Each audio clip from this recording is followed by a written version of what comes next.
everyone.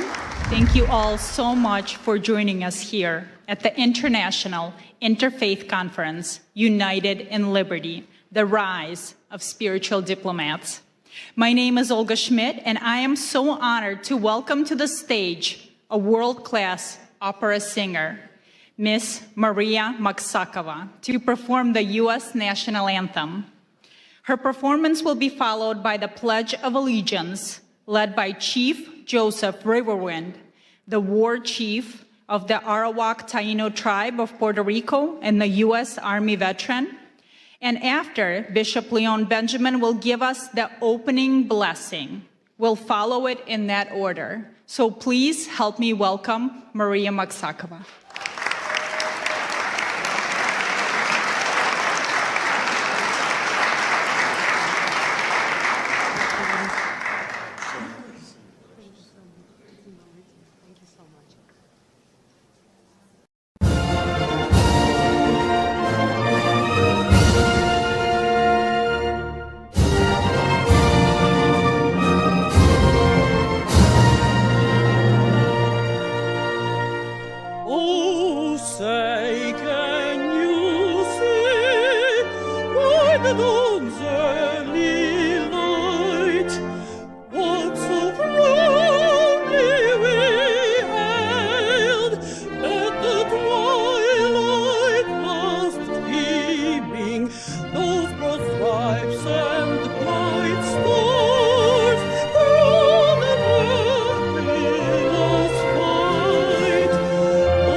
God bless America. It's an honor to me to be here at the home of the great. Amen. Thank you so much.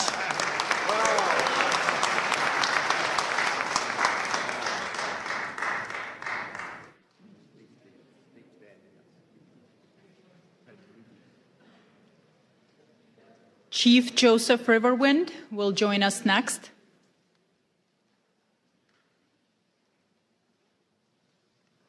If you will please stand for the Pledge of Allegiance.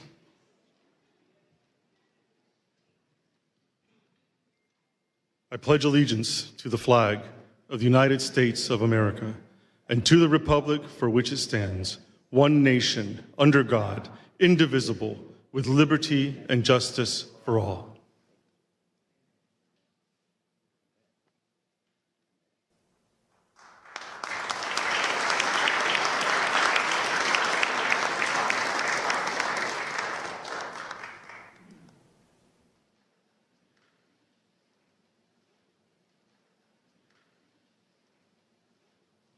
Good afternoon, everyone, and welcome to all of the wonderful faith leaders from across this nation and around the world. We give honor, amen, and to our Lord, and we thank God for Pastor Mark Burns. Can we give God praise for him right now?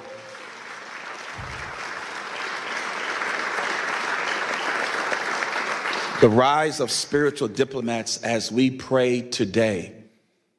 The road of faith is not a road that is sometimes easy to get on. It takes courage, it takes boldness, it takes wanting to lay aside your differences to come together for a common good. What the Lord is saying today is that there are now adults who have turned into children who will walk by faith.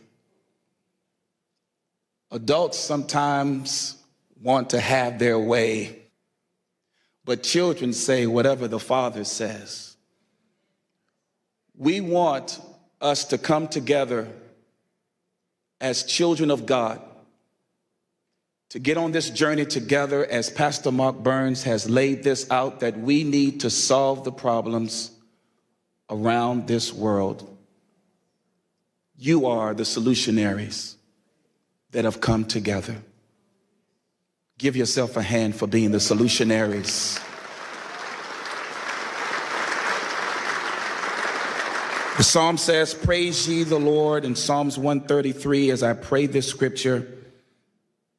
Behold, how good and pleasant it is for brethren to dwell together in unity. It is the precious ointment upon the head that ran down upon the beard, even Aaron's beard that went down to the skirts of his garments, as the dew of Hermon, and as the dew that descended upon the mountains of Zion. For there the Lord commanded the blessing, even life forevermore. So, Father, we come to you now, Lord, as you said in your word. Let this anointing now flow upon this wonderful spiritual diplomat service, that let it flow, oh God, from the head. As Pastor Mark Burns has seen this in his heart, let it flow down, oh God, to every person that is in this room and those that may be watching afar off.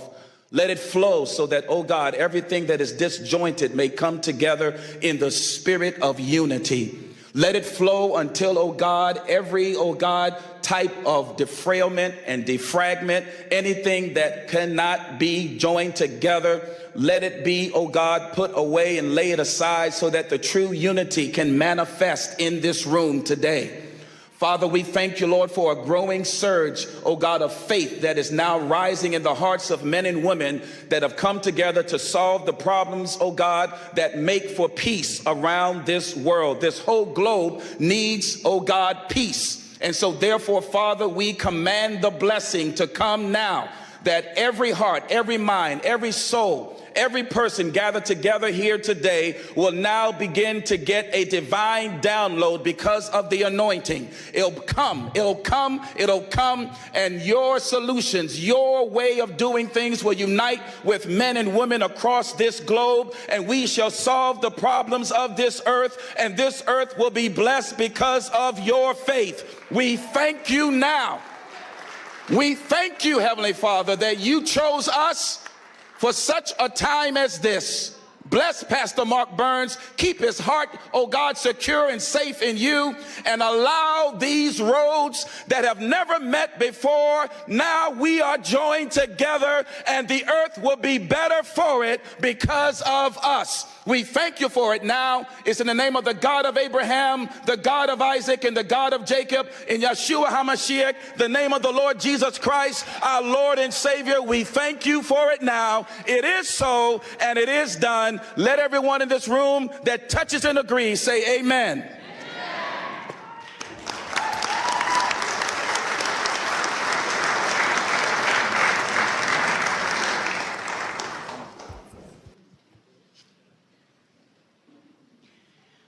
Ladies and gentlemen, it is my profound privilege to introduce a special video address prepared exclusively for this conference from a figure of immense global significance. Please direct your full attention to the screen for a message from the President of the United States of America, Donald J. Trump. I just want to congratulate and thank Pastor Mark Burns. He's been my friend for a long time, and he's been with me from the very beginning, and we very much appreciate it. But on the great job that he's done, so many people believe so strongly in him. So God bless you, Pastor Burns, and keep going forward. We have a world that's very troubled, as you know. It's troubled, I think, perhaps like never before, but we'll solve the problem one way or the other.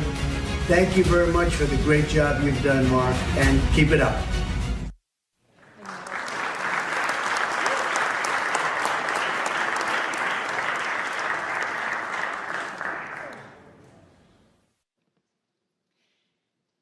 It is now my distinct privilege to introduce our host and the leader of the International Interfaith Conference, United in Liberty, the Rise of Spiritual Diplomats, Pastor Mark Burns.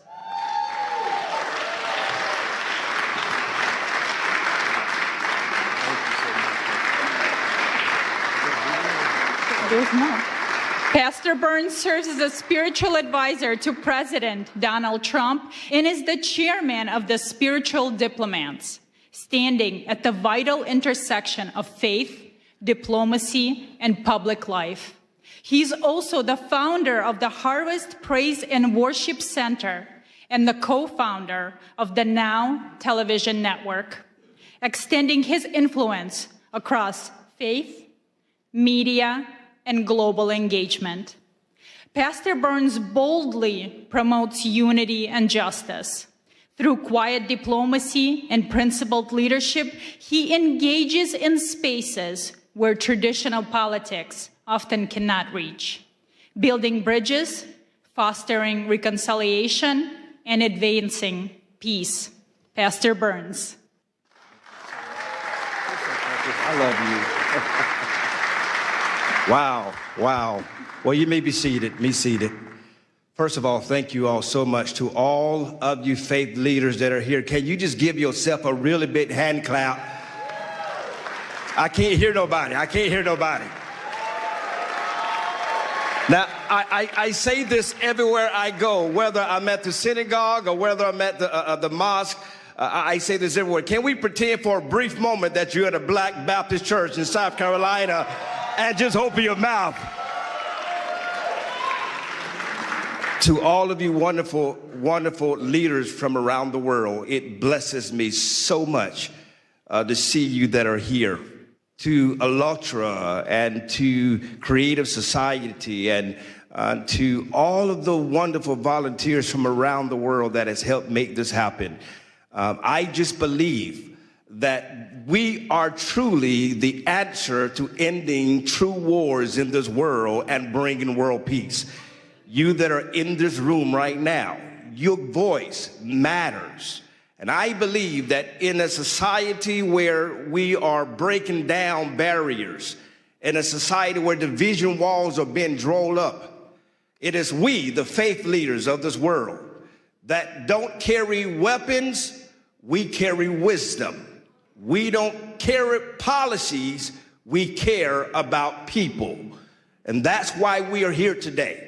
It is so important to me that you gather this in your heart, in your spirit. I don't care what your faith is.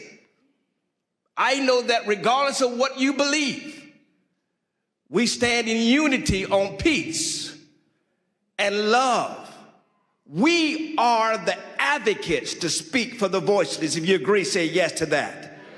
If you agree, shout yes to that. Yes. We are here in our nation's capital to declare to the world, we would not be silent. We would not be moved by the divisions of this world, but we will stand for the voiceless. We will stand for those that need an advocate. We will work together to let the whole world know that there are more of us who desire peace in this world than those that desire power. Are you with me? Say yes to that. And so you will hear from some great men of faith, women of faith, influencers from all over the world. I pray that you stay all the way to the end because you do not want to miss not one word. But not only that, we will have a commissioning and pinning ceremony of new spiritual diplomats that will declare to the world, I will make a vow to stand for the voiceless and stand for those that need an advocate to speak for them. Are you a spiritual diplomat? That's the question you need to be asking yourself. Are you willing to go to the leaders of the world? Are you willing to bring a ceasefire in conflict zones around the world? Are you willing to go to the front lines? Are you willing to speak to those on the local level, the state level, the national level, or the international level? Are you willing to be an advocate for those that need your voice? regardless of your faith, you are a global leader. Your voice matters. We have dignitaries from all over the world that are here. And so it is time that faith and public life come together like never before. And we formulate an army of spiritual diplomats that would go behind the scenes, that will speak to the kings of the world, reminding them that why they have the power that's been given to them by the people. That power that's been bestowed upon them is not so that they may be empowered or rich, but they may use this power to speak to those that are less and to raise up those that need a helping hand. That's why you're here today.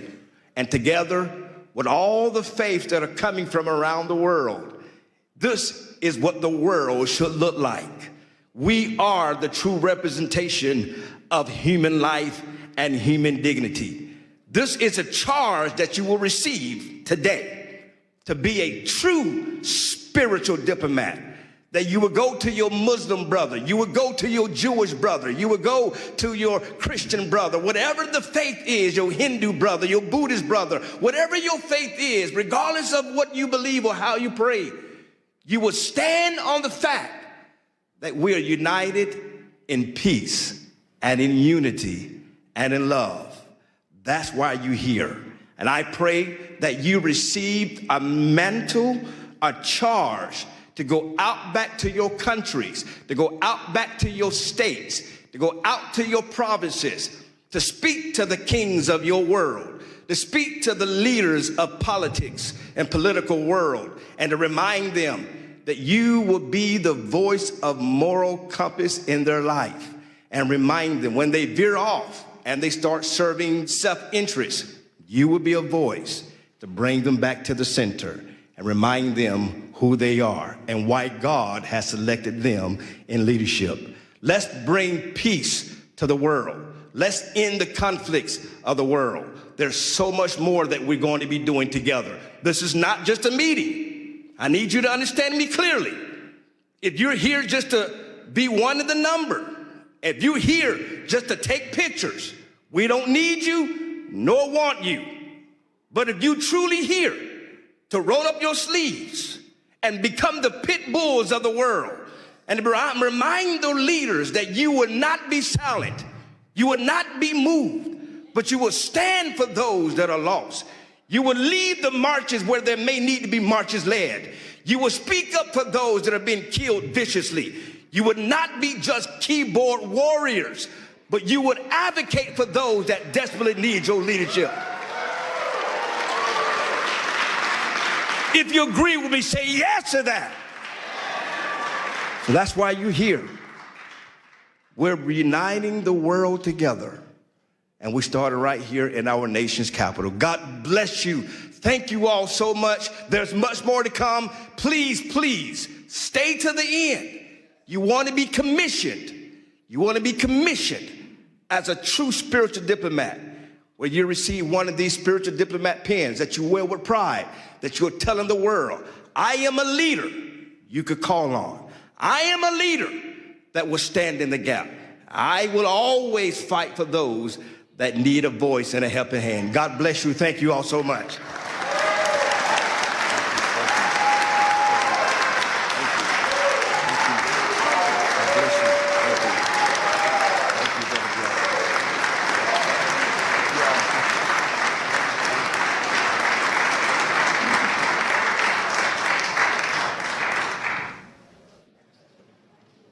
We now turn our attention to the screens for a brief presentation on the mission of spiritual diplomats. This video will help us understand who spiritual diplomats are and provide historical examples of them. When most people think of diplomacy, they picture negotiators in suits moving between governments to strike deals. Spiritual diplomats operate differently. A spiritual diplomat is a faith leader who steps into spaces where politics, treaties, and traditional negotiations have failed. They don't carry weapons or political power. Instead, they bring wisdom, moral authority, and a commitment to peace rooted in faith. At its core, the Spiritual Diplomats movement is about advancing peace, protecting religious freedom, and defending human dignity across nations and faith traditions. These leaders represent the conscience of humanity.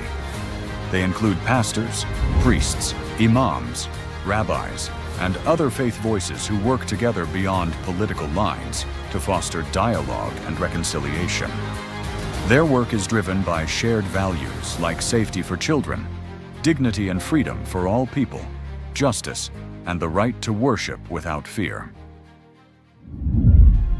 The model of spiritual diplomacy draws inspiration from historical figures whose faith guided them into spaces of conflict and division.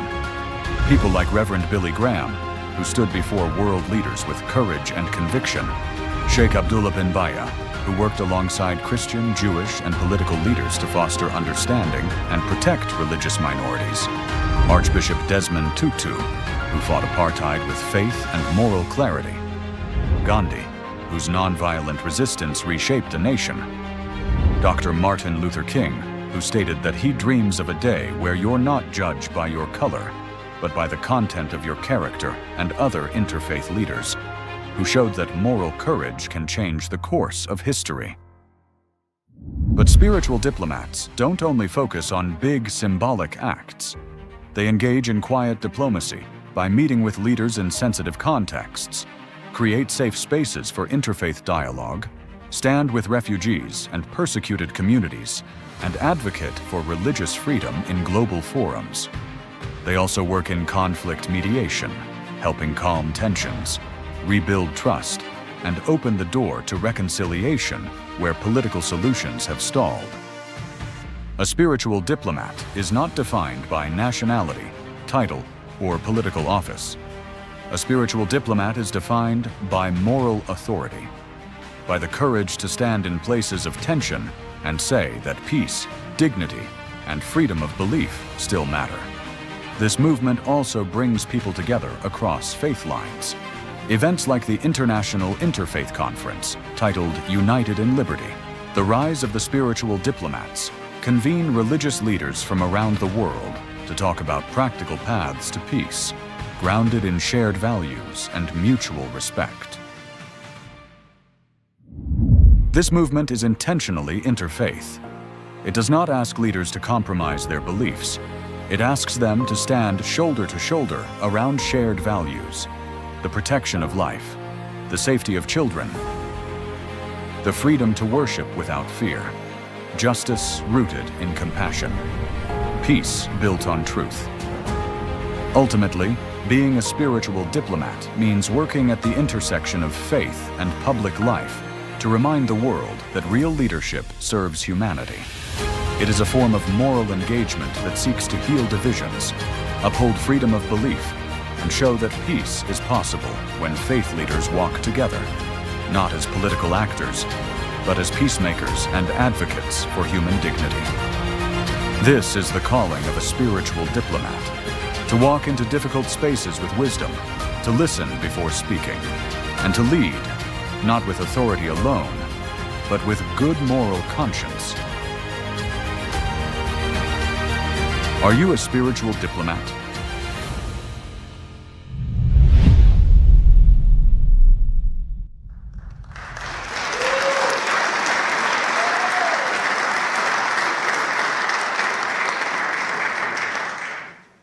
Traveling to us from Europe, we welcome George Simeon, President of the Alliance for the Union of Romanians, a courageous freedom fighter and defender of Christian rights. He brings a vital presentation on faith at the crossroads. He speaks to us today on how Romania's spiritual resilience offsets a lesson for a divided world.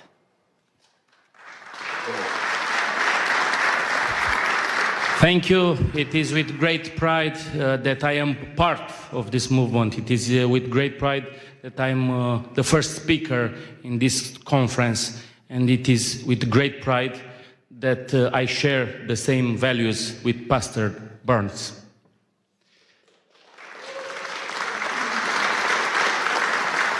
We come from Romania, a country where until recently you could have been jailed and punished for your belief. A country where the horrible experiment of communism tried to promote atheism. And the key to world peace, the key to global understanding, the key to prosperity is through God, is through faith, is through spiritual diplomats. We are here in Washington with a big delegation of members of the European Parliament and the Romanian Parliament, over 40 diplomats who are here to speak about a horrific attack on human dignity. In Romania, the elections have been annulled. In Romania, democracy has been annulled by wicked people who have no faith, no God, and do not like President Donald Trump. I am sure that all of us gathered here today think about world peace. I am sure that, like Pastor Burns advocated, we must find a solution for peace in Ukraine. I am sure that in Gaza, we must adopt the Trump solution for peace. And in the Middle East, I was speaking with Rabbi Duvi Honig earlier. There are so many rabbis here in this interfaith dialogue. We must bring peace. And we are here in Washington, an example of democracy and world peace. You have a great leader for at least 3 more years. And we must follow on the footsteps on Donald Trump for our nations, for our religions. Thank you, great friend. Thank you for what you are doing. And count on us, on the Romanian people, for world peace and for spiritual diplomats.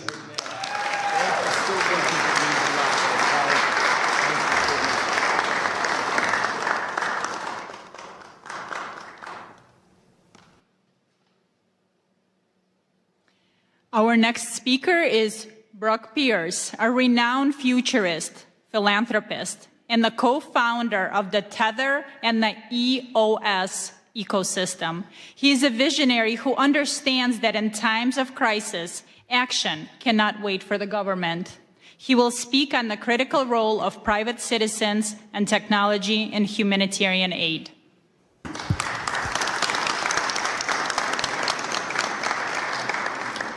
Well, what an honor and a privilege it is to be here with all of you today. And, specific thanks to Pastor Mark Burns, who I've had the great pleasure of working with on a number of initiatives. And this is as exciting as any of them because it is global in nature. And on behalf of all the Ukrainians that are here, this is one of them. And we've got a few other surprises I think we'll see in the months to come. But what a pleasure. I think it's worth talking, for a moment about the world, as it is right now. The world is changing rapidly. Technology has been creating uncertainty about what is our role, who am I, why am I here? And so there's a lot of fear in the world. There's a lot of uncertainty in the world and a lot of doubt that's leading to polarization and division from our technologies and tools. And what is the answer to all of that, in these moments? Faith. Faith is the answer to FUD.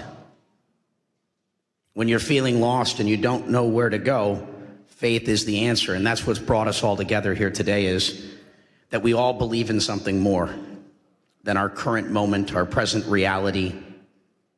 We understand that there is a plan, that our life has meaning, and that we have a purpose for being here. And we just have to step into that, right? We have to say yes. Yes to being the spiritual diplomats, those of us that are so blessed and appointed to be in a position to engage with the leaders of the world and speak up, to use those connections and our voices to make that impact, in the world. And so how do we deal with, the current reality, conspiracies that have replaced trust, tribalism that is replacing dialogue, ideology that has been replacing wisdom, Again, I think the answer to all of it is how do we continue to find our faith to overcome these challenges so that we can find that peace. We'll be doing another trip to Ukraine here soon, and Jordan, Israel, and Bethlehem. And, for those that take an interest in any of these journeys, please, connect with us. And so, what is spiritual diplomacy to me? It's the ability to engage with those nations and cultures and people through their deepest source of meaning, belief, and identity, where it's not just about power, policy, and pressure, but it's those things that transcend our typical negotiations and bringing it back to purpose, bringing it back to dignity, that narrative and moral authority. One nation under God, right? And that's what we're all here for. So I'm so grateful to be able to speak and share this time with all of you and continue to do this, perform this great work in the world together. God bless all of you, and thank you for your presence and participation in this great work.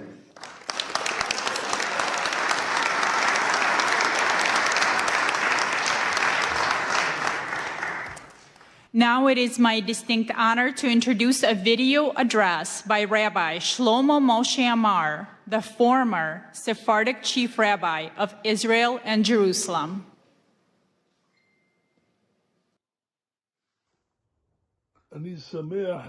I am happy to bless the attendees of the International Interfaith Conference in the capital city, Washington, in the United States, which comes to share opinions and exchange views between religious leaders in order to increase love, brotherhood, and peace among the nations.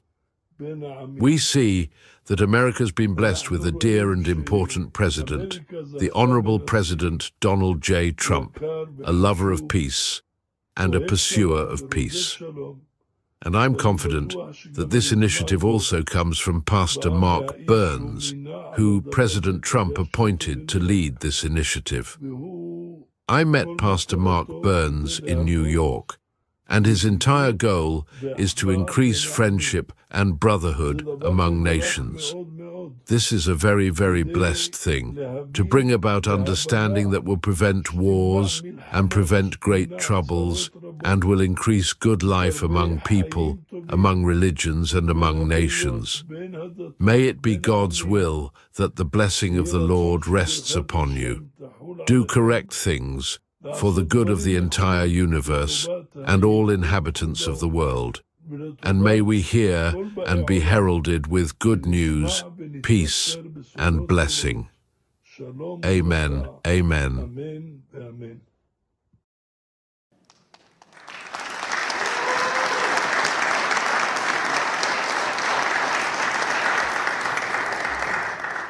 Now we are honored to hear from Rabbi Asher Lopating, a great Rhodes Scholar and the Director of Community Relations at the Jewish Federation of Greater Ann Arbor, Michigan. He has recently led multiple delegations to Syria. A true spiritual diplomat, he speaks today on the new Syria and the religious imperative to build bridges with nations, often deemed adversaries. Thank you. Thank you so much. It is such an honor to be presenting at this International Interfaith Conference of Spiritual Diplomats United in Liberty. My deep gratitude to Pastor Mark Burns and all the organizers and participants. There's an old Jewish joke that mixes humor with some warning. If we don't heed the word of God, a man's house is caught in a great flood. He sees a large piece of wood floating by, but instead of grabbing it, he says to himself, I'm going to wait for God, for the God that I pray to. Then miraculously, someone from a boat throws him a life jacket. The man says, no, I'm waiting for God to send me God's relief. Soon a helicopter swoops overhead and sends down a ladder, and the man refuses to get on because he says, I'm waiting for God to save me. Well, eventually the water swallows him up. He dies, goes to heaven, and at the pearly gate he demands of God, or St. Peter, if you're Christian, where were you, God? I prayed to you for salvation, you ignored me. And God, or St. Peter, says, who do you think sent the wood? Who sent the boat? Who sent the helicopter? Well, the lesson is that God sometimes sends us the greatest of opportunities, and it is our important responsibility to seize them and not ignore them. And I feel that the new Syria is a great opportunity for America, for the Middle East, and for the Jewish state of Israel. But it takes someone with vision like our great President of the United States to realize what an opportunity it is. Weeks after Ahmad al-Sharaa, Abu Jalani defeated Bashar al-Assad, the Syrian dictator who killed 1 million of his own people, I got a call from my good friend, Dr. Yahya Basha, a Syrian Muslim doctor whose family had been murdered by the Assad regime. It was clear to Dr. Basha, and he said clear to many Syrians, that it was Israel's defeat of Hezbollah and weakening of Iran that gave the Syrian rebels the ability to oust Assad. And Dr. Basha was celebrating. Dr. Basha is a spiritual diplomat who, in addition to building MRI clinics all over Detroit, has dedicated himself to building bridges with the Jewish community over the decades and trying to lead the Muslim community in the direction of peace. So with Dr. Basha's influence and perhaps an awareness that the new Syria owed Israel for their success, the Sharaa government invited Jews to return to Syria for the first time in 30 years. Dr. Basha told me I needed to go just 2 months after the new government came to power. Yes, the government understood that good relations with the Jewish community meant good things for Syria. Sanctions relief, business opportunities, the era of President Trump. Good for the Syrian government, recognizing how the Jewish people can be allies and not enemies. And that took a lot of vision and independent thinking. Syrians were always taught that Jews in Israel were the enemy. Now we had a leader of Syria who understood exactly the opposite. And we were welcomed by everyone in Syria as Americans. But even more impressive, when people saw that I was Jewish by seeing my kippah coming out of a synagogue in Damascus, they celebrated. Jews returning to Syria meant that Assad was truly gone. Since this first February trip, I have returned twice, leading 2 Jewish delegations, one with an Israeli reporter, David Horowitz. I wore my kippah everywhere and received the same joyous welcome from teenagers, from kids to older adults, and even armed guards who wanted to take their picture with me. At our visit with the president of the University of Damascus, I openly told faculty, students, and administrators that, yes, I am a Zionist, and I hope that Syria and Israel will become best friends. And while some were surprised, most understood. And I believe sincerely that the Sharaa administration understands. For over a decade, Syrians were tortured and killed by Assad's allies, Hezbollah and Iran and Russia.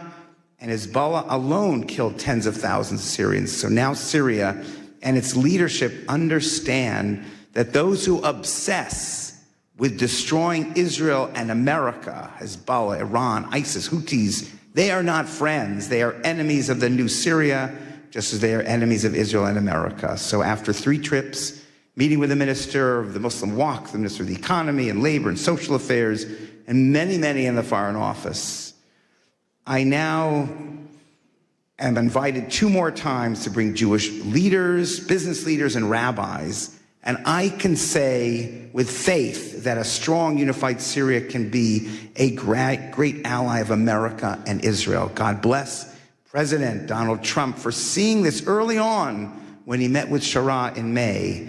And now, as a strong supporter of Israel, I ask Israel to understand this. I believe God is sending America and Israel the wood, the boat, the helicopter. Israel has to figure out how to use all these opportunities while maintaining security. But I believe having a strong, unified Syria can be the best allies for Israel's security against its greatest enemies. Part of being a spiritual diplomat is seeing diplomacy and building unlikely bridges and breaking down old, outdated divisions and seeing that all, as the pastor said, as holy work accomplished by trusting in God to guide us into crucial opportunities, to the boat, to the helicopter. At these times, I think of the courage that it took for the great Martin Luther King to join with rabbis and Jewish leaders to fight together.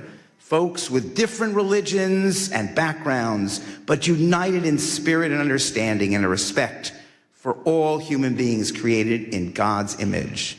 That is the courage needed to follow everything we see in the new Syria and Israel. And with America's blessing and hard work, Israel, Syria, America, and all those who love and want peace can be the greatest of friends and allies to prevail together against the forces against peace that surround both countries in the ultimate victory of light over darkness. Thank you.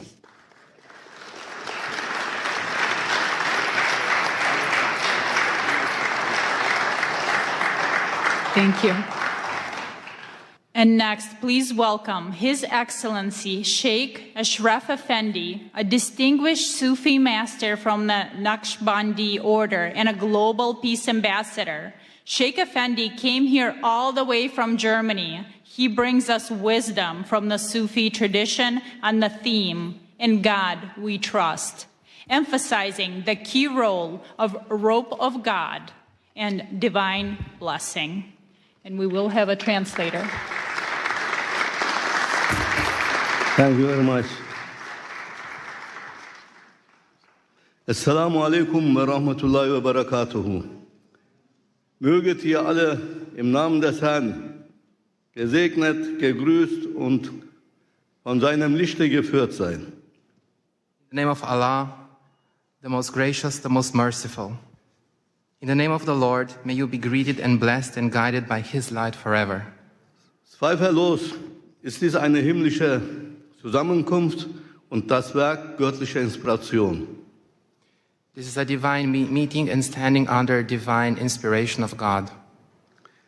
Und so wie Allah, der Herr, alle Welten und alle Seelen es wollte, haben wir so eine heilige Zusammenkunft hier zusammengefunden. And as God wanted, guiding all the beings on this planet, we have found our way here to this meeting. Ewiger Dank sei dem Herrn der Welten sowie den Organisatoren, die diese göttliche Inspiration realisiert haben. Immense gratitude to the organizers of this event and the volunteers that are here and everyone today invited.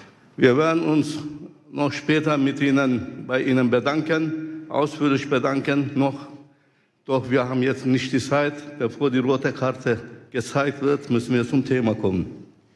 At a later point, we will express our gratitude to the organizers in more detail and with the appreciation they deserve, but now our time is running out. Wie wahr, bei allen Friedensveranstaltungen zuvor haben wir noch nie so eine Hoffnung gehegt wie bei dieser. Truly, at all previous peace events, we have never had as much hope as we do at this one. Denn eine Veranstaltung dieser Art, die Politik und Spiritualität miteinander verbindet, findet zum ersten Mal statt und dies ausgerechnet an einem Ort, von dem aus die Welt politisch, wirtschaftlich, sogar militärisch beeinflusst und geführt wird. For an event of this kind, which combines politics and spirituality, is taking place for the very first time. And this, of all places, in a location from which the world is influenced and controlled politically, economically, and even militarily. So wie wir es verstanden haben, geht es um die Freiheit des Glaubens und um die Zusammenarbeit von Politik und Spiritualität. As we understand it, this here is about freedom of belief and about the cooperation of politics and spirituality. Oh ihr Edlen, was denkt ihr? Wie können wir die religiösen Führer, spirituelle Autoritäten oder Diplomaten dazu beitragen, die Freiheit des Glaubens und eine Zusammenarbeit mit der politischen Führung zu realisieren? So what do you think? How can we, the religious leaders, spiritual authorities and diplomats, contribute to realizing freedom of faith and cooperation with political leaders?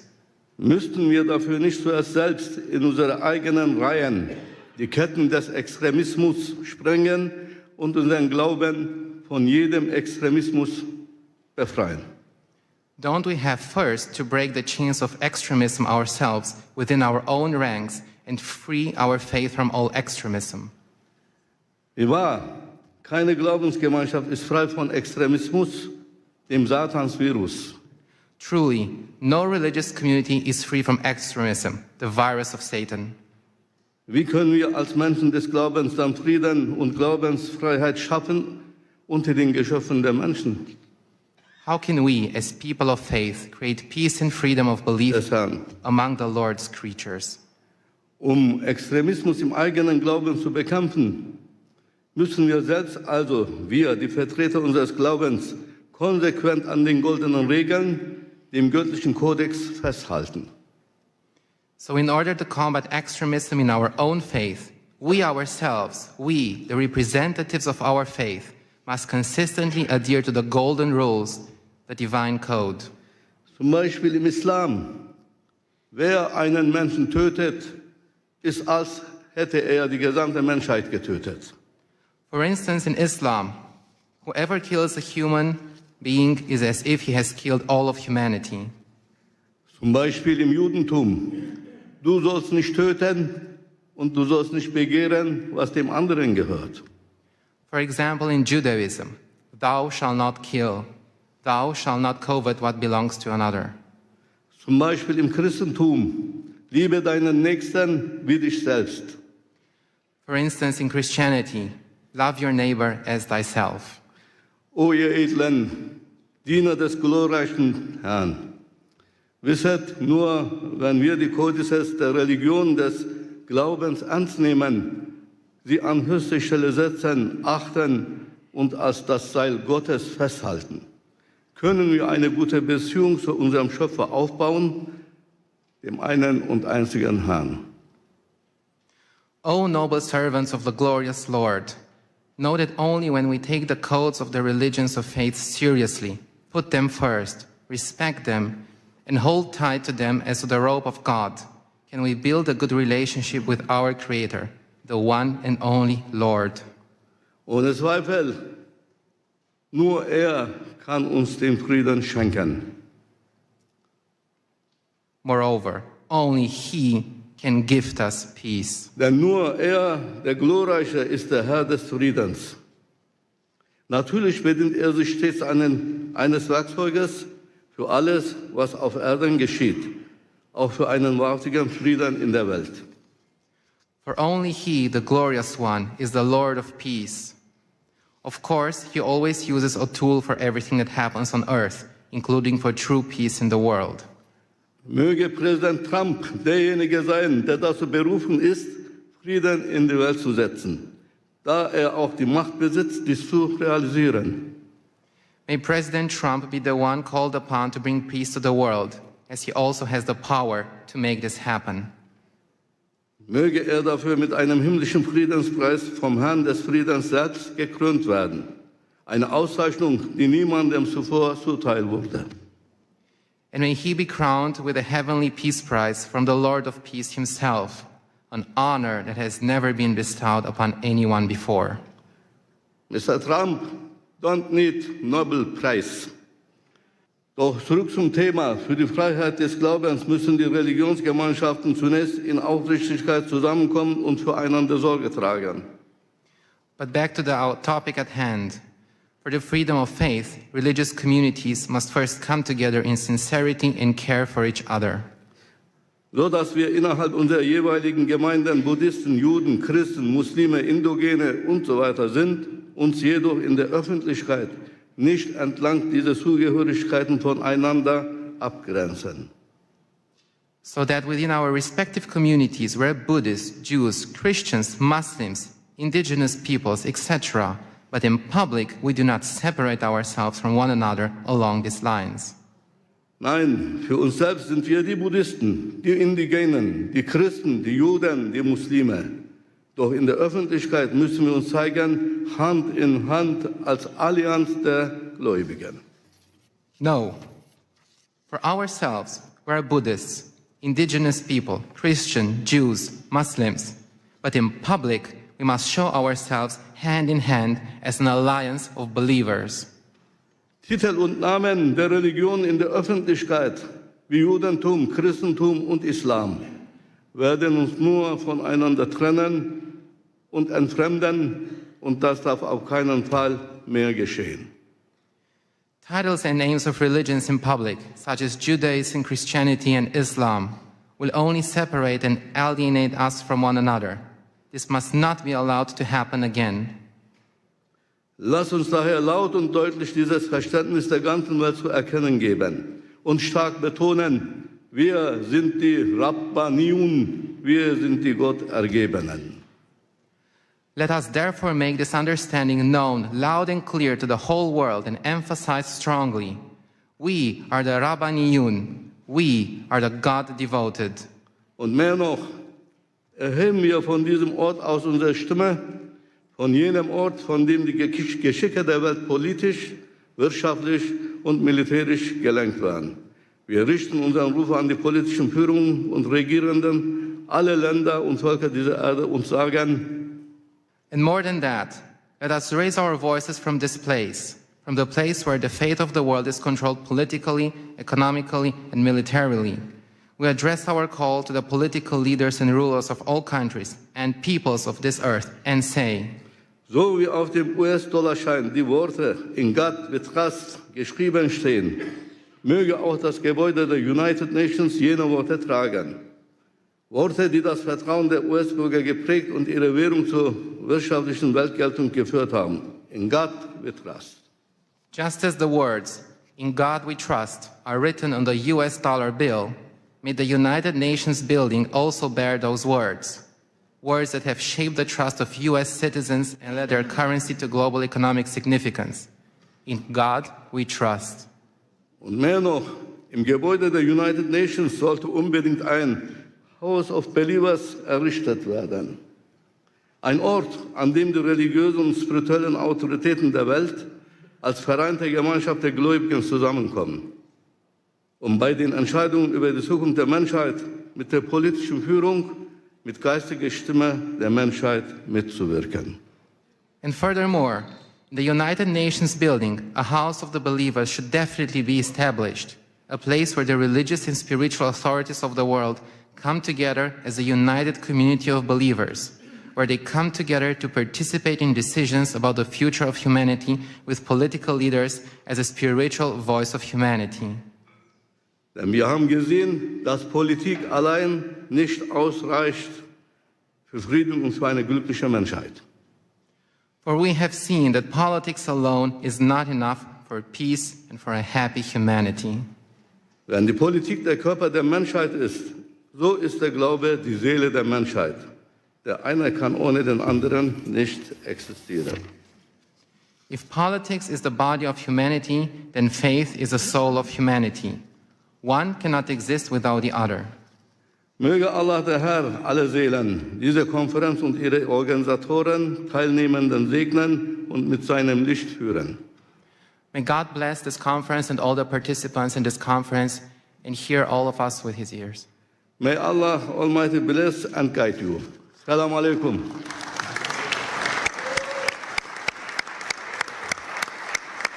Thank you very much.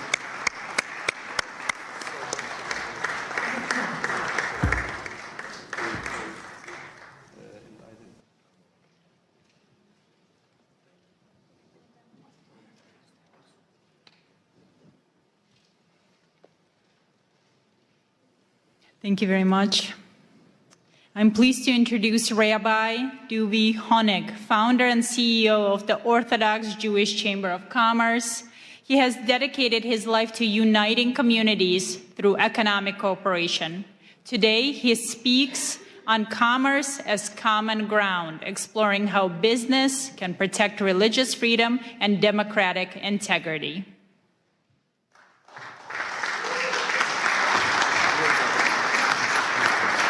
Thank you. Thank you all, thank you all, thank you all.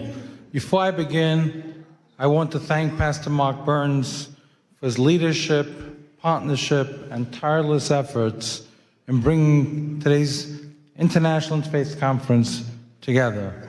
Thank you. I skimmed through the topics, and I want to tell you, Pastor, that they couldn't have been more on target, and my short remarks are going to include all three of them: religious persecution, children protection, and spiritual diplomacy. This past Sunday, I attended a concert, the largest Jewish concert on the Northeast, that left the entire room silenced. Alon Hill, a 24-year-old pianist kidnapped from the Nova Music Festival on October 7th and held in Hamas tunnels surrounded by complete darkness without seeing sunlight for 505 days, told us that the only thing, Pastor, that kept him sane and alive was saying Shema Yisrael every day. Then he sat at the piano in the auditorium and played Shema Yisrael. There was not a dry eye in the room. That moment says everything. Freedom alone does not bring happiness, purpose, or light. Faith does. When faith is pushed aside, even free societies become confused and hollow. We are seeing the consequences today. The woke movement over the past decade or so, and let's not forget what happened to women's rights, has tried to erase religion from public life.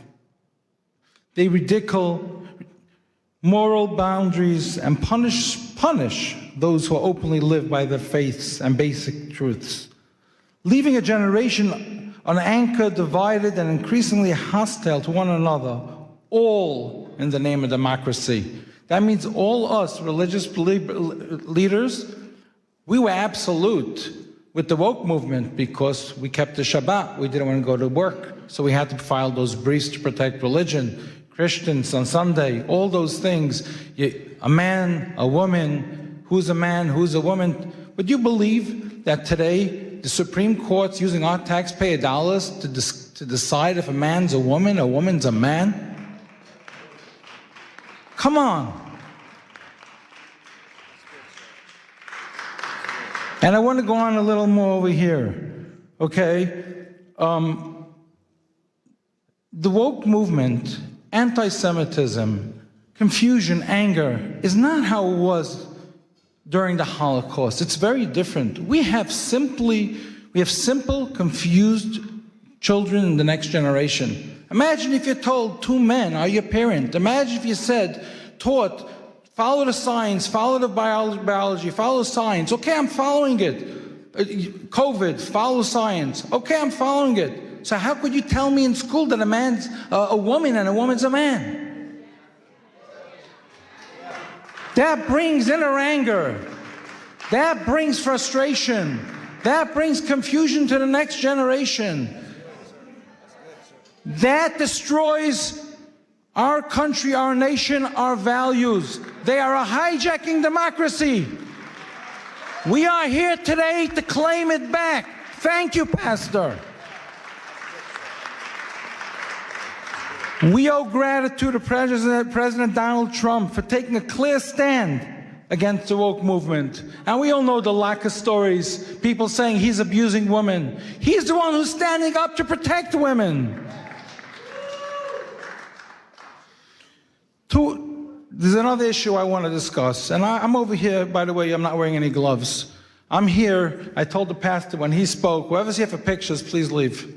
You know, we're not here for that. We want takeaways. We want to discuss topics that empower us. We want to discuss topics that empower us all together as faith leaders, that we could stand together and represent our communities without being intimidated or threatened when we speak up, because that happens way too often. And this is a topic that I want to bring up and work with everyone together and with Pastor. Too often, political faith-based liaisons and appointees by the government specifically abused authority entrusted to them. Instead of compassion, there's silence when we reach out to them for help. Instead of dialogue, there's intimidation. Dovi, if you make this public, and you speak up and you complain to President Trump that I didn't include the Jewish communities in Nassau County or Rockland County or 770, the Chabad community reached out to me for over a year. The Jewish liaison didn't respond to him. And I have a whole list of the biggest communities. And then I have a tweet from President Donald Trump who said that Lakewood, New Jersey, where I reside, is the #1 supporter of him, the Orthodox community. And we built it. 2016, Donald Trump, the Trump organization was a sponsor by my event, and we built his network with him. And still our community goes ignored. And I spoke up against this, and I got threats from the Jewish liaison from the White House, and he blackmailed me and cut me out of the Hanukkah party because I spoke up. And I am calling him out. Resign. We need to speak up and have people represent the president who represents the president's interests. People who stand by empowering faith-based leaders, not intimidating faith-based leaders. When we stand together like this, our different divisions, different departments, in the White House, in government, and I was threatened by state when I endorsed Lee Zeldin. I was threatened by state liaisons because of the crash, smash, and grabs, and they said you won't have any place with the new administration because you stood up for them. When I called out President Biden's team for hosting a hate-based summit, blaming it on the Jews, blaming it on Jersey City, blaming it on Rockland County attacks, blaming it on anti-Semitism, but not including one Orthodox Jew, I called them out for it, and the White House took a fight with me, and the Jewish liaison cut me out then as well because I spoke up for what's right. But I work with the other liaisons, I work with the government, I work with the administration itself, and I'm able to help community leaders day in, day out because I'm above them. But it's those communities who reach out to me that I have to bypass on their behalf that we have to speak out for. On another note, in a multi-billion-dollar economic stimulation creating thousands of jobs in the U.S., New Jersey will host FIFA 2026. And we, the Orthodox Jewish Chamber of Commerce, are taking the lead, working with the new administration in New Jersey to form. And I met with the Lieutenant Governor. He came to my JBIZ Expo, and we had a meeting for a half hour about this. And he's also a pastor. He wanted to be here today, but he was just sworn in, and he couldn't make it. I spoke to him about forming a FIFA faith-based committee, using the world's largest sporting platform to bring people closer together, promote respect across faiths and cultures, and unite rather than divide. Not like Europe. We're going to set over here in the United States, we're going to set that tone that sports unites people, doesn't divide people. I want to pause from personal note. Today, January 22nd, is my birthday.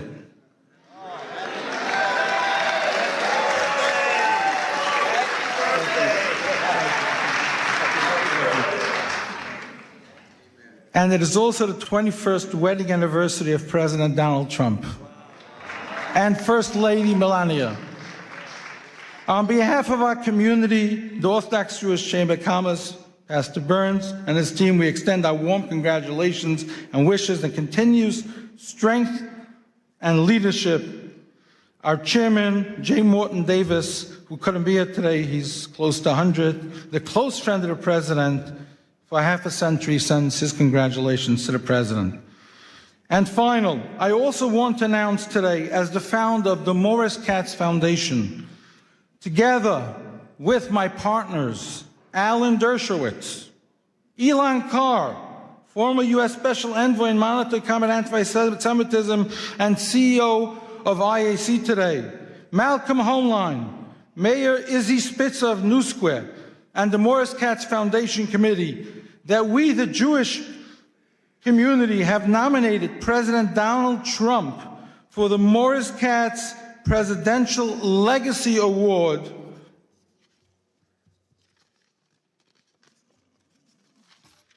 for President's Day 2026. Morris Katz was a Holocaust survivor, twice Guinness World Record holder, who spent 6 years painting every U.S. president in old master style with millions of postcards sold from him, never to take freedom or leadership for granted as a Holocaust survivor inspired by Kennedy's assassination to show appreciation to our president. In that same spirit, after efforts to diminish President's Day just 2 years ago, amid renewed threats to religious freedom, we proudly advance this nomination following prior honorees, Ambassador Mike Huckabee and President Isaac Herzog from Israel, who took leadership stands putting American democracy first, carrying the artist's presidential collection message of appreciation to all. This is Newsmax President's Day article, and this goes to the children of the next generation to teach them what appreciation, what patriotism stands for. And I finish over here. It's called educating the next generation. If we don't know what President's Day stands for, if we don't know what President Trump is doing today, and we just build with hate coming from the woke movement, good luck to the next generation. Thank you, Pastor Burns, for your leadership. Thank you to your team. Thank you to all. And I am going to hand you this to hand to the President, put on his table. Thank you.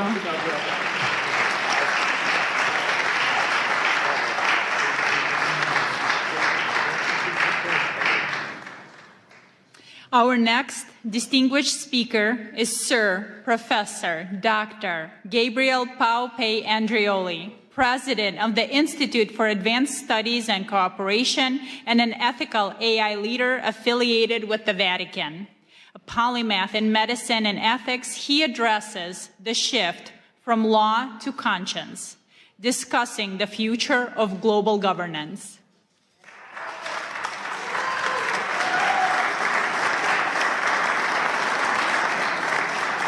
It's a true honor to be here, and I wanted to thank ALLATRA and Pastor Burns for inviting me. I had the good fortune of having them at the Vatican, at the Pontifical Academy of Science a few months ago, and it was a great honor, and I think united we stand. And also I brought a little present for you. So it's a rosary from the Holy Father. It's been blessed, and you know, so I wanted to take this little time to give it to you. Man, thank you. Wow. Holy. So the Holy Father is always with us and in our heart. Wow. Thank you. So much. Thank you. What a so special. Wow. I'm going to try to read this, and because I think it's important. We're standing in a threshold of a new era, and I need your help. We all need to stay together. So esteemed spiritual leaders and diplomats, ladies and gentlemen, we're living in a time of extraordinary paradox. Never before has humanity possessed such technological power, scientific knowledge, and global connectivity. Yet never we face such a systemic fragility, polarization, and planetary risk. This paradox reveals something essential. The central challenge of our time is no longer technological, but political, constitutional, and ethical architecture. At WEF in Davos yesterday, leaders have spoken of the essential need for a new world order, and it was about time. We've been working on it for the last few years. In recent days, I was at the Vatican seeking guidance from His Eminence, Cardinal Pietro Parolin, Secretary of State of the Holy See. And we reflected on a question that is at once urgent and hopeful.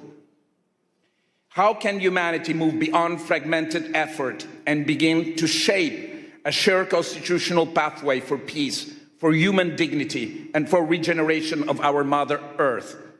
And by the way, I think Kathleen Rogers is here with us, and she was a great inspiration. Kathleen, are here? Or maybe she's... Oh, okay, great. Thank you for being with us. How can we transition from sustainability to flourishing? The conclusion was clear. We must work together through institution, through commitments, and through technological guarantees, because what humanity needs today is not merely a better tools, but a new framework of trust. A framework capable of translating ethical intention into credible, verifiable, enforceable cooperation across borders, systems, and generations. For many years, sustainability has guided political discourse. To sustain is to hold, to resist, to maintain balance, and balance, when treated as an end rather than as a phase, becomes stasis. In living system, biological, social, and civilizational, stasis is not life. The challenge we face, climate instability, geopolitical conflict, inequality, and the concentration of technological power, cannot be solved by containment alone. This is why we must move from sustainability to flourishing. Flourishing is not theoretic. It's a principle of governance. To flourish means to design economic, political, and technological system that generates more life, more dignity, more trust, and more shared prosperity over time. Sustainability asks, how do we survive longer? Flourishing asks, how do we harmonize and strive together? Flourishing is generative, and the pathway to flourishing is harmony. The alignment of freedom with responsibility, innovation with ethics, sovereignty with cooperation, and progress with protection and trust. For the first time in human history, the vision is no longer confined to moral aspiration. We now possess the technological platform capable of making it real. An enabling infrastructure that allows ethics to move from intention to implementation, ethical systemic intelligence, supporting decision making while preserving human accountability and dignity. The centralized blockchain system ensuring transparency, trust, and international integrity beyond centralized power. Quantum and post-quantum science, strengthening security and transforming state strategy, because in an interconnected world, domination produces instability, while cooperation generates anti-fragility. So, for the first time in human history, finally, the convergence of changes is the very logic of power. It allows us for the first time to envision a world federation of states grounded in guarantees, constitutional framework. Not a global government, not an empire, but a federation of guarantees, limits to power, protection of rights, constitutional safeguard for dignity, peace, harmony, and the regeneration of our leadership and relationship with the earth. Peace has to be a strategic infrastructure. For too long, peace has been treated as a moral aspiration or a diplomatic outcome, but peace has failed repeatedly because it lacked the institutional and economic infrastructure. Almost there, don't cry. War remained profitable because peace was structurally weak, too dependent on personalities, too vulnerable to manipulation, too exposed to capture of institutions. That equation can now change. In the regenerative paradigm, peace becomes economically advantageous, strategically stabilizing, technically innovative, and socially resilient. Cooperation scales better than conflict. Trust multiplies economic and social value faster than fear. Regenerative systems outperform extract ones. In this model, peace is not only ethical, it's strategically and economically superior. But this transformation requires a decisive evolution of governments. Ethics must move from aspiration to architecture. It must be embedded by design. Ethical IE is not decoration, it's a safeguard. Decentralization is not ideology, it's institutional anti-fragility. Guarantees constitutionalism is not theory, it's a protection against systemic abuse of power. Without ethics, technology accelerates inequality and instability. With ethics, technology becomes an engine for flourishing.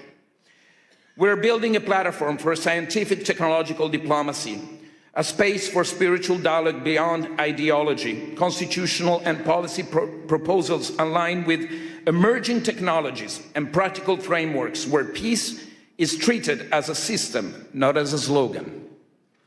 Not ideology, but governance. Not utopia, but institutional design. Not theory, but action. A constitution is not merely a text. A constitution is a shared commitment to the future. We believe that time has come to give momentum to a new guarantees constitutional pathway for peace, one that can be endorsed, undersigned, and advanced by institutions, leaders, and citizens of conscience.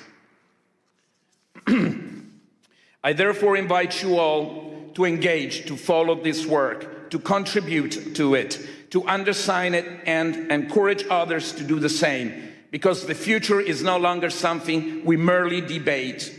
It is something we are now responsible to design together through policy, law, technology, and leadership. We started. Let us embrace as a spiritual leader. We can. Let us build what is structured, safeguard, and regenerative for all of us and our children and future. Thank you all.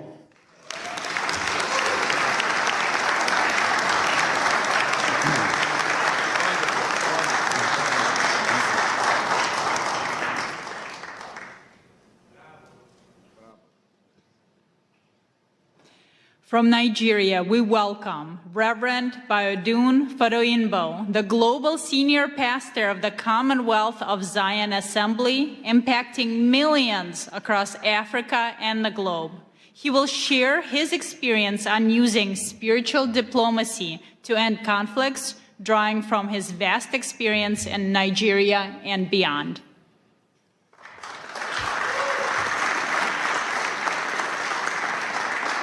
Good afternoon.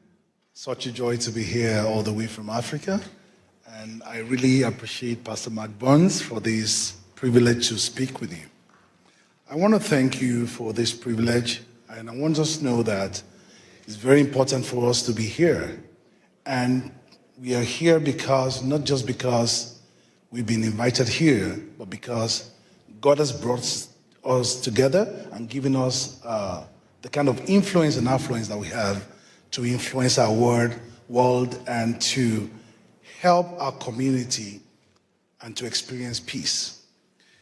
I want you to know that the world is looking not for leaders, not for speakers, but those who will broker peace all over the world.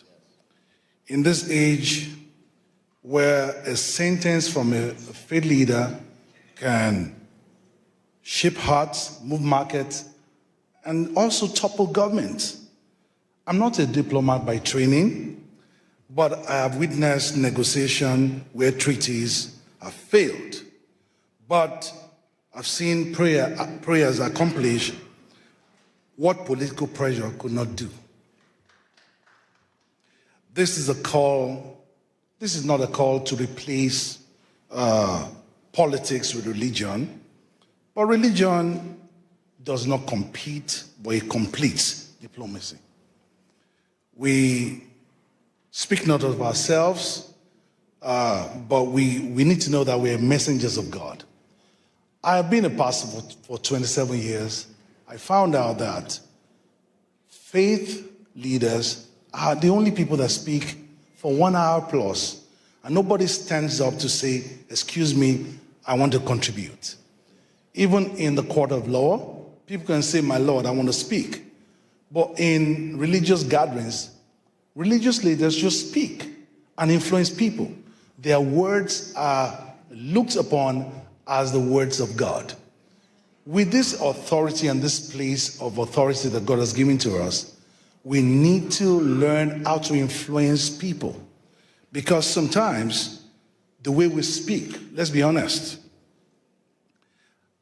we speak from the place of tradition, we have authority, we have legitimacy of community, we have moral gravitas that secular institutions often forget. I want you to know that God has called us a call to forgiveness. A teaching of forgiveness can end blood feud. A sermon of dignity can inspire human rights movement. We remember the words of Archbishop Desmond Tutu. Even though it was not violent, even through his messages, he dismantled apartheid through his messages. We remember Pope John Paul II, whose simple appeal, war never again, echoed through Poland and beyond. We also remember sermons the baptized ethnic cleansing, and the casual dehumanization that turned neighbors into enemies. The weight of our words are measured not in their eloquence, but we must consider the consequences of our words. Today, our world suffers from dialogue deficit. We talk at each other, but not to each other. Faith leaders must understand their position and where God has placed them. So what does responsibility look like? Number one, we must, first of all, know that we stand for truth instead of triumph. We must understand that the role is not to win arguments, but to seek wisdom. Secondly, we must understand that courage must be displayed over convenience. We need to confront intolerance within our own communities and call for peace at all times. We must know that we've been positioned to influence. Our words carry weight. Our words carry weight beyond. We must see microphone not as a trophy, but we must see it as a means of influence to influence people to broker peace in our society. I want to round off by telling us about something that happened at during the Central African Republic Civil War, when Muslims and Christians were slaughtering each other. One imam and one pastor made a pact. They stood at a checkpoint between warring neighborhoods, joined hands together, and they said the first bullet to be fired must pass through the imam and the pastor. For 18 months, they stood there and they held hands together. But for 18 months, no one fired a bullet. Eventually, others joined them. Their words carried weight, not because they had power, but because they had the courage to stake their lives on their conviction. Words carry weight. Your words carry weight too. The question is not whether you speak, it's not whether you will speak, but whether you will speak in the ways that will heal rather than divide. Will you reach the voiceless rather than just the powerful? Will you use your position to heal your community, heal your country, and avoid the differences in the religion and make sure that we heal our world? This is something we need to stand up to, and our lives will not remain the same. God bless our world.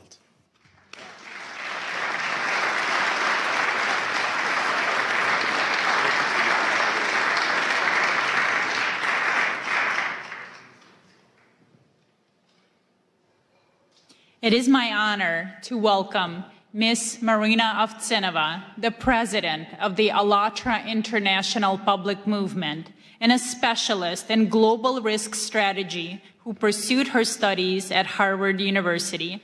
She will present on human values as the foundation of global security, introducing the international experience of the Universal Grain Project. Thank you so much, Olga. Hello, dear friends. It's a great honor for me to welcome you here at this hall and at this landmark event. I believe the very fact that representatives from different religions, different cultures, different nationality, different worldviews are here today, that means a lot. That means we're right now in the middle of creating a great change in this world. And with a deep gratitude, I would like to acknowledge that today's conference became possible because of the meaningful collaboration between Pastor Mark Burns, his global initiative, Spiritual Diplomacy, and the ALLATRA International Public Movement. I will give you a brief introduction about the ALLATRA. This is an international volunteer-based alliance of scientists, experts, and professionals from more than 180 countries, dedicated to study climate, geodynamic, and environmental risks. We strive to advocate scientific awareness, promote multilateral cooperation, and addressing global existential challenges, and of course, protecting human rights and religious freedom as the fundamental freedoms. We are firmly convinced that spiritual diplomacy has the power to shape the kind of world that deep down every single person longs for, a world that is safe, prosperous, and just. A world where human life comes first, and the spiritual diplomacy represents the real opportunity for all of humanity to overcome this current crisis. And we have solid evidence that we presented to you today that humanity is deeply seeking spiritual diplomacy as the force capable of transforming our world. Back in 2017, we initiated a large-scale international social research project called the Universal Grain. We defined the goal of this project as following: to identify the scientifically sustainable, the fundamental values shared by all people on the earth, regardless of their religion, nationality, social status, political affiliation, in order to find unshakable foundation for understanding among all of humanity. The result of this extensive research was the documentary film, The Universal Grain: Life, What Unites Us All. An international team of thousands of ALLATRA volunteers work on its creation, including reporters, camera operators, and of course translators.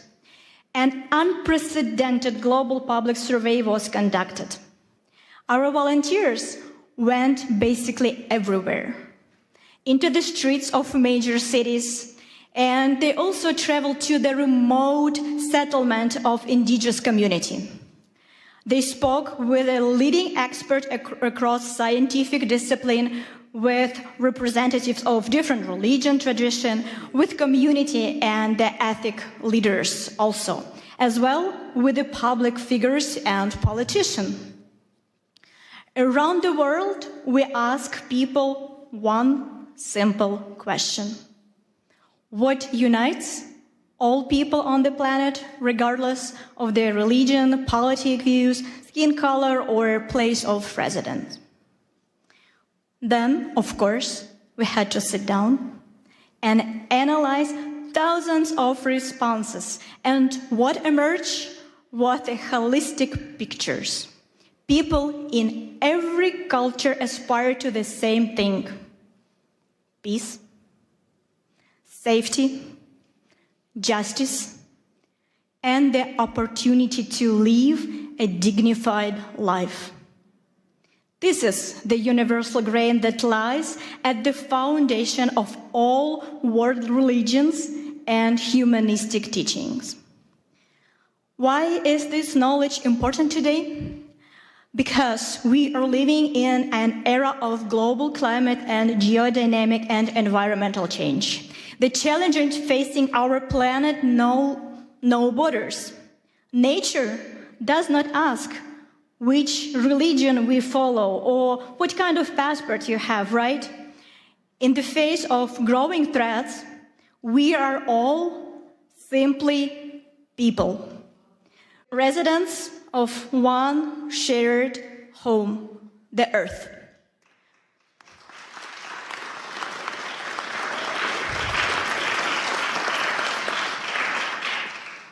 And we know for sure that civilization can survive global changes only if we are able to rise above our disagreements, to welcome our differences as the source of richness, while standing firmly on the shared moral foundation. And now, I would like to invite you to watch a short video segment. It is only a small section from the vast collection of interviews gathered during this project. But you will see it provides how much we all have in common. Let's watch it.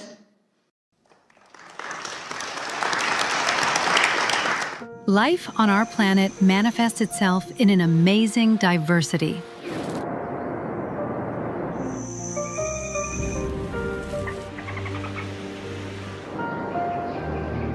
Likewise, human civilization demonstrates an equally impressive variety of cultures, traditions, and religious beliefs that have been forming over centuries. This kind of rich heritage reflects various approaches to understanding human values and people's life in society. Within the framework of the Universal Grain, a unique social research project of ALLATRA International Public Movement, the volunteers addressed people worldwide with question, what do all of us have in common? And their answers show what unites us all. Siamo partecipanti volontari di un movimento internazionale che si chiama ALLATRA. And we're conducting a research, the Universal Grain. And the purpose of this project, we want to find out what unites all people across the world internally. En todos los países del mundo nosotros hablamos con la gente. We ask certain questions and people on the streets and famous people, like everybody. Apa yang mempersatukan manusia di planet ini tanpa melihat agamanya? Unabhängig von der Religion, Politik. Co właśnie robi człowieka człowiekiem, co jednoczy właśnie wszystkich ludzi. As one unified world community. We are all human beings here. Aside everything, aside the colors, we are all human beings. So it inspires and it unites all of us here. I think people feel love and care for other people in the same way, despite whether from their religion, their beliefs, anything like that. So I definitely think we all have that in common. Definitely. I think that love unites all of us. When this feeling fills our hearts, you know life becomes very happy and beautiful. And you're happy.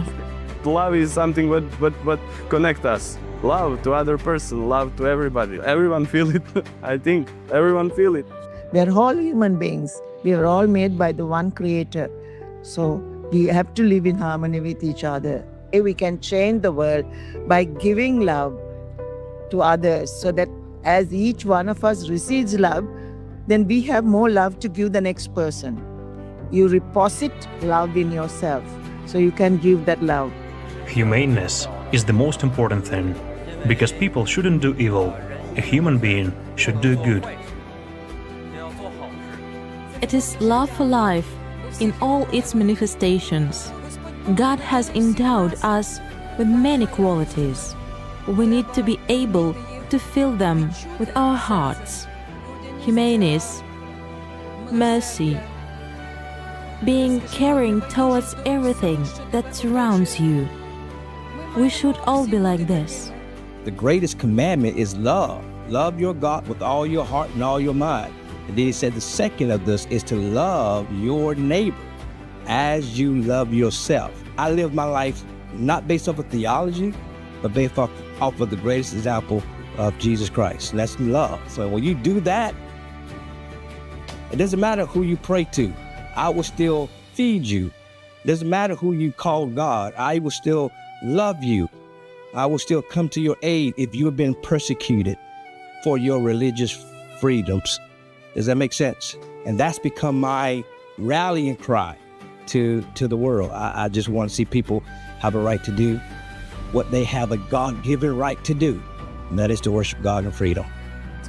The first thing is to forgive, to love, to create, to be a honeybee. Yeah, a bee builds everything, right? We should create, and then we'll be fine. What unites us all on the whole planet Earth, regardless of where we live, who we are by nationality, and what our religion is? heart, smiles, joy. We should open up. Life is very short. We should live. You have to wake up, open your eyes with a smile and live. That's it. You don't know when the heart will stop beating. So you need to be happy. Humans have to love each other because they are human and they came from one place. We need our good thoughts and every situation, peace and love, it's everything. I may be Malawian, someone would be Zambian, someone would be from Germany, but we are all human beings. We are all united in the spiritual aspect because we are all human beings created by one creator. You have a spirit, I have a spirit. It doesn't matter, the outside skin is different, but we all have one spirit. People, they are all the same, despite the fact that they are from different cultures and have different backgrounds. And the most important thing that unites us is love. The ability to love and the need to be loved. The need to communicate with other people. If humanity is first, then we will know how to develop one another and how to care another. What each of us does, and more importantly, how we go about doing that, can and will, in fact, determine the future of mankind. Working together, we can forge a more promising future. You know, I'm a diplomat, but above all, I'm a human being. And as a human being, what I want peace and reconciliation. We are all human beings, so we have different culture, we have different religion, but we believe in life, we believe in love. We want a better life, we want a better world, and that's why we need to be united. No matter the religion, no matter where you come from, no matter the color, we are one. Of course, we want the good part of a person to dominate. We have peace, we have friendship, we have kindness. And those are the things that the world really needs. Whatever our color and shape or beliefs may be, we are all human beings. We are all here together to do something together. Love is what unites all inhabitants of this blessed earth, given to us by God. It is love, heart. It is joy which may be radiated through a look or a smile. I think each of us has to remember that we should treat everyone as equal, treat everyone the way we would like to be treated ourselves. Humans are humans. You know, everyone, even it's from the India or even with America, everyone's emotions are same. All humans are same. So respect each other, respect the individuality with them, and serve others, helping whatever way you can. That's fine. That's the way you can find the purpose in your life. People around the world share so many common values and ideas. They dream of a better future, and so many people, even when they are in terrible situations, they all still have hope. Every person is like that drop in the ocean. And the more drops you have, it suddenly becomes a tide and it becomes a wave of change. So every drop in that ocean counts. Doesn't matter how small it is. You know that the situation in the world now is not so safely to live because of this war, conflict everywhere. But you know that love can fight for these things, yeah? And friendship. No border for friendship. We can friends each other. In the era of informations, we can change the good informations, not bad informations. Thank you very much for this moment because, however, that you can spread this the good things to the world, and how people thinking about what is the importance of living together, living in the peaceful, in the society. So thank you for this TV, yeah? So conversations and purposeful conversations, meaningful conversations like these will set a thought process in society, and they get to understand more about what are we looking for in this life, and bridging yourself, connecting yourself with the world around you.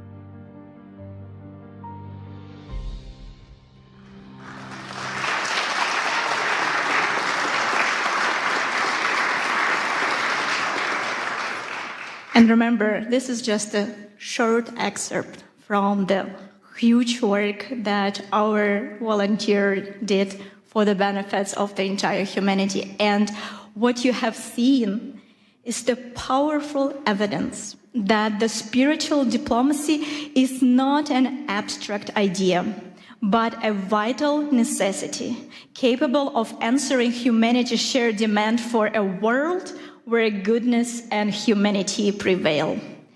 And we have another example that vividly illustrates the power of spiritual diplomacy. It is the living story of one person. You know, unfortunately, we live in such a world where we need to pay a very high price for the desire to say a truth. We often are persecuted for that. And that's what happened to ALLATRA International Public Movement in Russia. The reason why Russian authority persecuted us because of our uncompromised scientific position and our open position for support of Ukraine. And the Russian authority, they did not forgive us that, of course, right? For telling the truth. And we become the target of their propaganda and their persecution machine.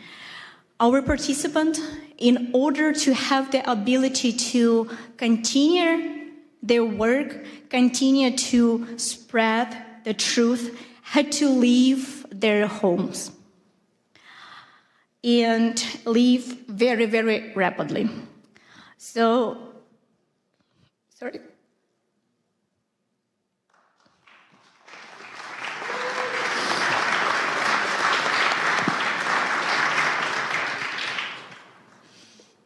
Among them who left the country was one remarkable young woman.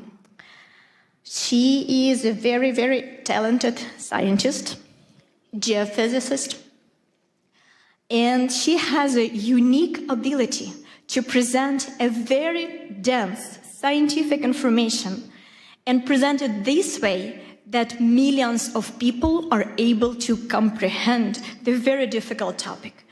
And she was loved, appreciated, and really followed by millions of people because of her honesty, her desire to stay and say truth without making the compromise and little adjust the truth that it will be digestible. She was able to present everything as it is, and she became the main target of Russian authority.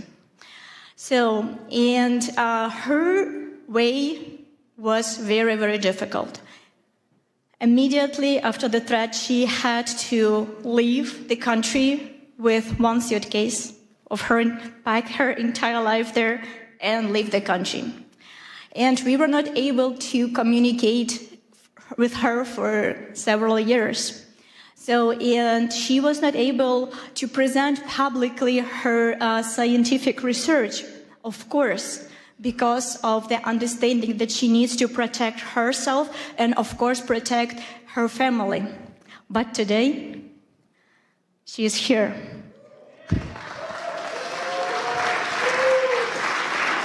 And this is one of the victory of spiritual diplomacy.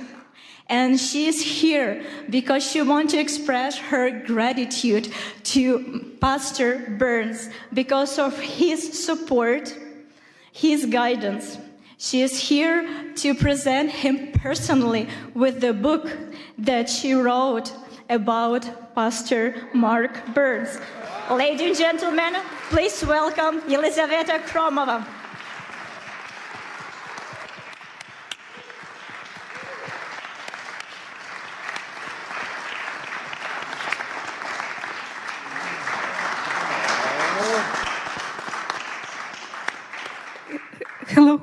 Hello everyone. Hello, dear Pastor Mark Burns. My name is Елизавета Chromova, and I am a volunteer for International Public Movement ALLATRA. I came here to the conference which you organized to personally express my gratitude to you. It is a great honor for me to speak those words looking you in the eyes. First, let me share a brief backstory. As you already know, in Russia, ALLATRA International Public Movement has been banned. I endured persecution along with my friends. I lost my homeland, my home, my life's work. And at one moment, I even lost my hope that I can even find a reason to believe in humanity again.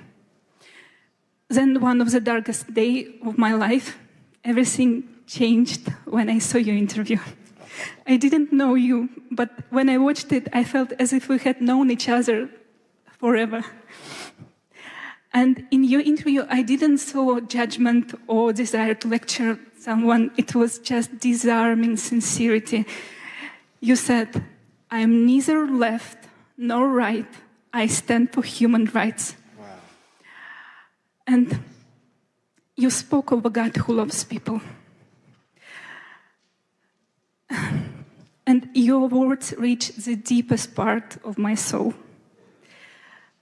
I'm really sorry. I'm so nervous. I'm so sorry. You showed by your example that there are people who don't stay silent, who choose what is right, but not is popular. There are people who build bridges between people, cultures, and beliefs. And in these bridges, we can meet each other face to face and see in each other the dearest and the closest one another. I saw in you the ministry of Jesus Christ in action. As Christ sit at the table with the despised and outcast, he said, I see you, I am with you, and you did the same. You reached out to those whom others tried to destroy.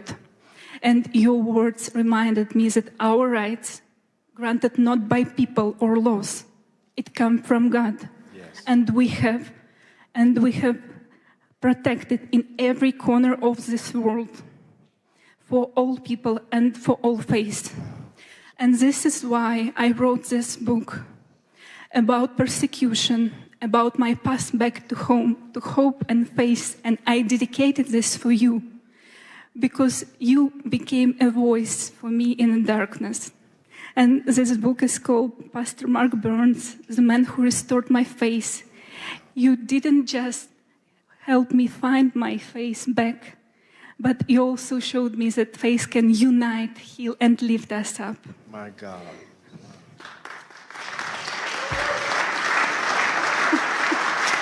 Thank you.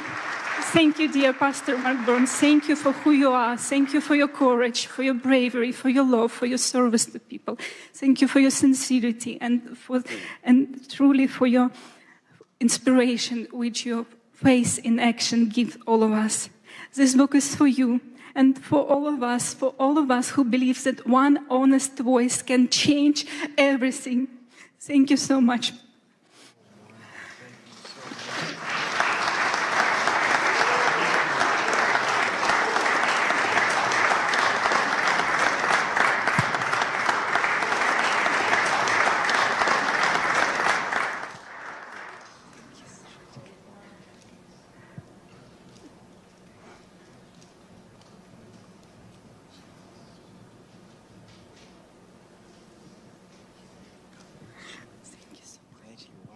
Give her a wonderful hand clap. Wow.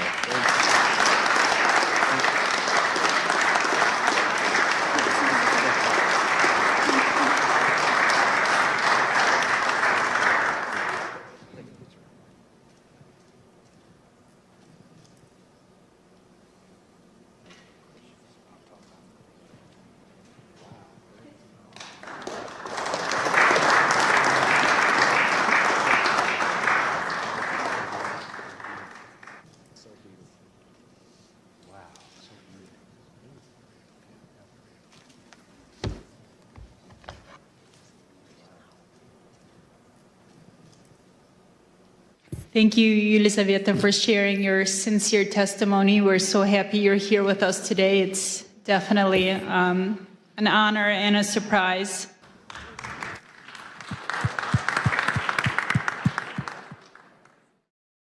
Ladies and gentlemen, we are starting. Thank you so much. And we are honored to welcome Congressman Mark Harris, representing North Carolina's 8th District, to the podium to open the second session dedicated to the critical theme of religious persecution and human rights. Mark Harris is a former senior pastor and a dedicated public servant. He will speak to us on the absolute necessity of safeguarding the rights of all people to practice their faith without fear. Congressman?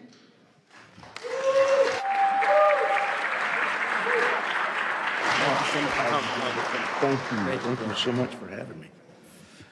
Well, good afternoon.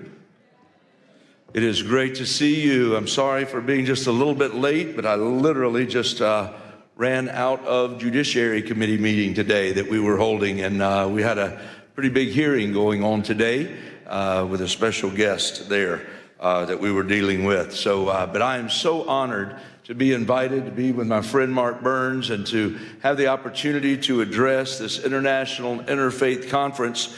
Listen, I'm excited today because under the Republican trifecta led by President Trump, faith is back in America and it's making a powerful difference. From day one of this administration, the president drew a clear line. Anti-Christian bigotry has no place in our federal government. Go ahead, give that a hand. Listen, he boldly affirmed that the United States recognizes only two God-given genders, male and female. He stepped in to protect the most vulnerable minors from irreversible body-mutilating surgeries that the radical left once celebrated. And he restored fairness, safety, and dignity for young girls in sports, ending the painful experiment that allowed biological males to compete against them, shattering dreams, causing injuries, and leaving too many girls feeling unsafe and sidelined in spaces that were meant just for them. And President Trump said, that will not stand any longer. We all know that deep in our bones, that the soul of this nation is inseparably tied to our Judeo-Christian heritage and the timeless truths of the Western tradition. Our founding fathers didn't just mention God, they wove Christian justice, natural law, and biblical principles into the very fabric of this republic. For decades, those foundations were chipped away by an aggressive secularism and left-wing ideology. But praise God, the tide is turning. It's turning in the halls of government, it's turning in communities across the land, and it is turning in the hearts of everyday Americans. Government works best when it gets out of the way, when it respects the sacred space. When it respects the sacred space of parents to raise their children according to their convictions, for entrepreneurs to be able to build businesses without endless red tape, and for churches to be able to preach the gospel and biblical truth without fear of reprisal from any source, come or shine. Listen, that's the limited, accountable government our founders designed. Yet for far too long, unelected DC bureaucrats have overstepped, intruding into schoolrooms ahead of moms, ahead of dads and local teachers, and even casting shadows over the pulpits of our pastors. Consider the IRS's chilling overreach, threatening to revoke a church's tax-exempt status if a pastor would dare to apply scripture to the moral issues of our day. Ladies and gentlemen, the First Amendment was written to protect exactly that kind of speech.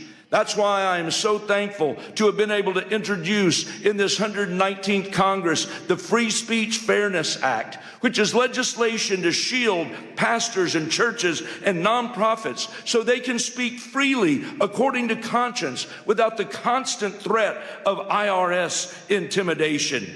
It's frankly absurd that we even need this bill in the first place. Imagine having to explain to George Washington that the government he helped forge would one day try to muzzle Christian voices in their own sanctuaries. But I'm standing before you today because I believe you're a group that understands that there's still urgent work that must be done. This very week, as thousands march the streets of Washington for the National March for Life, celebrating the Dobbs victory while pressing forward to protect millions of unborn lives still at risk, I believe we've all got to stand shoulder to shoulder and arm in arm, and we've got to recommit ourselves to that fight. And we've got to do it together. Listen, the Supreme Court got it right in the Dobbs decision, returning the issue to the people and their elected representatives. Tragically, as I stand here before you today, the total number of abortions has actually risen since that time, fueled by the explosion of chemical abortions delivered by mail through telehealth and shield law loopholes. That's precisely why I've introduced legislation to shut down abortion by mail, effectively criminalizing the practice and closing the deadly back door. Ladies and gentlemen, legislation is essential, but even that is not enough on its own. As conservatives, as people of faith, it's our calling to keep sounding the alarm. It's our calling to keep holding our leaders accountable. And it's our calling to persevere until we end this grave evil once and for all in this nation. House Republicans step into this new year, I believe, with great optimism and real resolve. We're committed to restoring peace and safety in our communities. We're committed to securing a hopeful future for our children. And we're committed to lifting America back to respected leadership on the global stage. So as I come to you this afternoon, I just want to humbly ask something of you. Please lift us up in prayer. Lift us up in prayer that we in Congress will not grow weary, that we will not stumble. But as Hebrews 12 exhorts us, that we will run the race with endurance, the race that is set before us, looking to Jesus, the author and perfecter of our faith. Thank you, and may God bless you, and may God bless the United States of America today. You're sent here to fight, so let's fight, fight, fight until we get it done. God bless you. Thank you. That was powerful, brother. Appreciate it, man. Amen. Pleasure to be with you. Ladies and gentlemen, please welcome Mr. Matt Schlapp, Chairman of the American Conservative Union and a pivotal figure in American political strategy. As a leader who has guided the conservative movement globally, he addresses the critical intersection of faith, freedom, and political action.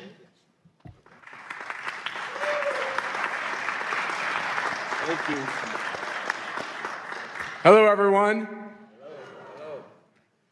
That congressman could talk. That was good. He's not as good as Gus Bilirakis, but you'll hear from Gus soon, I'm sure. Thank you all. Thanks for letting me be with you today. Have you guys ever heard of CPAC? How many of you here today are not from America?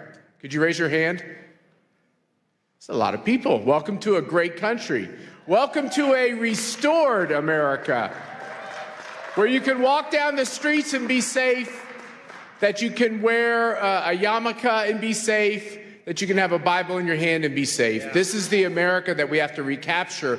It's actually the America that we have to refound. Our founding principles, we were taught recently in the last 25 years that our founding principles are hateful, racist, overly religious, too Christian, and we've been feeding our children a constant diet of anti-patriotism and hatred of their own country, and we wonder why America is so divided.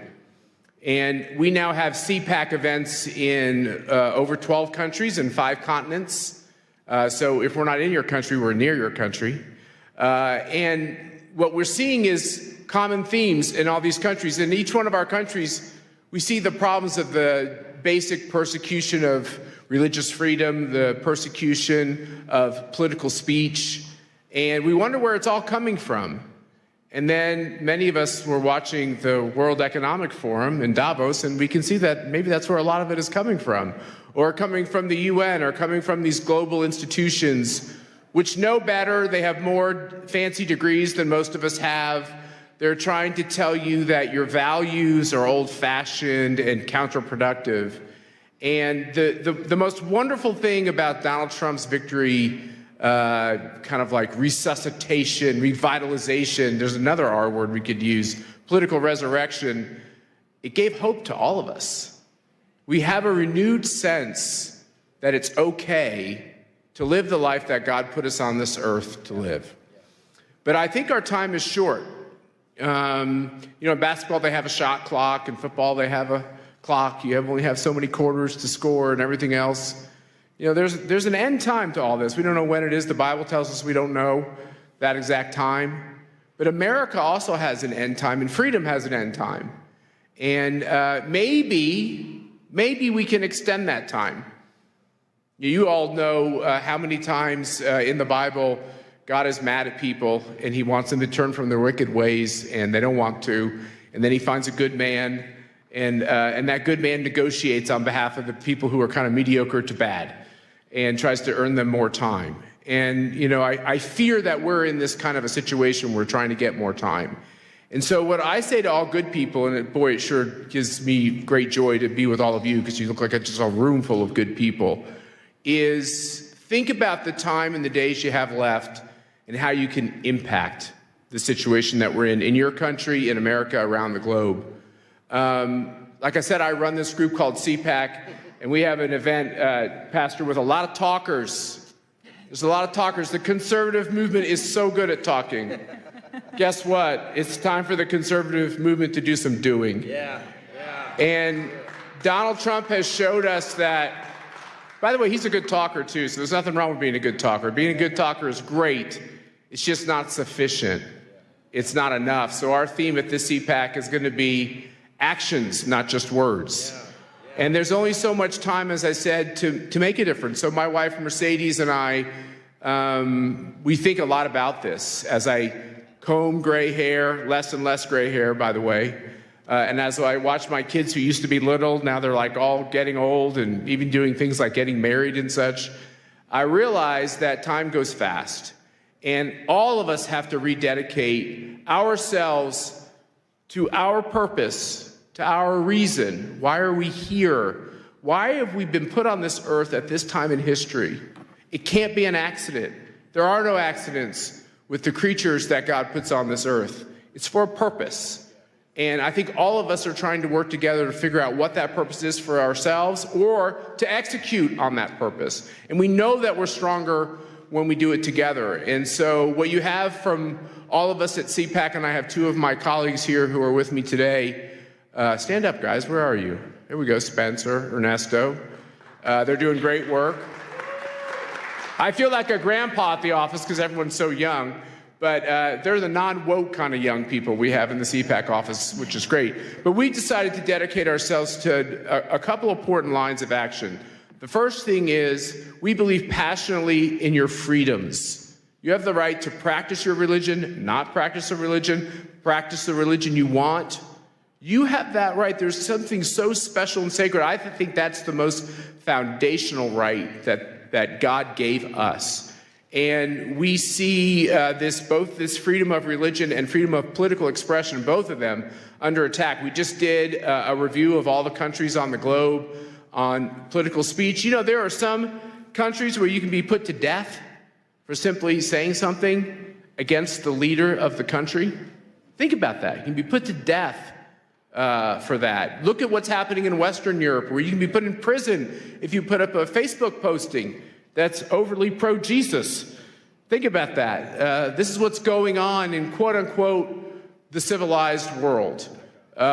We look at religious freedom and the persecution of Christians and the rise of anti-Semitism in Western democracies. I'm using air quotes for a lot of these things. It's disgusting that millions and millions and millions of Christians are being persecuted, many losing their lives, being slaughtered in countries. And you wonder, like, how could we have this kind of evil and chaos? And why are so many Christians believe that, like, that's a kind of like a made-up hoax that's not really happening? Well, it is really happening. The videos and the photos are real. You talk to the pastors that come from these countries, it's real. There's the persecution and the martyrdom through the blood, but then there's the martyrdom through the persecution in the sense that if you're too bold in your faith, you can't get the job, or you can't get into the school, or that's what we're seeing growing and growing and growing, and sadly in my own country here in America and in other Western democracies. And I want you to know that I believe you do have a friend in President Trump and the Trump administration on these issues. I believe you have a friend in Mike Johnson, who's the Speaker of the House, who's a very good man on all these issues. We have a lot of great people who are trying to make a difference. But as far as CPAC is concerned, we're going to be in these countries. We're going to be confronting these regimes. We started up a new center to end communism. How about we just end communism? Aren't you tired of fighting communism? Let's end communism. What China is doing to destabilize the globe, there's kind of a cozy conformity with China because they're rich and they're powerful, and a lot of countries need support.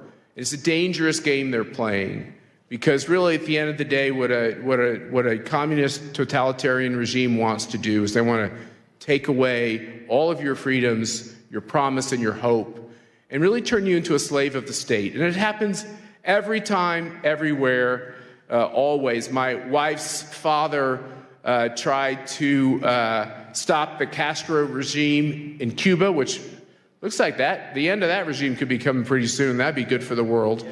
And you have people like Jimmy Lai, who was arrested in Hong Kong, who simply wanted freedom for the people of Hong Kong.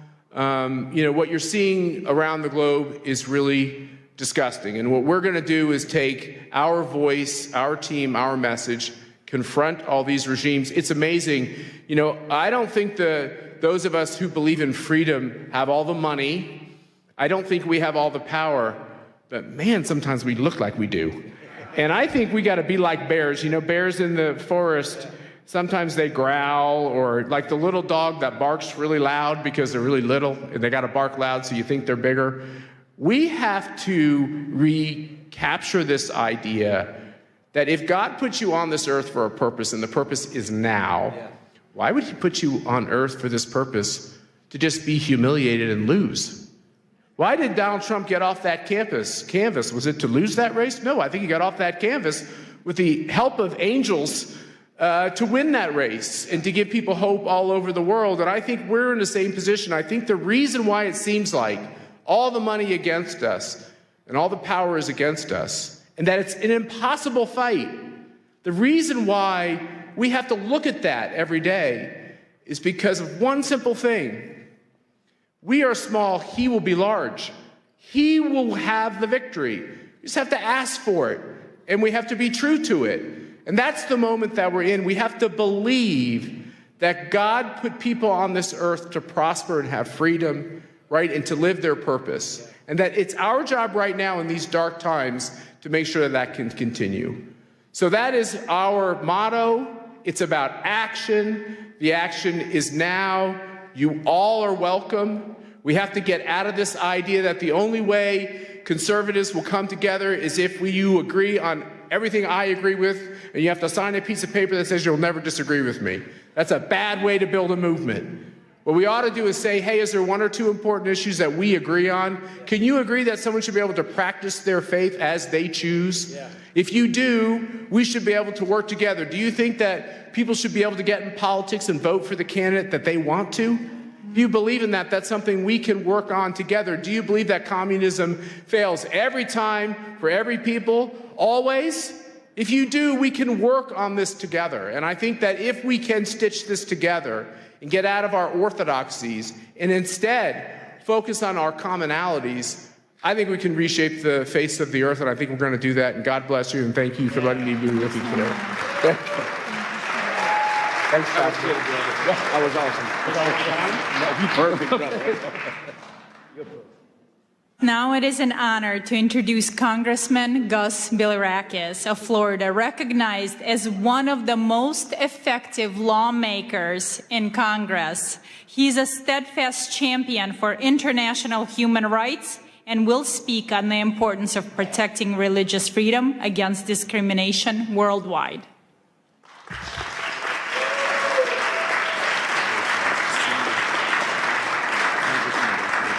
Thank you for having us. Thank you so very much. And I want to thank my good friend Matt. He's so right about these issues. We have a lot of things in common. We have to work together for the good of society, humanity. And you talked about, Matt, you talked about your wife, Mercedes' father, that was probably a political prisoner in Cuba. But this shouldn't happen in our hemisphere. And President Trump is doing something about it. We have hope now. And, you know, Cuba is 90 miles from just south of Miami. And that's in our hemisphere. Venezuela, same thing. We need to take care of our people and make sure that they have freedoms and opportunities to succeed. So we appreciate President Trump as well. We gather here today, folks, on Capitol Hill for a truly remarkable occasion.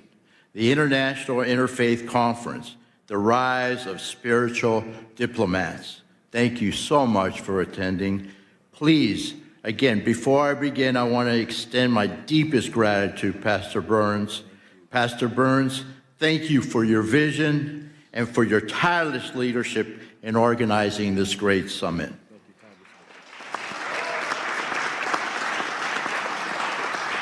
You have called us here to recognize a new era of spiritual diplomacy, where faith leaders don't just shepherd their own flocks, but step into the breach as mediators, peacemakers, and defenders of the innocent, where traditional politics often falls short.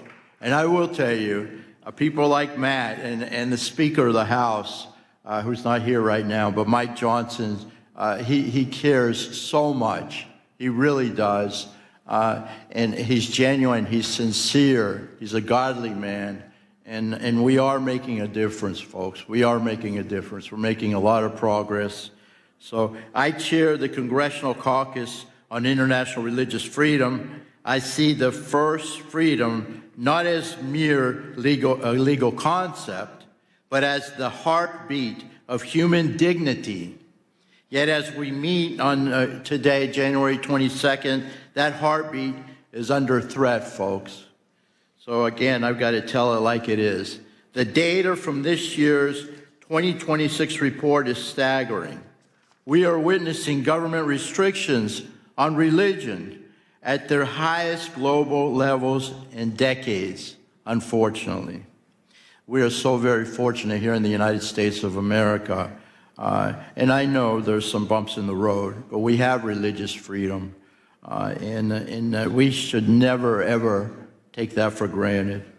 But in Nigeria, folks, the crisis has reached a breaking point. Statistics from the start of this year show that over 3,400 Christians were killed for their faith in the last reporting period alone. In this day and age, it's happening around the world, folks. I have fought to ensure Nigeria remains a country of particular concern, because we cannot stay silent while thousands are slaughtered. Do you agree? Yeah. In China, the CCP continues to target Falun Gong practitioners and Uyghur Muslims with high-tech surveillance and arbitrary detention. This is happening, folks. It's happening every day. China currently leads the world in the arrest and sentencing of believers. I mean, they're not spreading it. They're just practicing their faith, their religion. And in some cases, it's meditation, what have you. But they should be free to do so.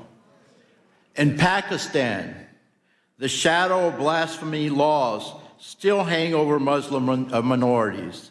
The Ahmadiyas and Christians turning private faith into public death sentence. Unbelievable. Global anti-Semitism. We must confront the reality that Jews are facing a resurgence of hate that we once promised would never, ever happen again. But it's happening now, folks, before our very eyes. We must stop it. The challenges we face are not only legal, in which regimes weaponize the laws to crush dissent, but also social, as tolerance breeds in the vacuum of silence. We must not stay silent. We must act, folks. And that's what we're doing in this Congress. This is where the spiritual diplomat comes in. You are the ones who can reach the places a secular envoy cannot. You speak a language of universal values, justice, peace, and the sacredness of life that resonates deeper than any treaty. You're the ones. We can do this together. I'm Greek American, and we say, Oli Mazi, all together. We can do this together if we stick together.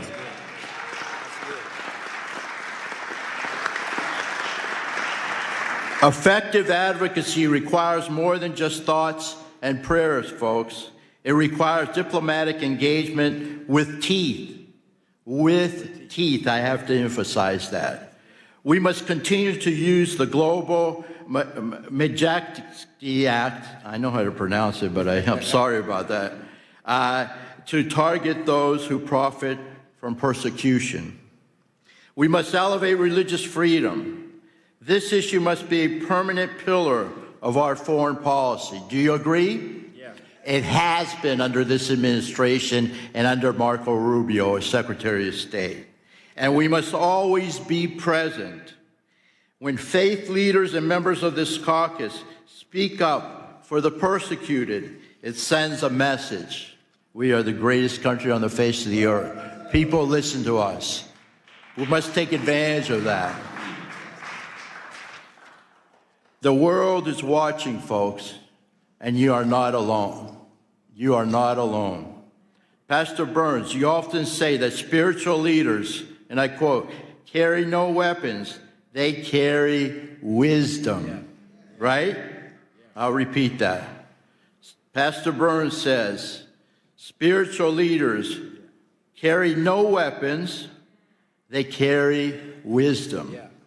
Today, let that wisdom guide our policy, whether it is Christians in the Middle East who are being persecuted, a Muslim in China, or a Jew in Europe. And I will tell you that the Orthodox Christians are also being persecuted in the Middle East, Syria in particular, and of course in Turkey as well. There's not religious freedom for Orthodox Christians in the country of Turkey.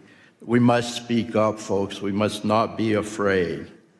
Let us leave this conference, not just as observers, and I know you won't be, but as diplomats of the Spirit, committed to ensuring that every child of God can worship without fear. That's our goal. Thank you very, very much. God bless each and every one of you, and God bless America. That was powerful. That was good, Congressman. Thank you so much.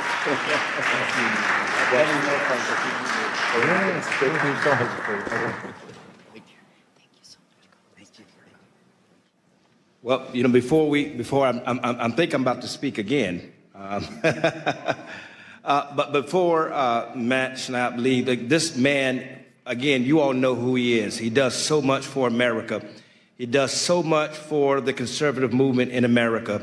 He literally, him and his wonderful wife, Mercedes, bring millions of conservatives all over the world to bring a message of unity and peace.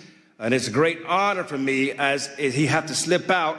But as you know, we're going to be pinning everyone who takes the commitment of becoming a true spiritual diplomat. And here, I am going to pin my brother Matt right here in front of everybody with this wonderful spiritual diplomat pin. He's taking it very seriously. And I told him I'm hoping I will be called up to the varsity league and be invited to CPAC and speak for the next time. But hopefully I'll get called up to the big league next. But I want everybody to witness here today. There's I pin on my dear brother, Mr. Matt Schlapp, for all the wonderful work that he does as a spiritual diplomat around the world. And I want us to realize, yes, that it's because of leaders like Matt we have a safer world and a safer place for our children to grow up. Thank you so much, my brother. Thank you. Thank you. I have to just say, you heard it here. He called me on the carpet. He's coming. You're speaking at CPAC, whether you like it or not. There we go. Thank you, brother. God bless you. Thank you very much. It was great to hear from the congressman. And now it is my honor again to welcome Pastor Mark Burns back to the podium as he addresses the key topic entitled From Pulpits to Peace Tables, Why Faith Leaders Must Engage the World. Wonderful. Well, first of all, I'm going to tell you, you should give yourself a big hand clap of all the wonderful people that are here today. Come on now, you can do better than that. Come on now, come on. We're here at the nation's capital to take back this nation, take back the world, and we're here to protect faith of all people around the world. Do you believe that? Say yes to that. Hoorah. Listen, the Bible says that violence take it by force. We're here to make a loud declaration to the world. The evil that is happening in Ukraine, the evil that is happening in China, the evil that is happening in Taiwan and Cambodia, the evil that is happening in India and Pakistan, the evil and the wars that are happening all over the world. We can bring an end to this evil. Korea right now is under attack. Right now. People are dying of all faiths. In Nigeria, Christians and Muslims alike are being killed by terrorists. We're the voice that can help bring that. I want to tell you, my brother, I pray that you hear my heart. I pray that you hear my heart. Don't take this pen. We'll do it at the end. So please don't leave. But don't take the vow. You're not vowing to a person. You're not even vowing to an organization. You're vowing that you will be willing to protect the innocent and speak for the voiceless. I can't hear nobody. I can't hear nobody.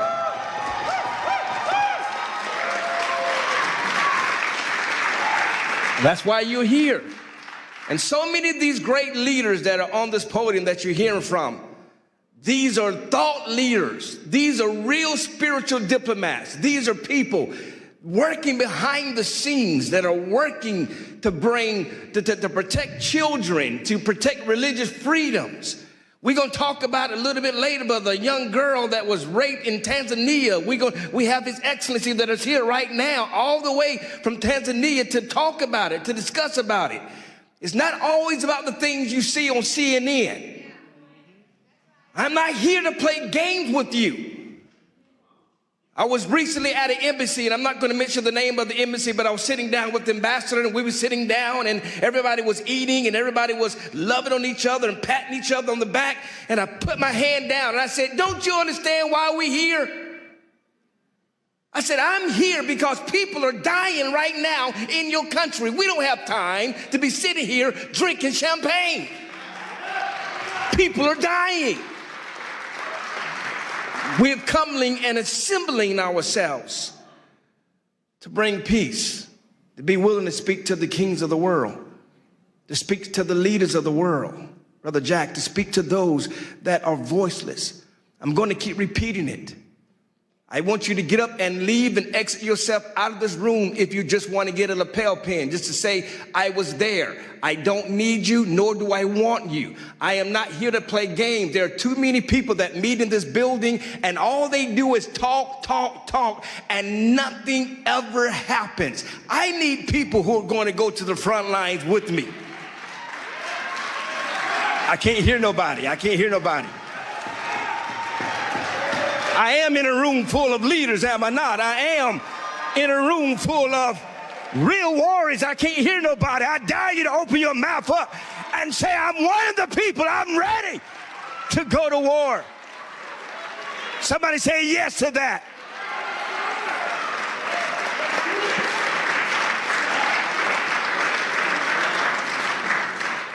And so I pray that you're not here. Right now, Korea is under attack. Who's going to stand with me? Right now, Pakistan is under attack. Who's going to stand with me? I'm going there in April. Who's standing with me? I am going to Iran. Who is standing with me? I can't hear nobody. Who is going to stand with me with Ukraine until every bullet and every missile stops, until we bring that war to an end? Who's going to stand with me? I don't need cowards, and I don't need people who are just here to be here. I need people who's willing to go to the front lines, who's willing to risk your name and your reputation to stand with somebody who may pray to a different God, who may believe different than you, but you're willing to stand on the name of peace. Who will stand with me?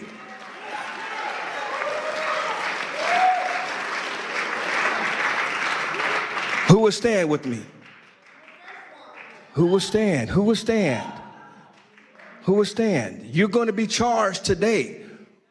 You're going to be charged today. I'm telling you, my Jewish brothers, my Muslim brothers, my Hindu brothers, my all of the faiths, the Buddhists that are here, all of you, the Christian brothers and sisters, all of you that are here, you are going to be charged.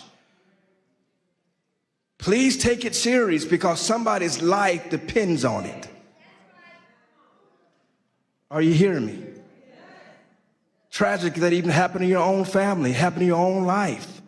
I've studied your story and how you left, how she sung the national anthem, but she was in Russia, and how her husband came under political persecution, and they left Russia, moved to Kyiv with their son, who's sitting right there, just to have her husband assassinated in Kyiv. This is the kind of battles that people are facing right now around the world, and yet she flew all the way from Kyiv just to come to sing the American national anthem. That's putting our differences aside and standing as one people, as one voice.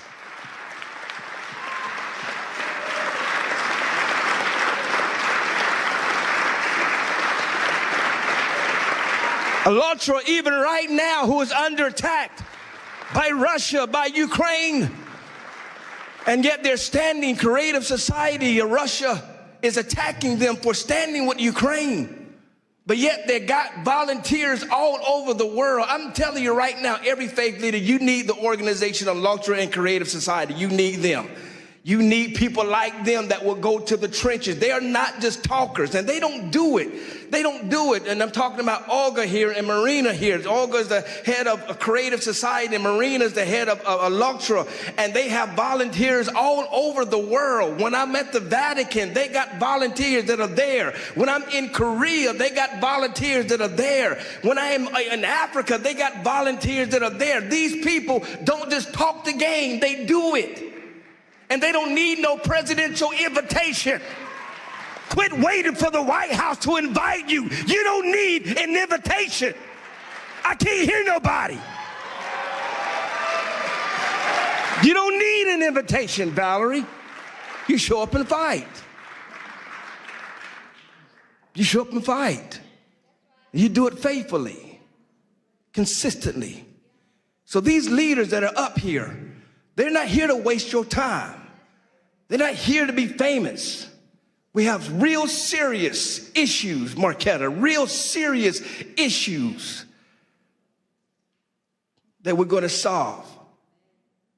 And what I'm going to be asking of you is helping us to continue to create this network. We're going to be introducing to you an email and a number that you who are out there around the world to communicate. And it's not just international or national issues. So you hear what I'm telling you? I got an invitation. We're going to Chicago right now. There's mold that is happening in Chicago right now. And we're not going to allow partisan lines, Republicans or Democrats, to block simply by helping people. Are you hearing me? No real Republican was supporting Ukraine until I got there. And I came up with the mindset that I'm going to stand what is right, not what is popular. Are y'all hearing what I'm telling you? I don't care what your faith is. I don't care what you believe. Rabbi Duby, I'm going to stand for what is right and not what is popular. Are you hearing me? And so we got battles all over the world, desperately needing people to come and remind them that help is on the way, that you're not by yourself. I'm not here to give you some political rah-rah speech. I thank the president for sending me the video. Thank you, Mr. President. He's in Davos and he stopped and he sent me a video to tell everybody he's supporting what we're doing. But that's not what I'm living for. We've got to get to the point where that spiritual diplomacy lasts beyond whoever's president. Because there are rape victims that need us. There are drug addicts that need us. There are religious people that are dying for practicing their faith that need us. Who's willing to go speak to the kings of the world? Who's willing to risk their reputations? Are you hearing what I'm telling you? And so I pray that you receive what I'm telling you. I want this movement to continue to grow and grow bigger. We're planning to do this again in 6 months at Mar-a-Lago at the president's house. And we're going to bring it even bigger and even greater. Then we're going to G20. We're going to do a wonderful event at G20. Amen. We're going to take over Miami. And then we're going to go to Qatar. And then we're going to the Vatican. We're taking this all over the world to bring peace. I believe we're going to have a spiritual diplomacy right there in Tehran, in Iran. We're going to do it right there in Iran and show the world that we won't allow evil to win. Y'all not talking back to me. We won't allow evil to win. We will stand for what is right and not what is popular. Somebody say yes to that. We're going to go to North Korea. We're going to knock down the wall. We're going to get to Kim Jong-un. We're going to tell the world that we are here to faith, that we will not have enemies in the name of faith. Are y'all hear what I'm telling you? If you're playing politics, leave me alone. Don't get a picture with me. Think I'm playing with you. I'm not. I'm not. I don't got nothing to lose. You don't understand how I got here. I didn't get here by sucking up to nobody. The president calls me his pit bull for a reason, so I'm not here to impress you. Are y'all hearing what I'm telling you? But I'm going to be here after President Trump. And I'm going to be here to be in the next president face, and the next president face, and the next president face, to tell the world that we will unite the communities around the world. We will stop being divided by who you pray to, and we will stand on the principle of peace and love for the whole world to come together. Whether you're black, whether you're white, whether you're young, whether you're old, whether you're Jew, whether you're Christian, whether you're Muslim, Buddhist, it doesn't matter. If you're a human being, we shall stand until we reach the promised land. God bless you all.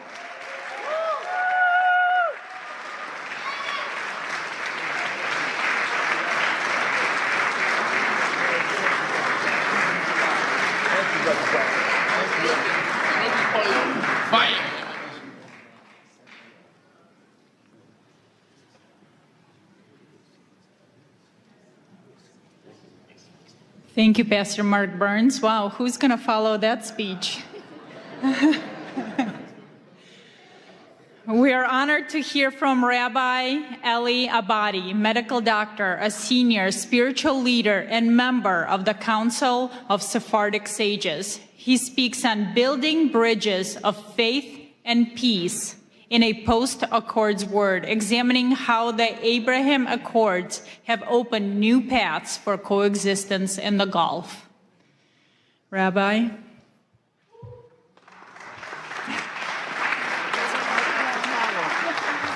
Pastor, that's a very hard act to follow. I was the lucky one.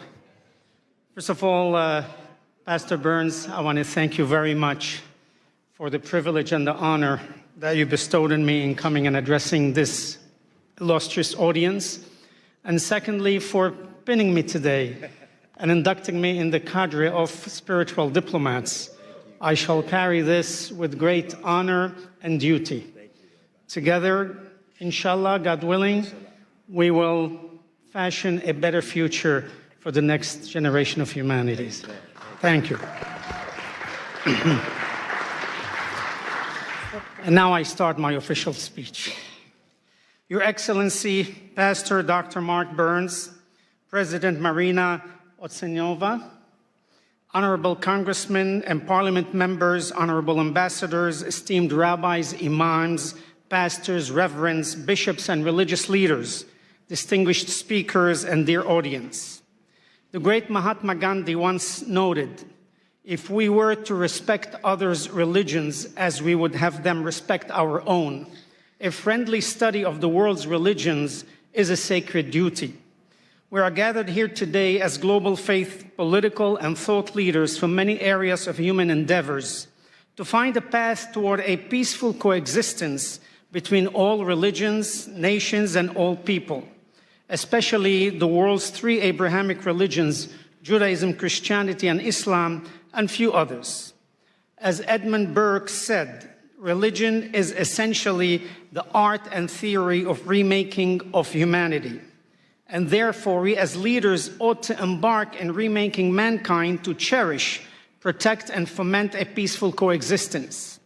As the United Nations Manifesto on the Culture of Peace stated, we must learn to use one another's religious belief as ways to connect, not as reasons for conflict.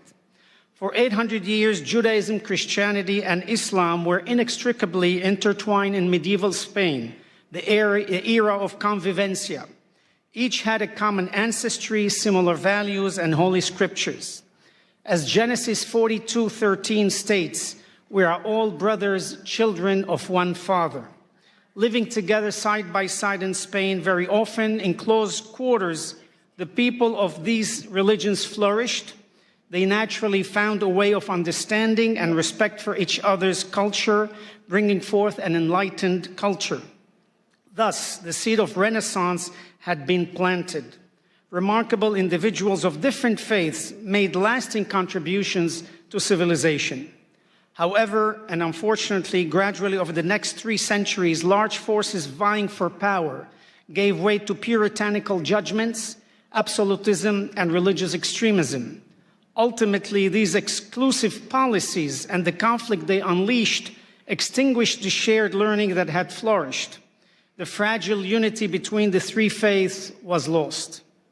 Up until these days, these conflicts still exist in many areas in the world that we must end and return to the days of old. In the area of faith, Jews, Christians, and Muslims believe that God made a covenant with Abraham.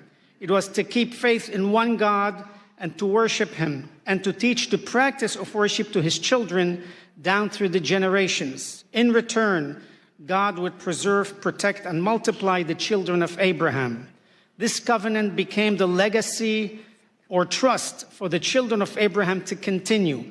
Abraham's offspring would become great nations. And as stated in Genesis 17:4, the Lord said to Abraham, "Herewith my covenant with you, and you shall be the father of many nations." The people of these nations are now called Jews, Christians, and Muslims. We are all monotheists. We all believe in one God, the creator of all that is, in the universe and on earth. As leaders, we are enjoined by our faiths to find a path toward a peaceful coexistence between all religions and all people.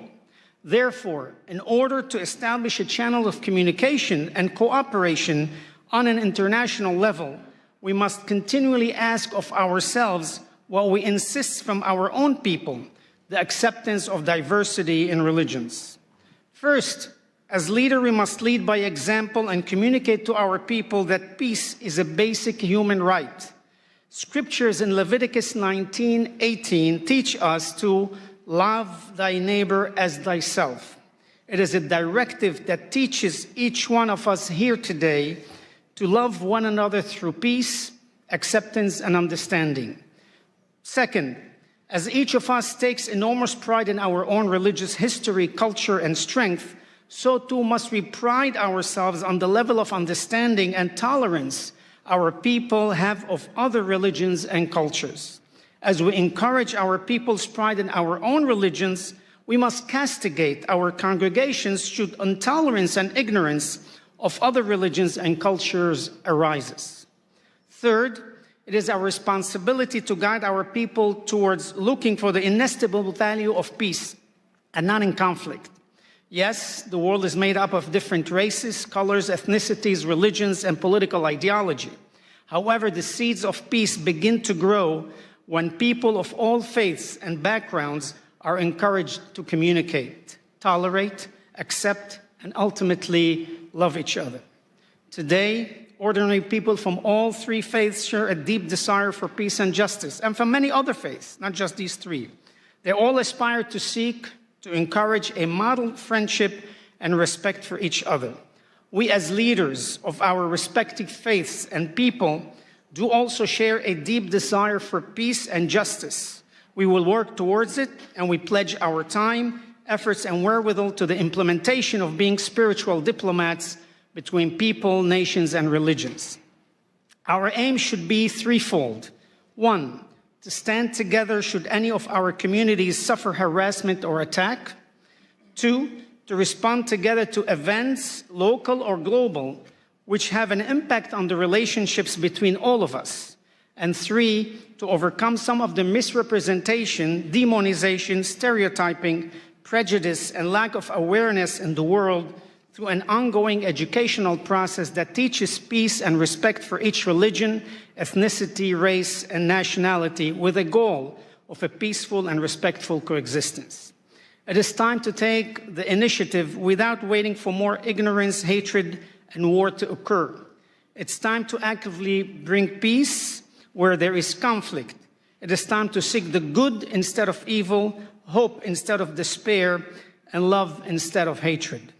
It is time to allow our love of God and respect for His covenant to protect and multiply the children of Abraham, to materialize into a worldwide covenant of peace and protection for all of humanity.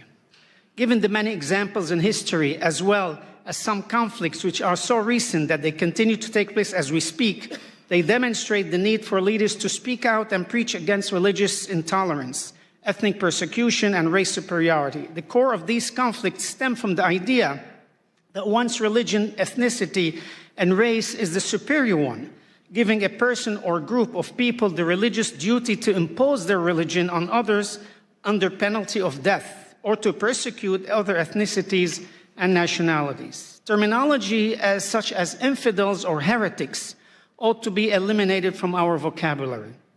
Using these words allow the zealots to attack, persecute, force conversions, and even kill anyone who has been branded as such. As leaders, we ought to condemn the use of this terminology. Equally as important, we need to teach that religion and religious values can and should be transmitted only through love, acceptance, and tolerance. Religion can only be appreciated if transmitted peacefully and with the consent and wholehearted acceptance of the individual. We as religious leaders have the responsibility to highlight the beauty of religion while teaching our own people how religion can bring harmony, peace, and understanding.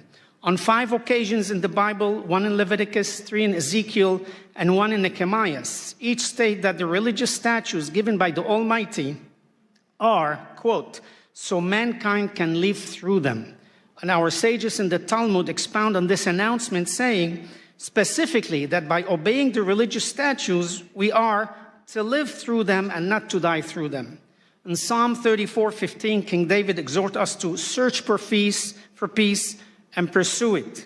Our sages in Ethics of the Father state, be from the disciples of Aaron, the high priest, love peace, pursue peace, and love your fellow human. Each of us here today as leaders, we must make that commitment to encourage our people to pursue peace and love one another. All of us here Christian, Muslims, Buddhists, Hindus, and others, can effect change by planting the seed of true peace amongst us and our co-religionists. We can come to the reconciliation of our people. Oseh shalom bimromav, hu berahamav ya'aseh shalom alenu, va'al amo Yisrael ve'imru amen. He who makes peace in his high heavens, may he in his mercy bring peace upon us and upon his entire nation, and let us say amen. Peace be unto you. Assalamu alaikum. Shalom aleichem. May God bless us with this endeavor. Thank you, and God bless you. That was beautiful, my Rabbi. Thank you for that powerful speech. Hey, we just get started.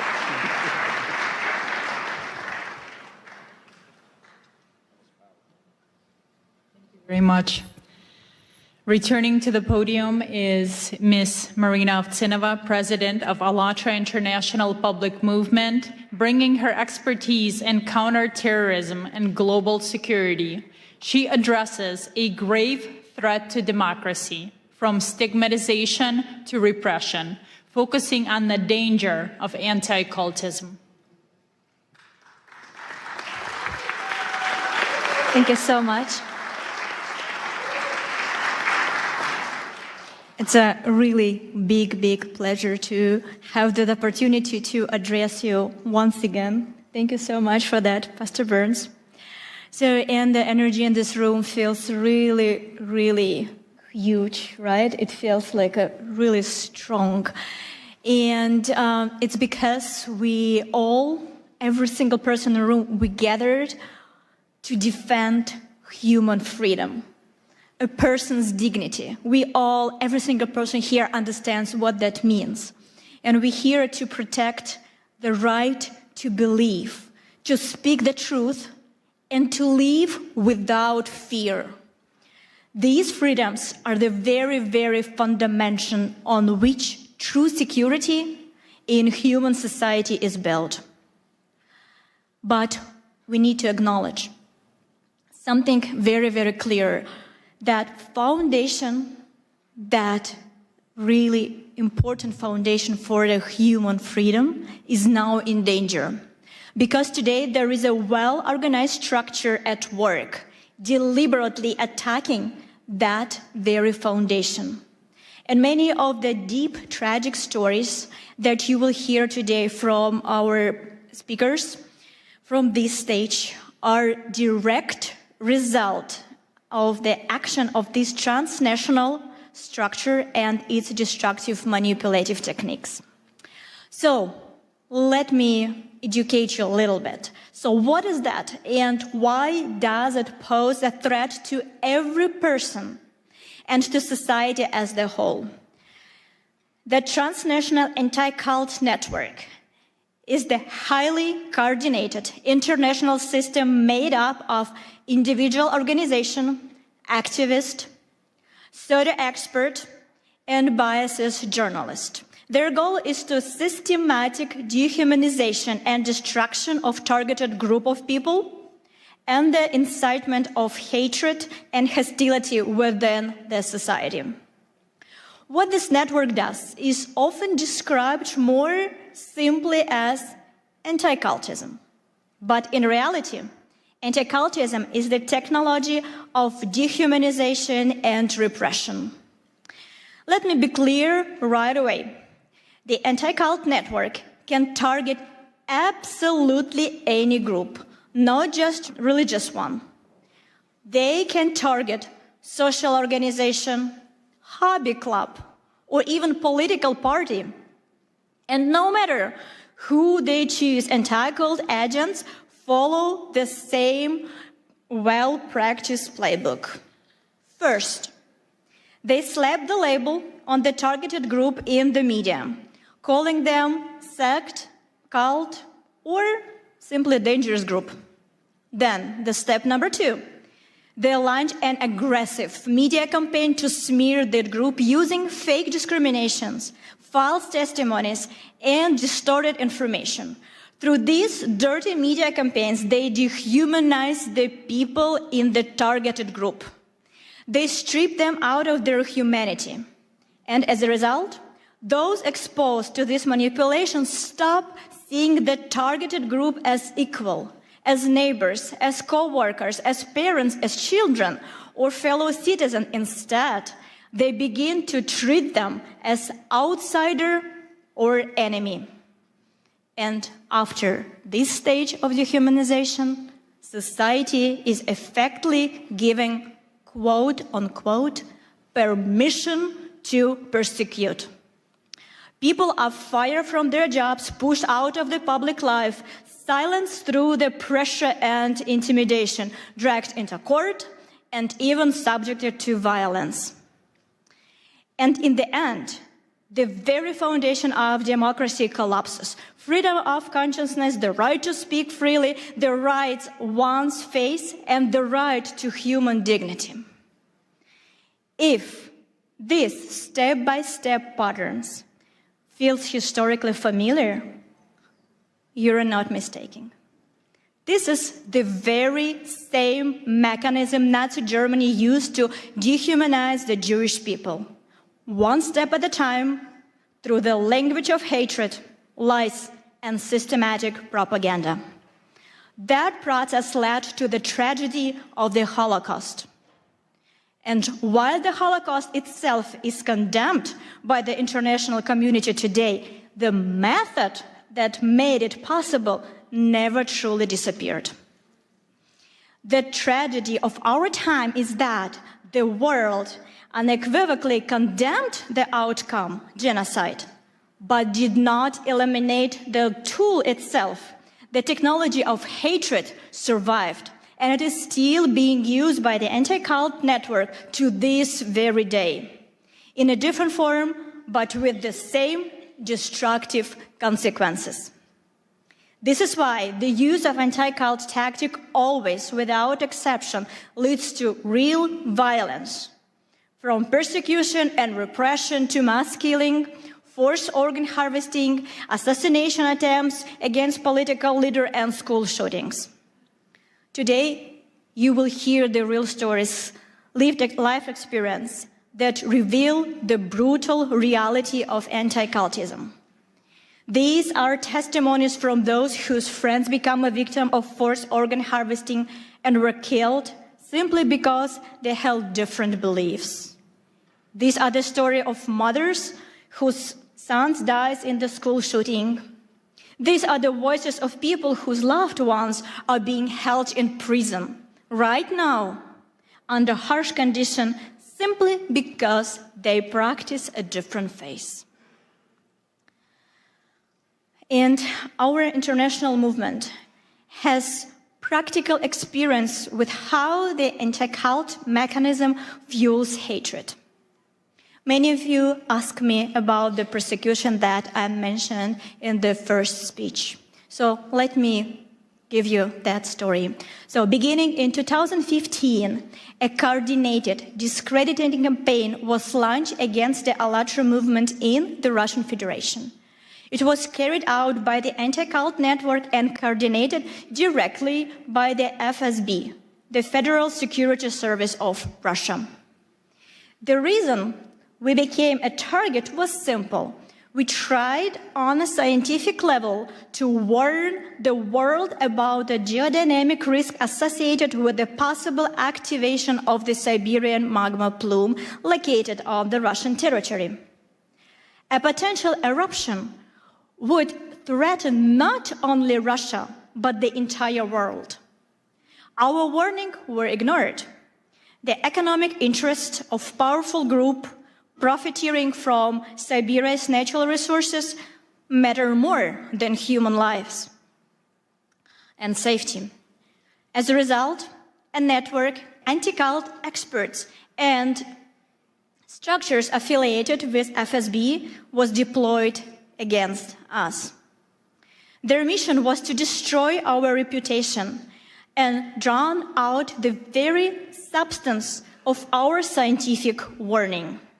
In the end, the ALLATRA movement was labeled in Russia first as undesirable organization and later than extremist, in part because of our support to Ukraine also.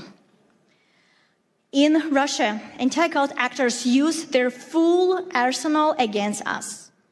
The media, courts, and the full machinery of the state. They believed that by putting us on the blacklist, they could force us into the silence. But they were wrong. We began to speak even louder. We studied their method in the smallest details. We made them public. We exposed the structure of their network, their roles, their connection, their channels through which they spread their narrative and their real motives. And we brought it to the world's attention. We proved that this Russian anti-cult infrastructure of hate has already been exported to China, Korea, Africa, Europe, and the United States. We traced how the pressure that began in Russia becomes a source of persecution around the world through publication, through the analysis, through the same talking points appeared in different countries as if copied from the very same subject and pasted in a different country. We also discovered that within the ranks of anti-cultists, pathological cruelty and sadism thrive. This is the matter of deep moral decay. And there are strong reasons to suspect their involvement in human trafficking and crimes against children.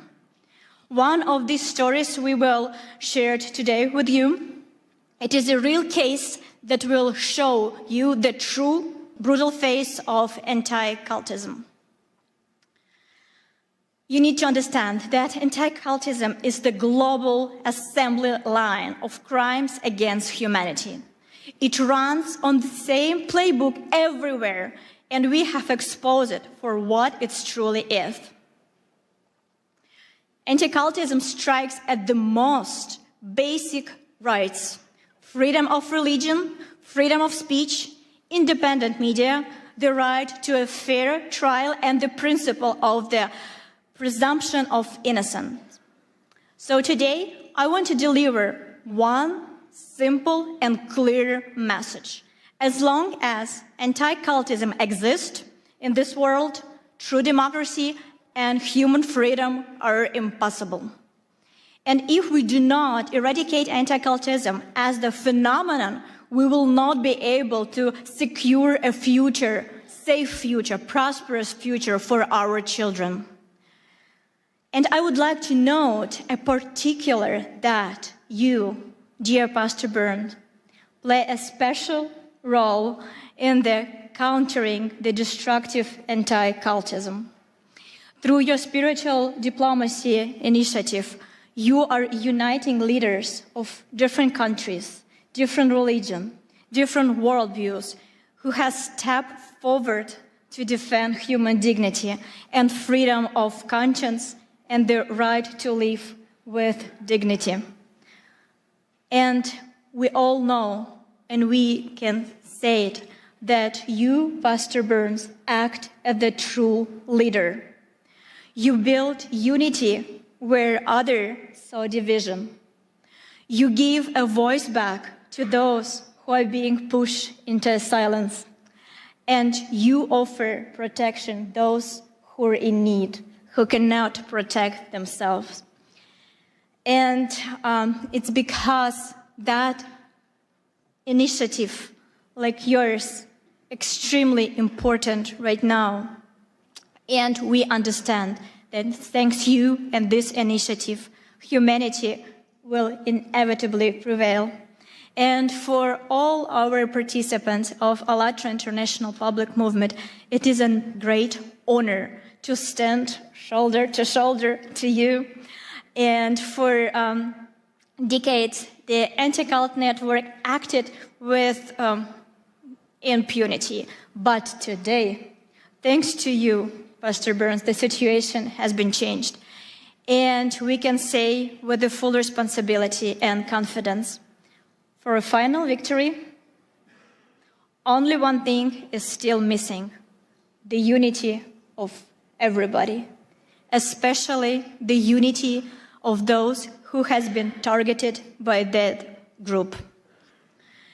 To stop the threats and killings and the destruction that anti-cult network brings, we need more than words. We need decisive action. We need a coalition of mutual protection, international and interfaith. The principle must be simple and shared by all. An attack on one group is an alarm for everyone. Instead of indifference, let them deal with it themselves. We must stand in unwavering solidarity. We will defend them because tomorrow someone could come for any one of us. If everyone who has been targeted by the anti-cult network and harmed by its manipulation unites to expose its criminal activities and publicly expose how the anti-cultism works, we will inevitably achieve justice and prevent new tragedies for sure. There is an age-old and very accurate metaphor. I'm pretty sure you all know that. But please, think one more time with me when I will cite this word. How we can use it, what we can take home. We all know that it is very, very easy to break a single twig. It takes almost no effort. But if we gather all twigs together into one bundle, it becomes stronger. Not because each twig has become stronger, but because they are together. And that is exactly how we must act right now. Each of us may believe in our own way. Each of us can continue doing what we are doing. We're all leaders. We all have our missions. But together, by protecting our future, our children from this organization, by standing for rights, for freedom of religion, for freedom of choice, for freedom of your thoughts, your action. So we definitely can change this world. Because by the end of the day, our strength is in unity. Thank you so much.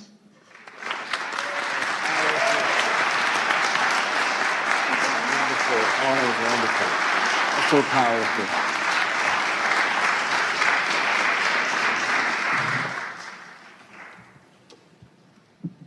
Thank you, Marina, for that sobering analysis and for making it clear that as long as transnational anti-cult network exists, democracy and freedom are impossible. And right now, please welcome Dr. Michael Jenkins, President of the Universal Peace Federation and the President of the Washington Times Holdings, with decades of experience organizing peace initiatives in the Middle East and Northeast Asia. He speaks to us today on the urgent issue of global religious persecution. Thank you very much. Thank you. Thank you, everybody. To our distinguished panelists and outstanding audience and delegates, it's great to be here with you. Pastor Mark Burns is really doing a great job for freedom, religious freedom and all freedoms. I want to give him a hand with my heart. Thank you. Thank you. United in Liberty. Also want to thank President Trump, who's doing an excellent job with religious freedom, forming the White House Faith Office with Paula White, and Pastor Burns is also leading that effort throughout the world. We are in a global war right now. There's a global war against God, and it's hitting every faith, every community, and also people of conscience. What are we going to do? Nigeria, Christians are dying there, being persecuted for their faith. Muslims also. The Uyghur Muslims in China are being held in, a massive place with over 1 million people. And many are dying. under persecution. India, also many nations of the world. And I really want to say, how will we stop this? How are we going to turn this around? We have to bring the faith communities together. That is the number one thing that will help the most. And then the political leaders will be enlightened and they will follow the lead of the faith leaders if we love one another. I really believe that right now we see that there is an urgent situation, and that is with our Jewish family. I met my brother, Rabbi, and I would like to have a moment of silent prayer for our Jewish family right now. Just a moment of silent prayer. Peace for all Jewish people everywhere. Amen. Amen. And for all God's people, and also for all people of conscience. So I would say to this: peace, shalom, assalamu alaikum, shanti, shanti. We can win when we come together. We are meant to be together.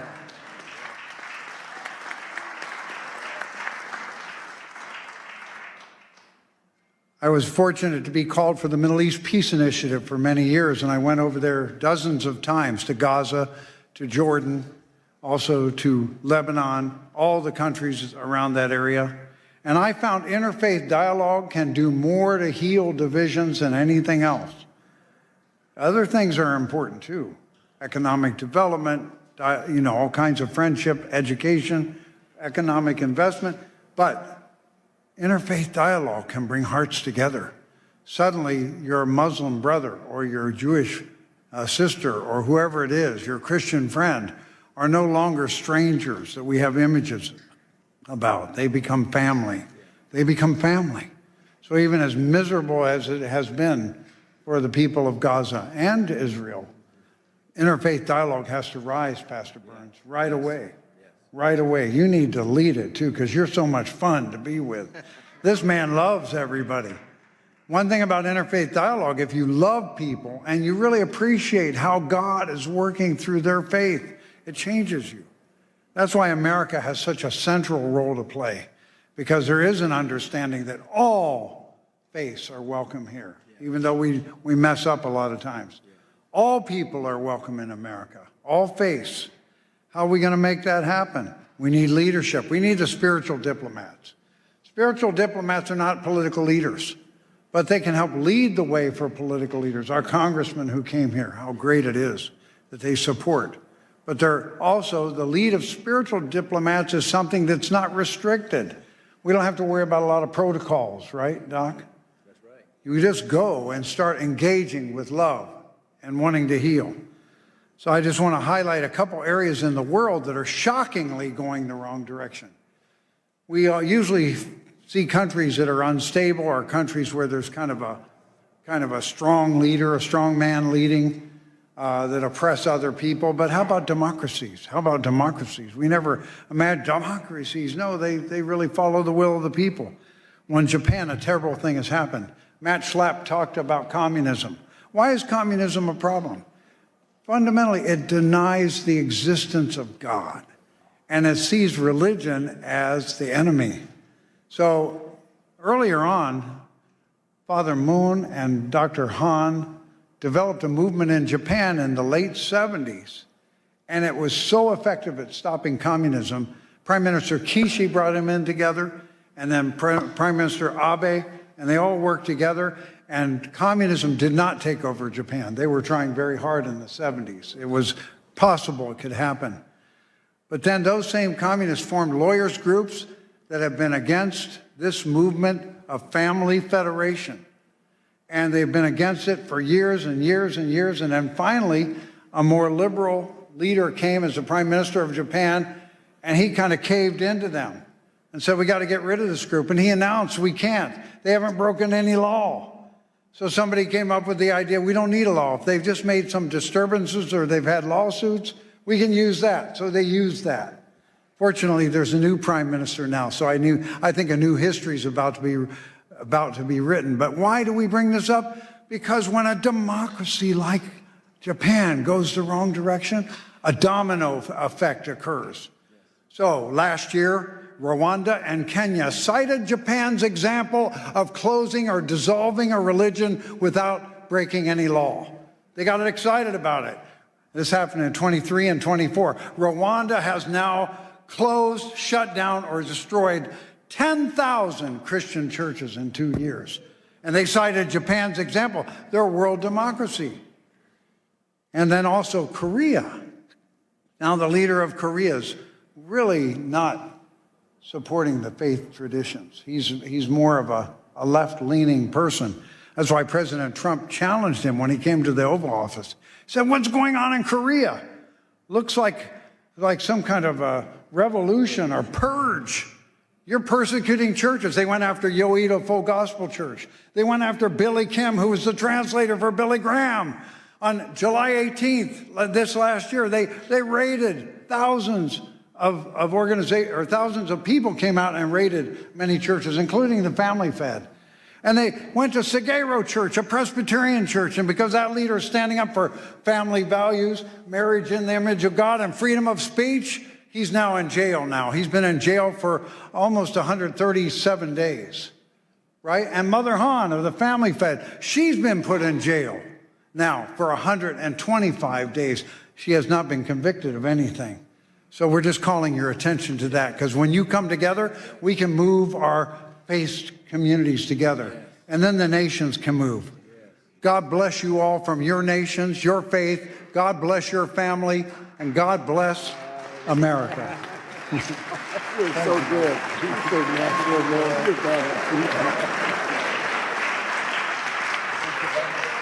Thank you. Thank you, Dr. Jenkins, for your leadership. Now it is my pleasure to introduce Reverend Damian Dunkley, President of the Family Federation for World Peace and Unification, USA. He brings a critical report on religious persecution in Korea. Thank you. Thank you, thank you, thank you. Good to be with you up here, Mark. Dr. King said, "I've been to the mountaintop and I've seen the promised land." So leaders can see the way, leaders can lead the way, but we can't leave them alone. We need to stand together. We cannot watch from the sidelines. So, Pastor Mark Burns, thank you. Thank you for convening this room. Thank you for bringing us together. Your courage and clarity, the president's pit bull, yeah, that's just maybe one thing you are.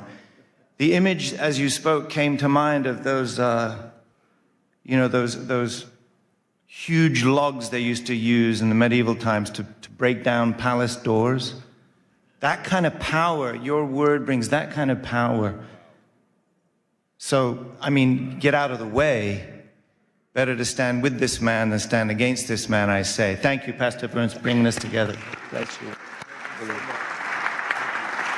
So, as well as all of you incredible leaders, it's a real honor to stand with you today. I'd like to share just a short personal story. I've lived all over the world. It's crazy how many places, all over Europe, Southeast Asia, Northeast Asia, and I've visited all kinds of places, Oceania, Central Asia, Central and South America, Middle East. But America is the only country that I've ever truly cried for. I want to explain. I was 10 years old. This isn't that dramatic a story, but I was 10 years old. I was in London, beautiful city, and two young men ran up on me to attack me and take my bag. And I wrestled round and around. I wrestled with them, and I stood my ground. But on the way home, I cried. I wasn't crying because I was all bruised up or because they took my bag, because they did not. I was crying for something deeper. And I couldn't quite put my finger on it, but I knew it was something to do with America, my first home. It was something that you couldn't see. It wasn't McDonald's or whatever, you know, they got all of that in London too. It was something intangible, something invisible that back then I didn't know what it was, but I know what it is today. Even at 10, I could sense that freedom in America and freedom, even in Europe, is not the same thing. We use the same word in England and America to say freedom. We translate that word into many other languages. And we think that when we, Mark, as an American, use that word and it enters the ear of a foreign speaker, that they understand what we mean. But I promise you, it is not the same. It is not the same. Now, we can lose it here. Thank God we haven't yet. But there's something I just wanted to testify to you about this concept of freedom. And it has something to do with what our founders built here, right? Our Constitution says that our rights are inalienable. This is endowed by our Creator. This is so unique. So our freedom is rooted in this because government does not grant it. Government is realizing it, honoring it, accepting it, and protecting it. Protecting something not that the government gave, protecting something that God has already given. Freedom is our birthright from God. And freedom of religion is the freedom to worship God. There's a lot of folks that may think that's just important for religious people. But I've been experiencing through many of these stories that you're hearing about, when you go to these places firsthand, you realize whether it's a democracy or not doesn't mean necessarily anything anymore. Because there's no democracy without freedom, and there's no freedom without God.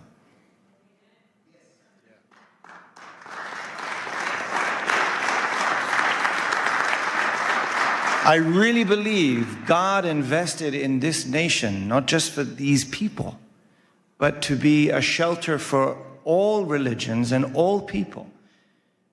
And the world is crying.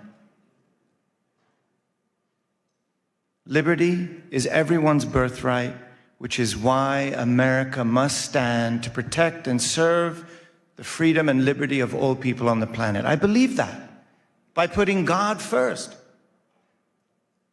And the world is crying. Recently, I was in Korea. We just heard mention of this, Dr. Jenkins. And I experienced something I never expected to. It's a free and democratic country, a place I never expected that I would need to feel like I got to look over my shoulder before I say something. And many of you may know this feeling. I never thought I would feel that in Korea. Honestly, I started to kind of feel that right here in America until recently. I visited Dr. Han, the Mother of Peace, in a detention center in Seoul. I visited Pastor Son Hyun-bo in a detention center in Busan together with my brother, Pastor Mark Burns. Thank you for standing up for freedom in Korea and all over the world. Thank you. We saw them together. We saw them in their miserable prison garb. Hemmed in on all sides by cement walls. Cut from the world. Reduced to their most humble essence. But what struck me in both cases was the testimony of the guards. They recognize their loving character. They recognize their spiritual authority. And these detainees had already earned great respect through their daily actions. Those cells do not stop their spirits. Those cells do not stop their light from shining and influencing the entire world. Amen? So why are they imprisoned? Dr. Han, the Mother of Peace, is turning 83 in a couple of days. A great-great-grandmother, 8 decades of serving, living for God, living for humanity, sacrificing for peace. Not even a single parking ticket. So why? Why 1,000 police investigators like stormtroopers raiding her home and spiritual campus, throwing all of her personal things around her bedroom, looking for something they still haven't found? And like we heard, over 3-4 months in a jail cell. She'll be there for her birthday, as she was there for Christmas. Why? Perhaps the only threat that she poses is that of being an inconvenient faith. A faith that reminds the powerful that their power is not above God. This is what makes America great, actually. The state is not saying, we grant you your freedom because you are a child of God. The state is saying, you already have your freedom because you are a child of God, and we cannot stop that. It is not the government that gives you your freedom. And that is the difference that I'm feeling, even in democracies around the world. So we know this isn't just about 1 or 2 churches. There's a global war on God. And that's why I'm just drawing our attention to this unique taste of freedom, rooted in religious freedom right here in America. We need to protect it right here in America for the sake of not just America, but for the sake of the world. That is why we're coming together. Religious freedom is America's greatest treasure. And if we lose it, it's not just lost here. It will affect the planet, I promise you. So, to defend American democracy against godless dictatorships, this is what Dr. Han reminded us why we've been working in America, why founding the Washington Times, to protect American democracy against godless dictatorships, against communism, and to restore the original virtue and value of the family, the moral spine and backbone of this nation, and to remind everyone that we're not just one nation under God, we're one family under God. When America attends God, it becomes the beacon of freedom and liberty, the light and hope to the world. We cannot leave one another alone on that mountaintop, Mark. We'll only be able to defend liberty when we rise up together, when we stand up together, when we work together, just like those sticks we're talking about, right? That is why it has been an honor to stand together with you here today. Thank you so much. Let's do this. Where are we going next? You're so powerful. Such an answer.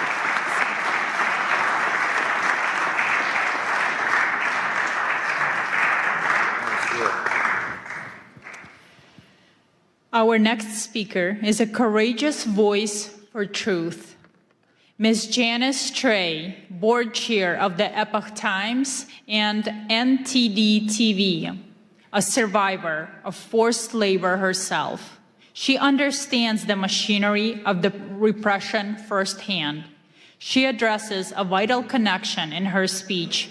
Information freedom is crucial for religious freedom, highlighting the systematic persecution of Falun Gong practitioners. Ms. Janice Trey.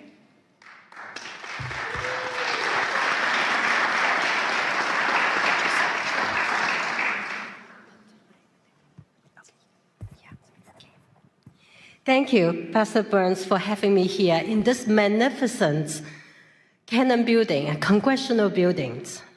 I would never have imagined I would have this date, because I could have killed during the forced labor camps as a child laborer, first grade, second grade, third grade, carry fertilizers to the top of the hill heavier than myself, pick up crops from the cornfield every day after school during harvest seasons. And I could have been killed during the Tiananmen Square massacre, June 4th, 1989. The fact that I am alive in front of every one of you, in front of all the spiritual diplomats, we all should give a voice to the voiceless.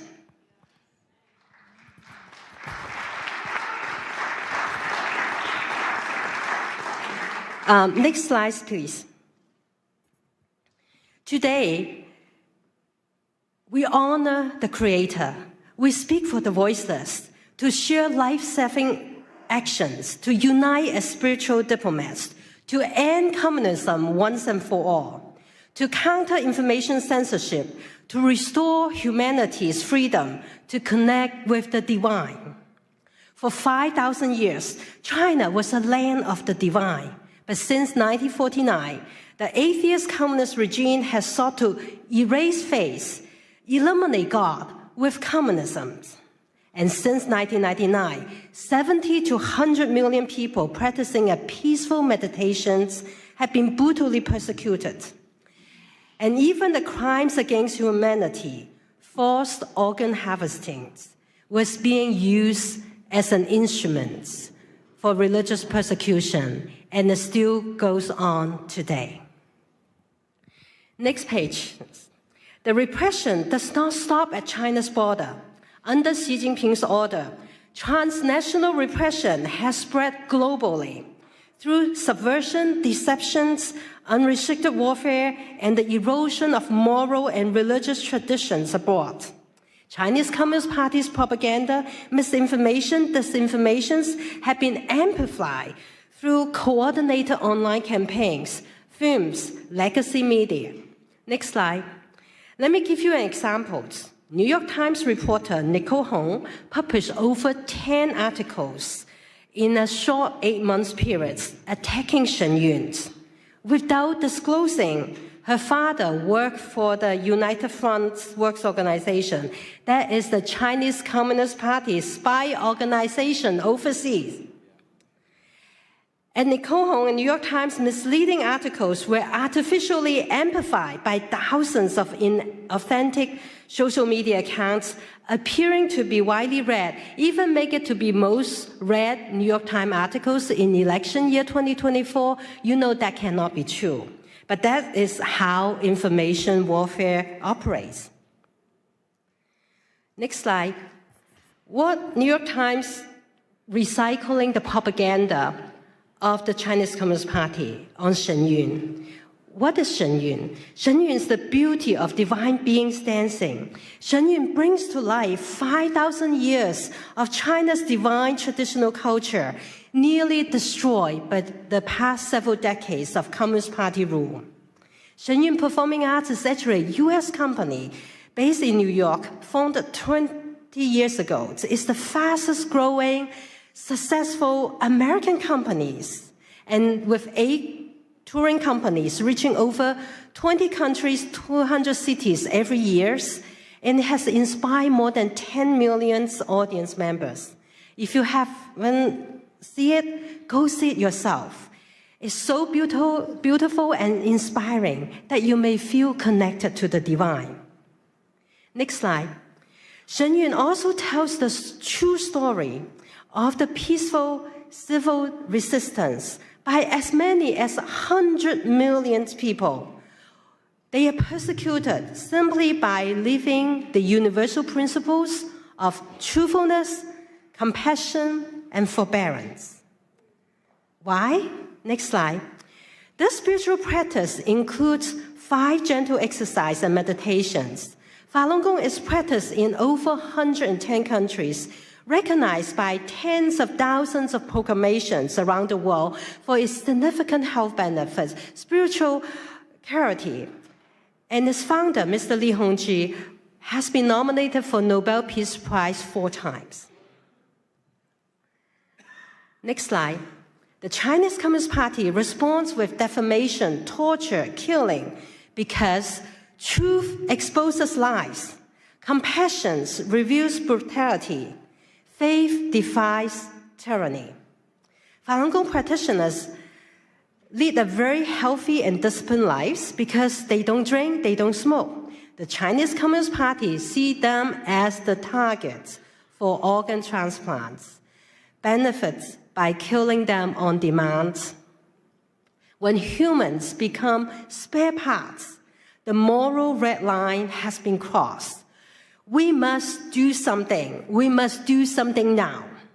First, next slide, call on the United States senators to co-sponsor and pass Senate Bill 817, which censors perpetrators of forced organ harvesting and mandates the State Departments to report on China's practice, which Secretary Rubio are ready to enact that. We're just waiting for Senate bill to pass A17.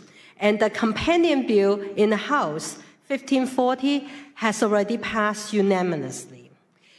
By calling your senators or calling someone who knows the senators, you could save lives. You can stop the crimes against humanity that is taking place every second, every minute, every hour. Second, next slide. We need a secure communication tool, and I'd like to introduce you to the most advanced, most secure tool for all the freedom fighters and for all the spiritual diplomats. Our brothers and sisters in closed societies need a secure tool. All of us here need a secure tool. Everybody watching it online need a secure tool. And this tool is more secure than the standard security setting of Zoom, of Microsoft Teams, or Google Meet. And it is all four function in one platform. You can do video conferencing, you can do messaging, you can do file sharing, you can do calling, all in one tool called SafeMeet. You can go to safemeet.us to download or download it from App Store in Apple or Google Phone. And it operates on its own private server networks. It's not on any of the big tech clouds. So you will not be subject to those cyber attacks that are often experienced by the big tech. And SafeMeet uses the encryption technology that's trusted by NATO, NASA, German Department of Defense, French Interior Departments, and the United Kingdom's National Health Services. It's all free. This is a gift to humanity. It's a gift so that we can all communicate safely, and it can handle thousands and thousands together. Like a conference like this, we could have hosted on SafeMeet. It's not limited to Signal, only have 50 people. Third, next slide, uphold the freedoms of the press by subscribing to the Epoch Times or the NTT TVs, which we have 4 satellites broadcast into China, and plus over-the-air and cables. We've been providing uncensored information in and out of closed societies. Despite all the suppressions by big tech, including demonetizations, including all the suppressions, for 25 years, we never bend down because we are nonprofits. We want to provide truth reporting to you. We are based on the principles of truth, tradition, and hope. Many of our readers and viewers learned about the pandemic in December 2019, a few months before the rest of the world know about pandemics. And they changed the return flights and avoided the lockdowns, whereas their relatives and colleagues will perish in China, never return home. You never know when timely information saves lives. So sign up Epoch Times and NET. Epoch Times, 9 commentaries of the Communist Party, as of yesterday, has inspired 457,255,926 people, renounced the Chinese Communist Party and its affiliated organization, the Youth League and the Young Pioneers. The specter of communism ruining our world exposes how communism suppresses faith and corrodes humanity by destroying culture and moralities. Last but not least, the 4th action, if you have not seen Shen Yun, go check it out. Tell communism, no, we are not listening to you. We want to see communism before China, before communism. We want to learn the 5,000 years of wisdoms that God has given us. All of you are courageous. You stand up for religious freedom and human rights. It's critical today that we all join hands to face down this evil, as our courage is stronger than brutalities. We can accelerate the fall of communism. We can dismantle censorship, and we can all reclaim humanity's sacred connection to the divine. May God bless you, bless everyone who walked the path of truthfulness, compassion, forbearance, and may God bless the United States of America. Thank you all. Thank you so much. That was so powerful. Thank you.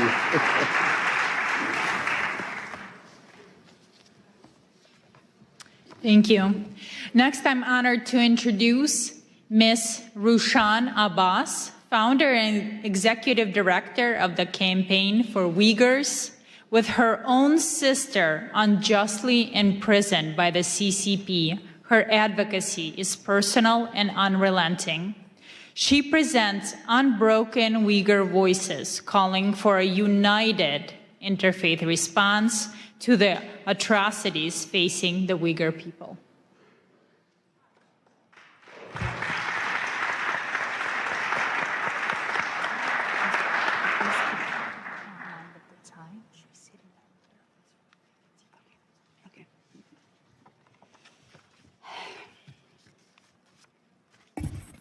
Assalamu alaikum.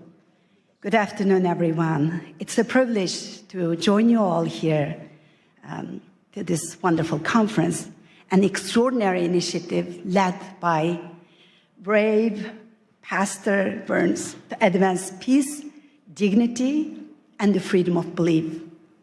I speak as first-hand witness to China's religious persecution. My people, Uyghurs, in East Turkestan, also known as Xinjiang Uyghur Autonomous Region, under China's occupation. They're enduring an ongoing genocide right now because of their identity and religion. The Chinese regime brands Uyghur Muslims as extremists, criminalize normal practice, and disguise mass detention of millions of people as re-education centers. And where the Uyghurs' faith is erased and replaced with enforced loyalty to the communist Chinese government. For them, the faith is threat to absolute control. Surveillance technologies track people who pray, attend religious gatherings, and Uyghur mothers are sent to the jail because they are teaching their children the culture and the religion. Some of them are sentenced for more than 10 years. Over 1 million Uyghur children are taken from their families, sent to state-run orphanages, were being raised with Chinese communist ideologies, forsaking their religion and religious and their cultural identities. Uyghur women are subject to forced sterilization, forced abortions. Because of that, the Uyghur birth rate dropped down to 0% to some of the Uyghurs' mostly populated areas. And the Chinese embassy is not hiding that. Chinese embassy here in the United States publicly celebrated those genocidal efforts by saying Uyghur women are no longer baby-making machines.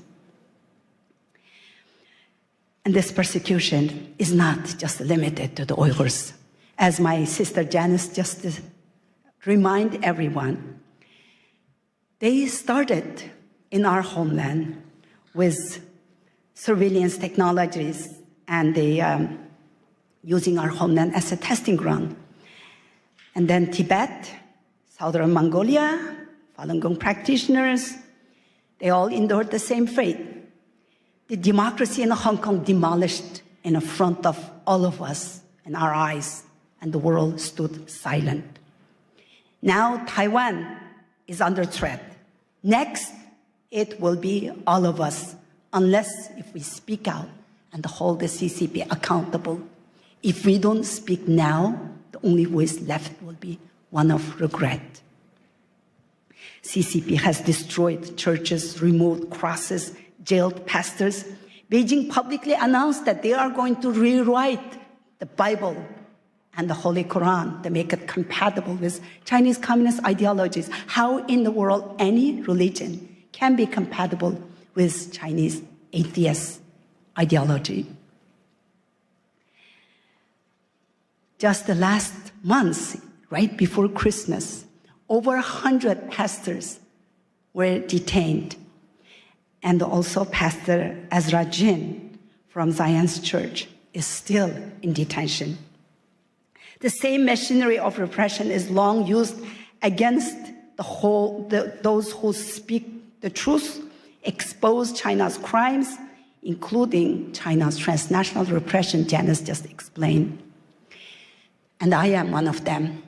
In September 2018, I participated in a public panel at Hudson Institute talking about the mass detention of the Uyghur people and outlining fate of my in-laws, 24 members of my husband's family, my parents-in-laws, all of his siblings, their spouses, 14 of his nieces and nephews disappeared.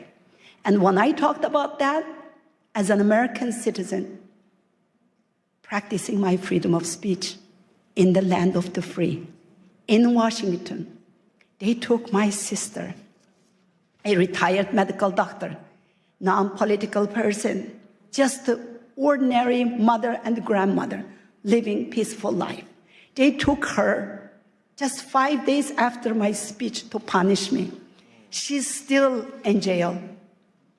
7.5 years, she's still in jail. So the Chinese government wanted to silence me and intimidate me. And what I did was I was working as International Business Development Director, and I took lunch break when I did that speech. But then I quit my job. I became a full-time activist now. And last 7.5 years, I'm traveling around the world exposing China's crimes. Thank you.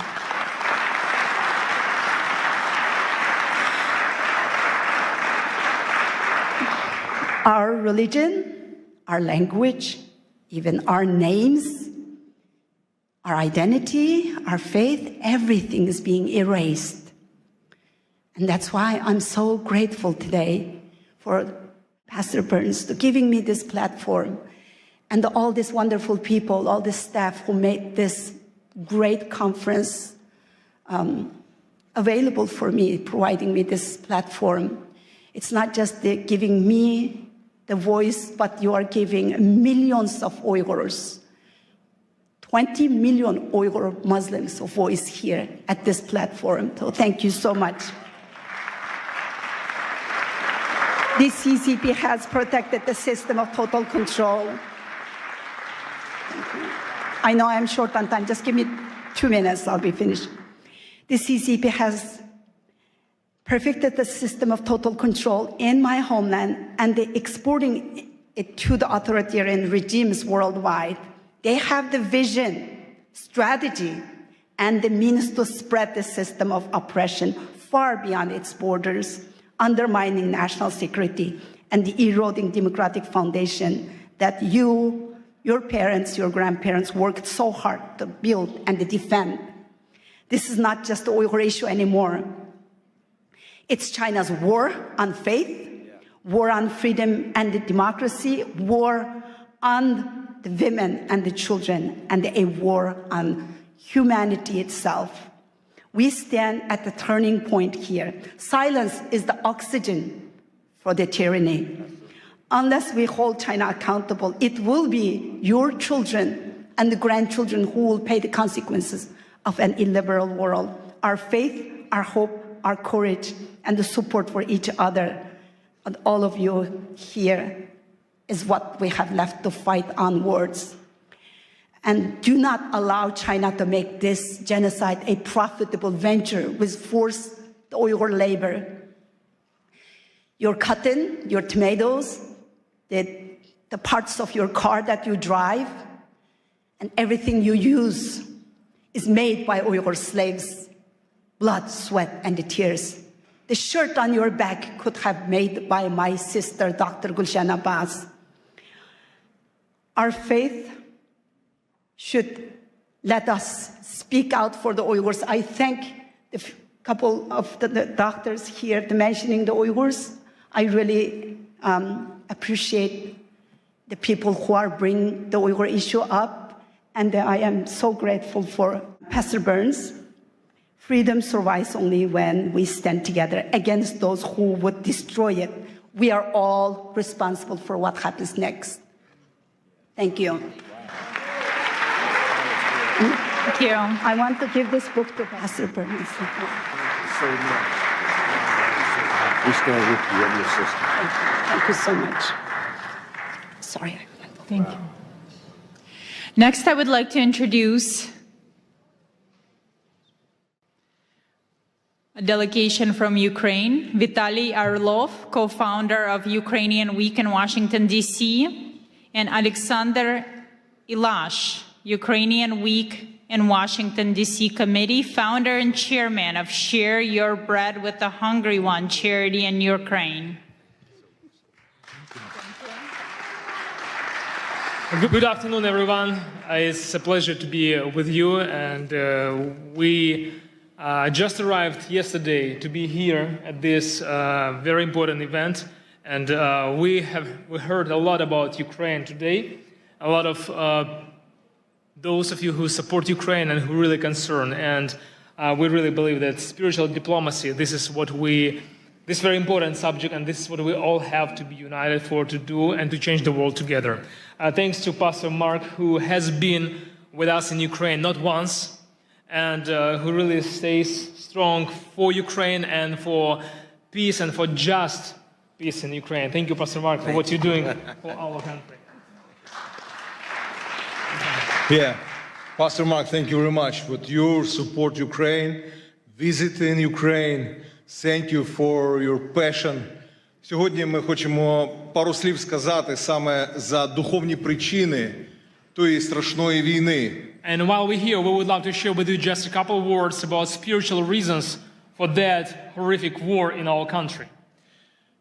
Бо агресія Росії проти України має духовні причини. Because we deeply believe that there are spiritual reasons for that aggression of Russia against Ukraine. На жаль, слабке лідерство в світі приводить до важких часів. And unfortunately, we all know that a weak leadership bringing a hard and difficult times in humanity, in this world. Легкі часи народжують слабких лідерів. And easy time brings to a weak leadership. Слабке лідерство приводить до важких часів. And a weak leadership brings a hard days and hard years to our важкі часи world. Народжують сильне лідерство. But difficult times bringing to a strong leadership. Але, на жаль, добрі часи знову приводять до слабкого лідерства. And unfortunately, good days and good years bring us to weak leadership again. Ми дуже дякуємо пастору Марку. So we're very much grateful to Pastor Mark. Що він піднімає прапор сильного лідерства, духовного лідерства. That he is the one who raising up on a high level the flag of spiritual diplomacy and spiritual leadership. В Україні, thank you very much. І сьогодні нам потрібне духовне лідерство для того, щоб відверто сказати, що реально відбувається в моїй країні. And today we all need that spiritual leadership to be able to say openly what's going on in my country of Ukraine. Сьогодні кілька міст, які налічують мільйони людей. These days several cities знаходяться під атаками, бомбардуванням російської армії. Cities are being under constant attacks of Russian army. І люди знаходяться без тепла і без електрики. And during these freezing winter days, people are living without electricity, without heating, without water in their houses for weeks. Сьогодні температура в Україні біля нуля по Фаренгейту. And today the temperature in Ukraine is about 0 with Fahrenheit, or minus 15, minus 20 with Celsius. Але Україна стоїть. But you know, despite all these challenges, Ukraine stays strong. Україна історично завжди була християнською країною останні більше ніж 1000 років. Historically, our country has been a Christian nation for over 1000 years. Тисячі місіонерів Україна відправила в Росію і в інші країни. And for those of you who never heard about that, Ukraine has sent thousands of missionaries all over the world. І це свідчить про те, що саме ця війна – це духовна війна. And this is one of the reasons of this spiritual war in our country. Сьогодні іранські дрони бомблять Україну і Ізраїль. Today, Iranian drones are bombing Ukraine and Israel. Сьогодні північна корейська зброя бомбить християнську країну Україну. And today, Northern Korean soldiers and weapons also bombing Ukraine. І Україна знаходиться зараз в християнській цивілізації. And these days, Ukraine is a country in a Christian civilization. А все, що на схід, це диктаторська цивілізація. And down to east, there is a lot of dictatorship civilizations. Де немає свободи для проповіді Євангелія. Where there is lack of freedom for the preaching of the gospel. Де Росія знов ставить комуністичні пам'ятники. Where in Russia they putting back those communistic monuments. Росія розбомбила 700 церков в Україні. Within this almost 4 years of this war in Ukraine, Russia has targeted and destroyed over 700 temples and church buildings І in деколи Ukraine. цілилась саме в церкву, бо поруч нічого більше не було. And we have a lot of cases when, for sure, we can say that they, for reason, they wanted to target church building because around the church there is nothing. It's just a church building. Next slide, please. В окупованому Мелітополі, окупованому Росією та Мелітополі, вони забрали церковне приміщення. And there is a city of Melitopol in Ukraine with a very nice church building. І зробили з нього військовий музей російської армії. And Russian forces, they occupied and they took over that church building and they made kind of like their military storage there. Росіяни вбили біля 70 пасторів і священиків. And it's over 70 pastors and priests who were killed within these 4 years of this war by Russian soldiers. Половина з них це протестантські євангельські віруючі. And half of those priests were evangelical Christians. Next slide, please. Evangelical pastors and priests. Це один з пасторів, Юрій, я його особисто знаю. This is the picture of Pastor Yuri. I knew him personally. Він прийшов на ранок для того, щоб провести ранкове молитовне служіння. He came to his church building in the morning to lead morning prayer service. Як тільки служіння закінчилось, and right after the service finished, люди розійшлися. And people left the building. І прилетіла російська авіаційна бомба і розбомбила і вбила його. Right after that prayer service, Russian aviabomb was dropped straight to that church building, destroyed the building and killed the pastor. Тому я дуже прошу, щоб ми, духовна дипломатія, повинна називати чорне чорним, а біле білим. And that's why, today here we are talking with you about spiritual diplomacy, and we have to be the people who will call white things white and black things Це black. справжня духовна битва. There in Ukraine we are on the real spiritual warfare. Наступний слайд. Why do I say this? В Україні повна свобода для проповіді Євангелія. Because you have to know that in Ukraine we have full-scale freedom to Пастор preach the Марк gospel. декілька місяців тому молився з президентом Зеленським і з урядовцями в нашій країні. Prayed together with our president and with a lot of parliamentaries, members of parliament, during our national prayer breakfast in Kyiv, in the capital city of our country. We have full-scale freedom to preach the gospel. Російська пропаганда намагається сказати, що в Україні немає свободи. And these days we heard a lot that Russian propaganda tries to say and to deceive people that we don't have freedom for the gospel in Ukraine. Декілька років тому ми зібрали 500 000 людей на центральній вулиці. A few years ago we had a gathering which 500,000 people attended Для того, щоб славити Бога і at the прославляти very царя царів. central square in the Kyiv, in the capital of our country. And those people were gathered to praise God and to worship Him. В Україні сьогодні самий більший в Європі молитовний сніданок. And these days we have, every year we have the largest prayer breakfast in Europe.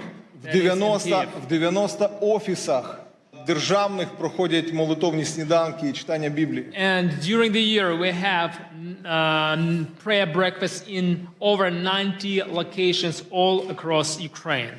Диявол хоче все це зупинити. And the enemy, he tries to stop all of this. І дуже часто він розв'язує війни, коли відбуваються якісь стратегічні речі на And цій very землі. often we can see in the history that when some strategic things are developing for the sake of the gospel, then the war came to that place as a weapon of the enemy. Коли народився Мойсей, вбивали хлопчиків. When the Moses was born, the Pharaoh tried to kill all the boys. Коли Ісус народився, When Jesus вбивали was хлопчиків. born, they tried, Herod tried to kill all those boys. Коли 500 років тому в Європу пішла реформація, була війна 30 років. And 500 years ago, when Reformation came to Europe, there was a war for over 30 years. Коли 100 років назад було декілька пробуджень, Азуза Стріт, Уельс. And 100 years ago, when there was a few revivals, Azusa Street and Welsh revival, прийшла Перша світова війна і Друга we світова got війна. First World War and then Second World War. Тому, друзі, ми просимо вас That's why, friends, підняти голос молитви we want to ask you to keep us in your prayers. і підняти голос духовної дипломатії. To raise up your voice of prayer and to raise up your voice of spiritual diplomacy. Для того, щоб зупинити цю комуністичну російську навалу. For the one reason, to stop this communistic Russian aggression. І ми хотіли би кожному з вас подарувати мою книгу. And we brought this book. This is my book that we brought to give to each of you. На ваших рядах вони є. You probably have seen it on your chair. Ця книга про саме духовні причини This is a війни. gift for you from Ukraine, and this is a book about spiritual reasons for the war in Ukraine. І купа свідоцтв, що сьогодні Бог надзвичайно робить в And there Україні. inside you will see a bunch of testimonies what God has done through these 4 years of the war in Ukraine, what kind of miracles we have seen. В цій невеличкій брошурі 3 трагічних історії. And also it has a small brochure with 3 stories of 3 families. У трьох чоловіків 3 men від російських бомбардувань. 3 men who lost their families because of Загинула Russian дружина bombings. і майже всі Some of діти. them lost their wives, some of them lost their wives and kids. І якщо ви хочете більше про це все знати, If you want to get to know more about this, ми запрошуємо вас на Ukrainian Week, який we буде через inviting тиждень you тут у to DC. visit, to attend Ukrainian Week here in Washington, D.C. just 1 week from now. It will be here from February 2nd till February 7th. Пастор Марк буде кей-спікером And Pastor на Mark is нашому going to be українському our тижні. keynote speaker at our Ukrainian Week in Washington, D.C. So you all invited. Yes. And Edward Graham, many congressmen and senators. We're going to have Edward Graham. We're going to have a good number of congressmen and senators who are going to be with us. So you all invited. Please register and get to be with us and support Ukraine. Thank you very much. Духовна дипломатія Spiritual піднімається. diplomacy raising up here now in the United States, and it's going to spread all around the world. Thank you, Mark. Thank you, God bless you, brother. Героям слава. Thank you very much to Vitaly Orlov and Alexander Milash. Thank you so much. Now we shift our focus to the protection of the most vulnerable among us, our children. Please welcome His Excellency Ambassador Lazaro Nilandu, a distinguished Tanzanian diplomat and former cabinet minister, who will discuss the critical work of protecting children in Tanzania and securing their future. Thank you so much. Thank you. Thank you. Thank you. Good afternoon, everyone. Pastor Mark Barnes, God bless. It was a pleasure having a chance to speak with you over the phone the other time, and I can see you now. I wish to recognize congressional leaders, some of whom had spoken before, spiritual leaders who are here, ladies and gentlemen. It is indeed my great honor and singular privilege to speak before you on the subject of shared responsibility which we have before God and humanity, which requires all of us, one, to take care, to protect, and above all, to give the most love to the most vulnerable. And these are children who, some of them may be in harm's way anywhere in the world. As a diplomat myself and as advisor to my president, Dr. Samia Suluhu Hassan, it is befitting that I bring to you greetings from Madam President and share with you her deep belief that the safety of children anywhere is our God-given responsibility and a noble duty upon which our humanity and our human conscience and belief are measured. Coming from Tanzania, a land that stands as an enduring symbol of peace, beauty, and stability in Africa, and a country whose children have grown singing, and if there is anybody from Tanzania here would attest to me, we grew up singing a love song, all of us.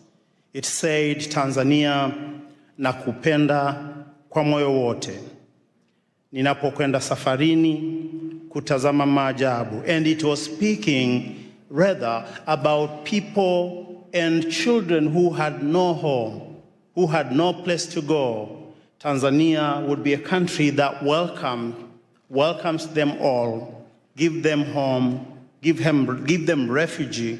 And these melodies and lyrics have defined who we are as a nation, spoke then and now that suffering children are safe in God's hands, and we the people remain his instrument of sharing his grace, his care, his protection, and enduring love for all of the children of our world. Currently in Tanzania, and I wanted to give this perspective so people understand where we are currently today in Tanzania. We are hosting around 231,000 to 232,000 refugees. This is according to UNHCR, mainly from the country of Burundi and DRC. This number was estimated to have reached 1 million during the peak of the Rwandan genocide. Thousands of children, mostly those escaping brutal reality of harm, wars, and fear, have crossed into our country, into our borders, to find a home, to find love, and to find families. Tanzania has continued its open arm policy in shielding children and persecuted persons from neighboring countries and allow them to share in our endowed heritage, the hospitality of our warm-hearted people. And if you ever come to Tanzania, you find love in the street. You find joy in the street. There is something in the air when you walk the nights in the cities like Dar es Salaam and other places. The vast opportunity brought by our beautiful country, we have opened the door and arms for those that are in harm's way. Ladies and gentlemen, sometimes, and of course it does happen, bad actors have taken advantage of this generosity and access given to people from all around the world who wish to extend a helping hand in support of children in need across our land and, of course, across our continent. We had a story recently that Pastor Mark and I shared. This was a story of a man who was not a native of Tanzania. He had come from another beautiful country, and his name was Jakub Jahal from the Czech Republic.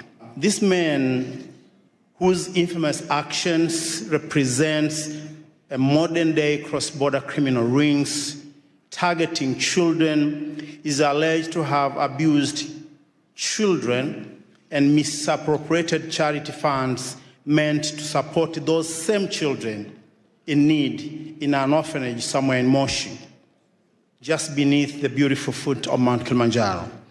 This man became a monster in hiding, accused of abusing children in the most inhumane ways. And Jacob is reportedly to have arrived in Tanzania sometimes in 2020, initially as a community support lead through an organization called Nature Skills, which was supporting vulnerable children and promoting environmental action.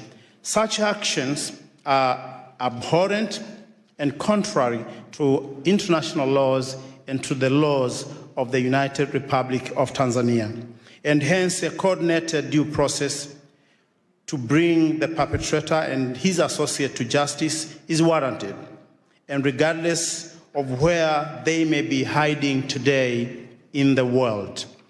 Tanzania, under the able leadership of Dr. Samia Suluhu Hassan, our first female president, proud mother and a leader, has stood tall among nations in Africa by advancing Pan-African policy to protecting the rights of the children.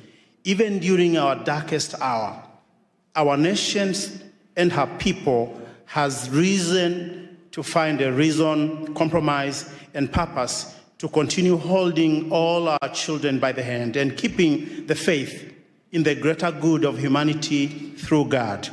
It is well noted that during the years of J.F. Kennedy, and this is a man that many Americans remember with pride, this was back in 1961 to 1963. These years were known for the youthful energy of his new frontier vision. As America faced multiple challenges and opportunity at the same time, and among them, I remember from reading and from understanding, it was Cuba Missile Crisis, establishing a Peace Corps that continue to bring change across the world today, and also advancing the space technology. During these coveted times, a young leader from Tanzania, Julius Nyerere, had risen to power in our country, having delivered independence of Tanganyika from the rule of England without bloodshed. And this is important. He was a spiritual diplomat of his time. And they two quickly became friends. They had a bond of friendship. They had a bond of love and brotherhood.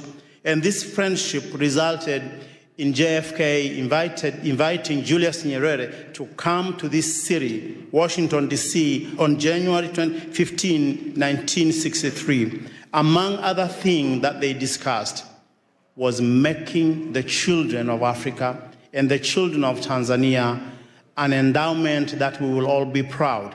They discussed, among other things, the children's safety that would be the epicenter and foundation of Tanzania and U.S. relationships that have endured today. The welfare of Tanzanian school children, as I said, was among things they discussed then in 1963. Ladies and gentlemen, at such times as these, interfaith dialogue must continue to build trust. Where politics alone cannot, humanity is brought together in shared values and perspectives. The unity among faith communities is essential in addressing today's global challenges, the safety of children included. It is our sacred duty and shared responsibility to go beyond the call of duty, anything that we are, that we believe, that we want to do, to making sure the freedom of religion, the beliefs, and the faith is protected for all, because this is foundation upon which we can have societies that are strong.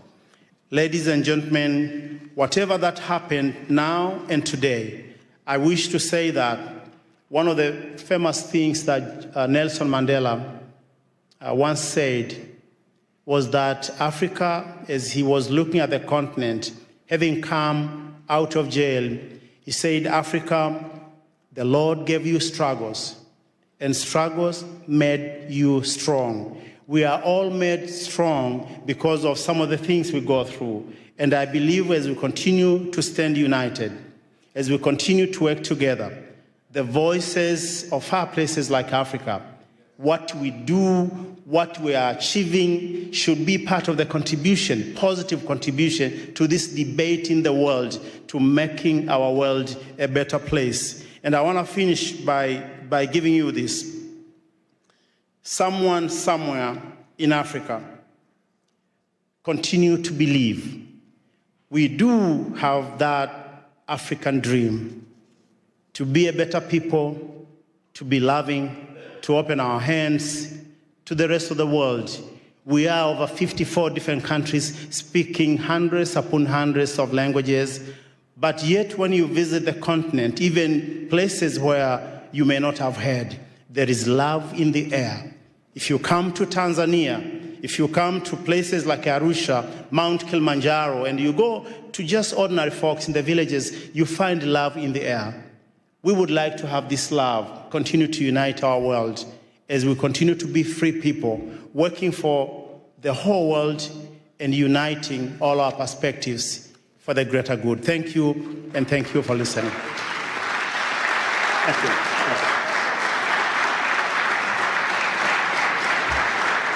Thank you very much, Your Excellency. Thank you for bringing up the Yacobial case as well, that has allegedly committed the grave crimes against children in Tanzania. That is devastating, and I'm glad you're looking into it.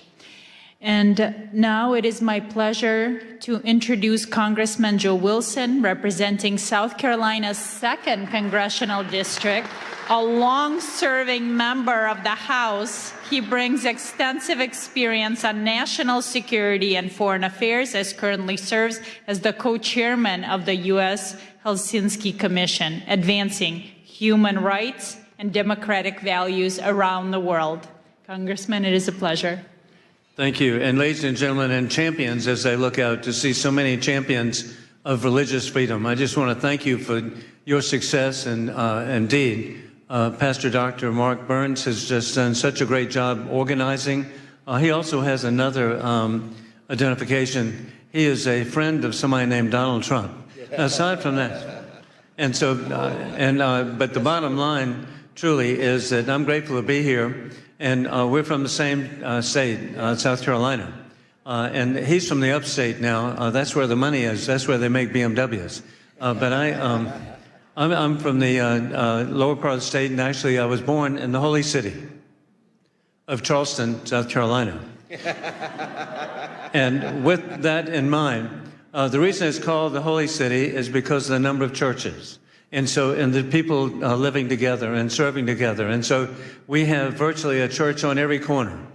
And so it's really exciting because most of the churches are from denominations or from people who had to, were expelled or flee from other countries. And so from that, what an example indeed South Carolina, the United States is. And that is, and for example, I grew up in the First Scots Presbyterian Church.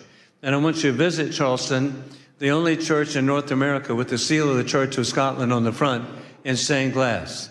And so the reason the Scots, my ancestors, came is because they were expelled from the villages in Scotland because the landowners realized that they could make more money growing sheep than having people to support. And so they actually expelled the population. And I'm very grateful that my ancestors came to South Carolina. Additionally, also my family is French Huguenot. They too were expelled from France and came to the United States. And I'm really grateful the only functioning French Huguenot church in North America is in Charleston. So please come by and visit. Beautiful church. And the significance of that is our country benefited, again, from having people come to our country to realize freedom and liberty. As I tell you about French Huguenots, I was working with patriotic organization. Somebody that Pastor Burns really appreciates is the Swamp Fox, Francis Marion of the American Revolution. He was a Huguenot. And so I was working to help raise money for a statue here in Washington. And I kept telling people, hey, this is exciting now. We'll finally have a statue to a Huguenot in Washington. After a couple of years, somebody said, Joe, you're wrong.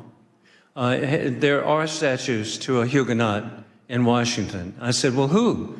George Washington. So hey, who would ever imagine putting all this together, that our country indeed has benefited from religious freedom? And then flash forward, I'm really grateful that in Charleston, South Carolina, at the time of the American Revolution, the largest Jewish population in the New World was in Charleston, South Carolina. That was real news to people from New York City. I'm educating them. And also the first provincial constitution recognized Judaism as a religion was the Provincial Constitution of South Carolina. The first Jewish American elected official was in the Provincial Assembly of South Carolina, and the first Jewish American killed in the Revolution was in Charleston, South Carolina. So that's the environment I grew up in. And then flash forward, I've really had such a great opportunity to work with so many different communities, and in particular, I've been working with the Hindu community.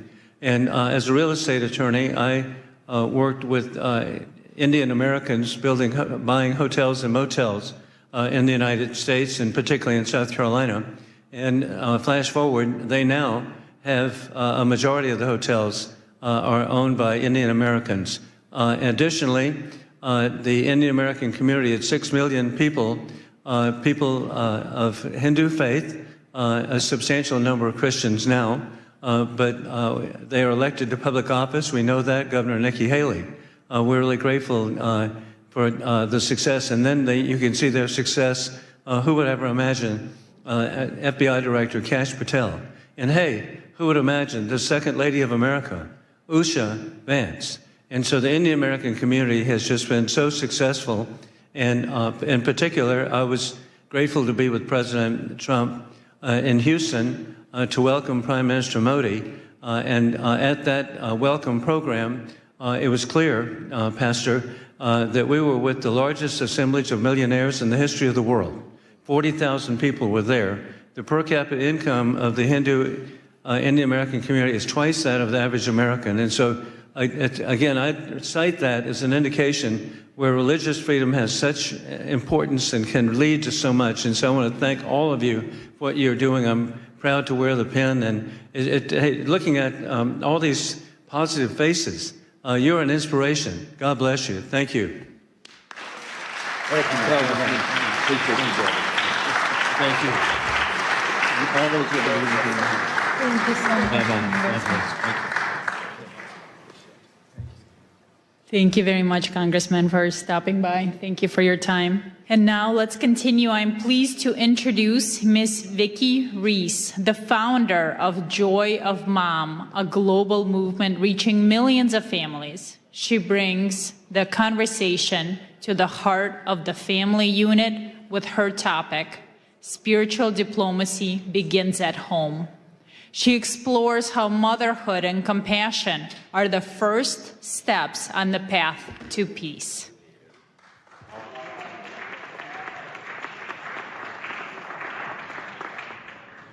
Hi, everyone. First of all, thank you, Pastor Mark, and everyone else who's gathered here today. It's incredible to be standing in this room with leaders from so many faiths, cultures, and communities. You are entrusted with the care and soul and protection of our conscience. We are here together as human beings, bound by shared responsibility to protect life, dignity, and the future. And for me, that responsibility begins with motherhood. I'm gonna try not to cry. I won't go down my personal thing. Thanks. Long before a child ever encounters policy, ideology, or power, they encounter a mother or someone who mothers them, someone who teaches them how to calm themselves when they're overwhelmed, how to repair after harm, how to live with honesty and integrity, how to know right from wrong, and how to care for another human being. Mothers are the first spiritual diplomats.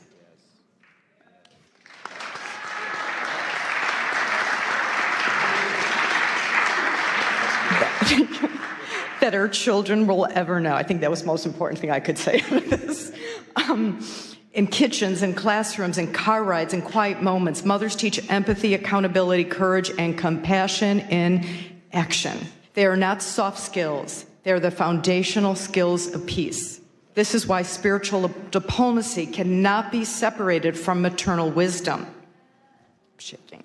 Because peace is not enforced from the top down, it is formed from the inside out. Wow, that's good. When mothers are supported, heard, and connected, families stabilize. When families stabilize, communities heal. And when communities heal, peace becomes possible not as an idea, but as a lived reality. Spiritual diplomacy asks us to lead beyond labels and ideology. Motherhood asks us to lead with responsibility. Both are rooted in the same truth. Love is not passive. Love is protective. Love is courageous. And I'm almost done. We are living in a time of extraordinary division. Fear is amplified, trust is eroded, and too often the burden of holding families and communities together falls quietly on mothers, unseen, unsupported, separated by noise, a lot of noise, that tells us we are more divided than we truly are. But when mothers come together across faiths, across cultures, across borders, something powerful happens. They don't argue ideology. They protect children. They restore dignity. They remodel repair instead of revenge. That is spiritual diplomacy in its most human form. This is not about erasing difference. It's about honoring honesty first. It's about choosing wisdom over outrage, compassion over condemnation, responsibility over indifference. Spiritual diplomacy is not soft.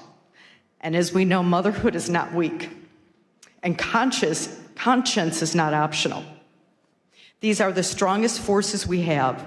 So my hope, my prayer, is that we leave this gathering committed to elevating maternal wisdom as part of the global peace dialogue, committed to seeing mothers not as a support system, but as a foundation, committed to standing for what is right, even when it is difficult, committed to remembering that every child everywhere deserves to grow up in a world shaped by care, courage, and conscience. May history say that when the world needed healers, we showed up. May it say that when peace felt fragile, we chose to protect it.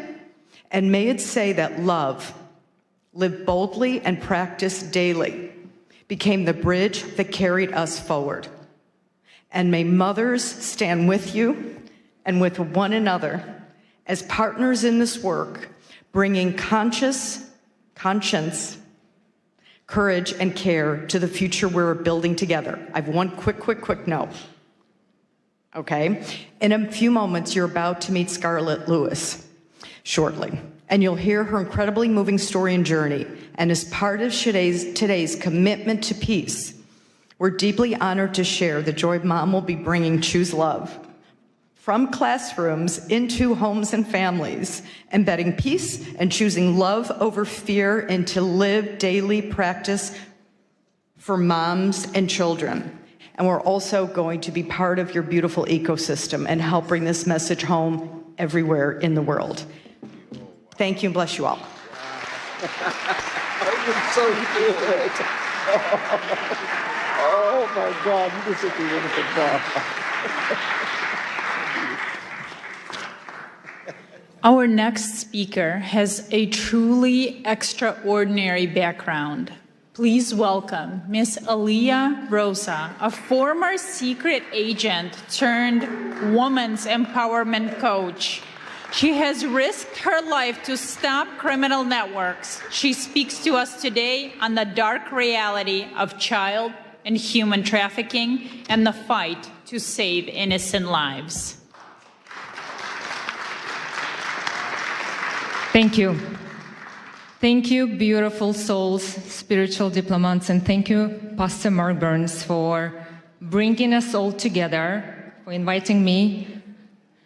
I would never imagine being a little girl born in corrupted communism, the country which doesn't exist anymore, thank God, USSR, that one day I'll stand here in front of you in the nation's capital, the symbol of freedom, liberty, unity, hoping for peace, right? We are all ambassadors for the peace, right? And the hope and love. I'm also very happy to see here children. Please raise your hands who are parents and who have children. 99%. Did you know that according to United Nations report, there are over 27 million people are sex trafficked globally? Think about this number, 27 million people. Once I was working as a secret agent in Russia, in FSB, fighting against human and drug trafficking. Together with my team, we saved and rescued over 500 underage children. Unfortunately, some of those children we couldn't rescue, it was too late.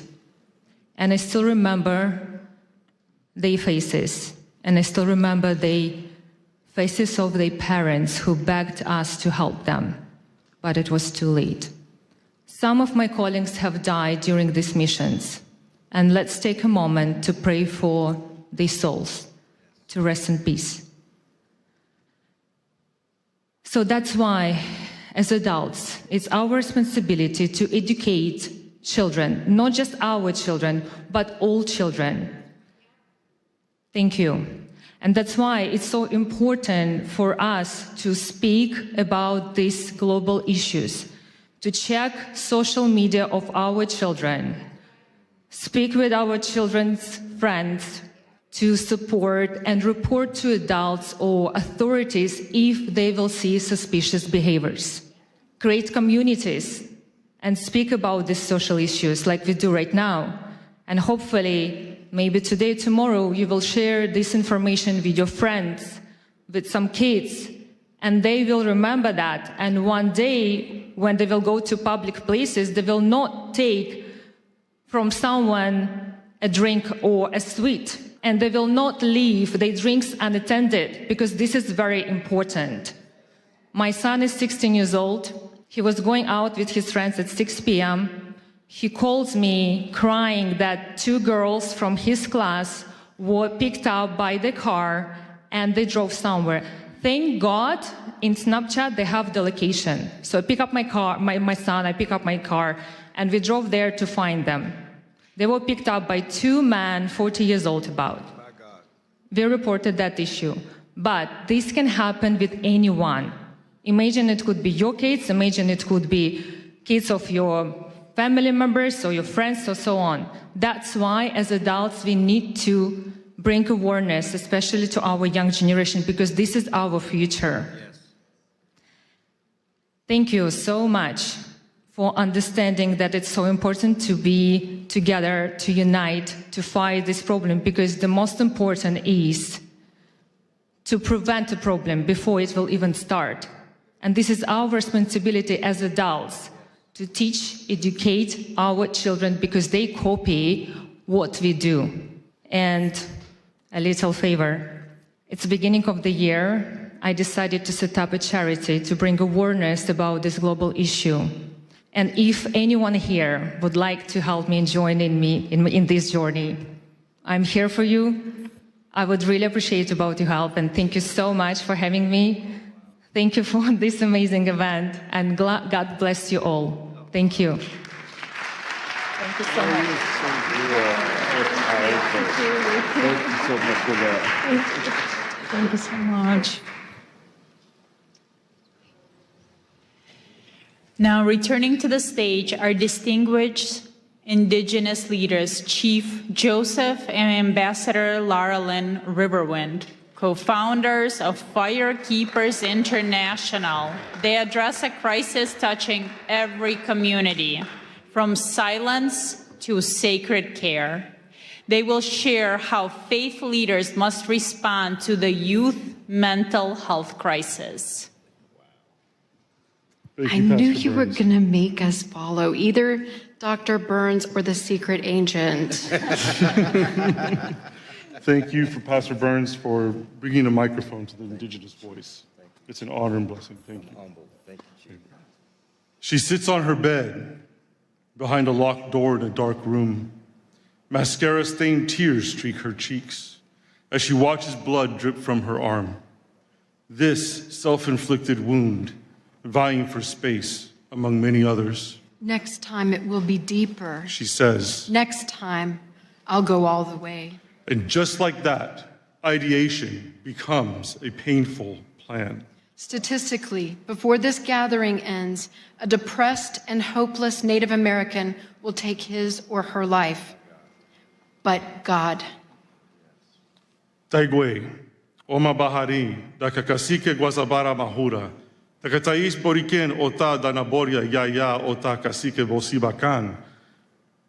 Good day with respect and honor to all the dignitaries that are here. I am Chief Joseph Riverwind, Ward Chief of the Arawak Taino tribe of Puerto Rico, the tribe of first contact. I'm also a servant of Yahweh, the supreme spirit of all spirits and a disciple of the great chief cornerstone, aka Rabbi Yeshua. Shio, ganik di layelene ekwani unole dakudoa, tijalagi kenuseda, dohigesesti. Hello, I am Dr. Larlin Riverwind, the ambassador of the Georgia tribe of Eastern Cherokee.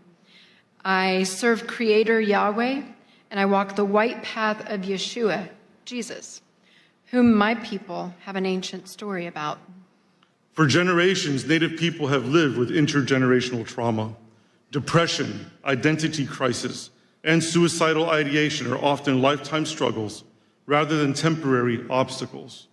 As a result, American Indians and Alaskan Natives face suicide rates 91% higher than the general population and lead in depression, anxiety, PTSD, and substance use disorders. We can name the contributors of forced assimilation, racism, socioeconomic disparity, cultural incongruence, generational trauma. These matter. And in our tradition, we make our decisions based on 7 generations ahead. And these issues are not exclusive to the indigenous population of America. I have seen them abroad in the indigenous population of the Republic of the Marshall Islands, where I lived during my youth. But personal reasons often boil down to relationship problems, violence, and lack of access to care.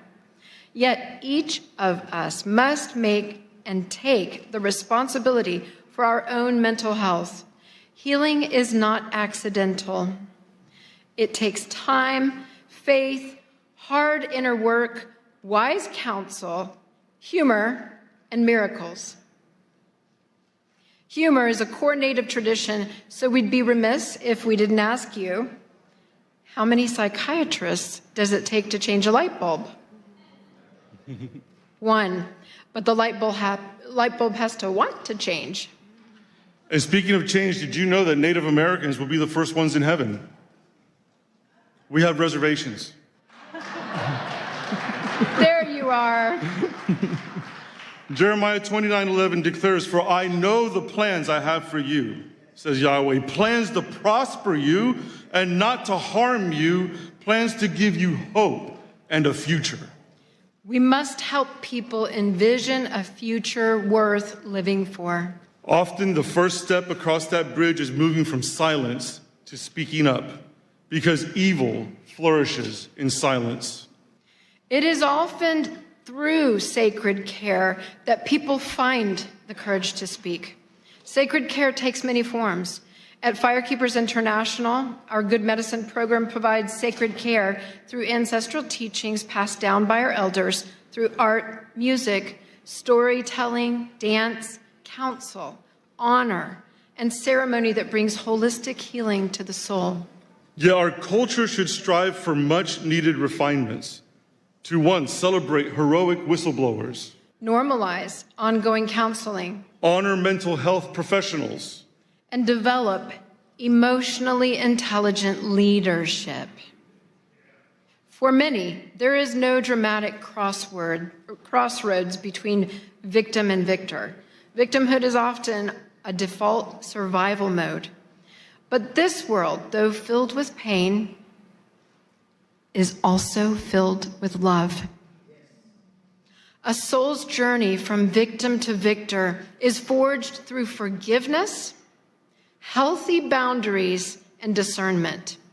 It is our sacred duty as faith leaders to teach and model healthy, holy, enforced boundaries.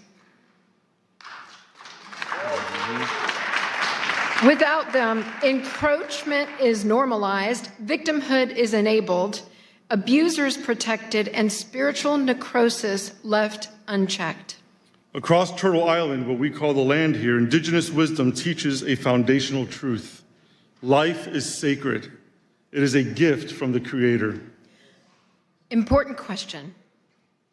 So where does spiritual diplomacy end and sacred heroism begin? When there are mobs of serial murderers currently slaughtering Christians, Jews, Druze, Alawites, Kurds, Yazidis, Persians, Syrians, Hindus, Nigerians, Masalit, Hutus, Tutsis, and moderate Muslims, we must speak up. As faith leaders, we must break our cultural taboos surrounding violence, sexual, physical, emotional, and spiritual abuse. Silence is compliance. Silence is condoning. Silence is abetting. We cannot teach tolerance of violence or endorse violence as resistance. We must model the sacred care of speaking up and breaking the silence, and we will now. This great nation protects freedom of religion, our right to serve any God or none. But liberty demands responsibility. If a religion commands the taking of an innocent life, it is a death cult, not a religion. And it's constitutional. Come on now. It is a death cult, not a religion, if it says, take innocent life.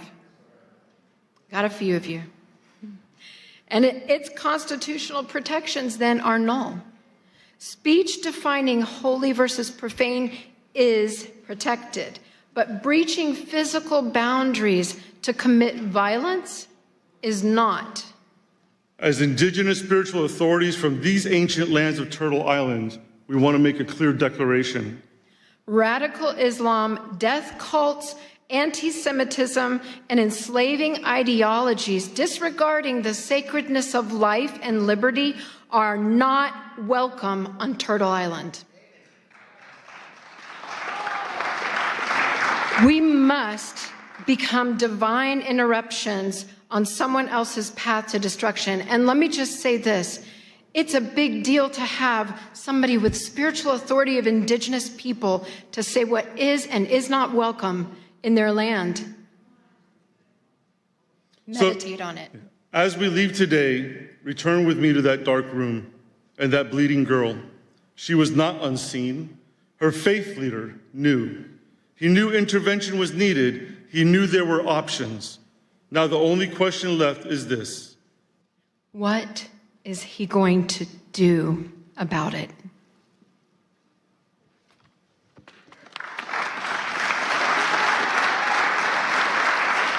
Thank you very much. Our next speaker turned an unimaginable tragedy into a global message of hope. Please welcome Miss Scarlett Lewis, mother of Jesse Lewis, who was lost in the Sandy Hook school shooting tragedy, and founder of the Choose Love Momentum. She speaks on school safety and child protection, advocating for a path of love over fear. Thank you. Thank you. I want to thank everyone for showing up today as boots on the ground soldiers, capital S-O-U-L, soldiers of love, spreading this message because that's exactly what we're doing.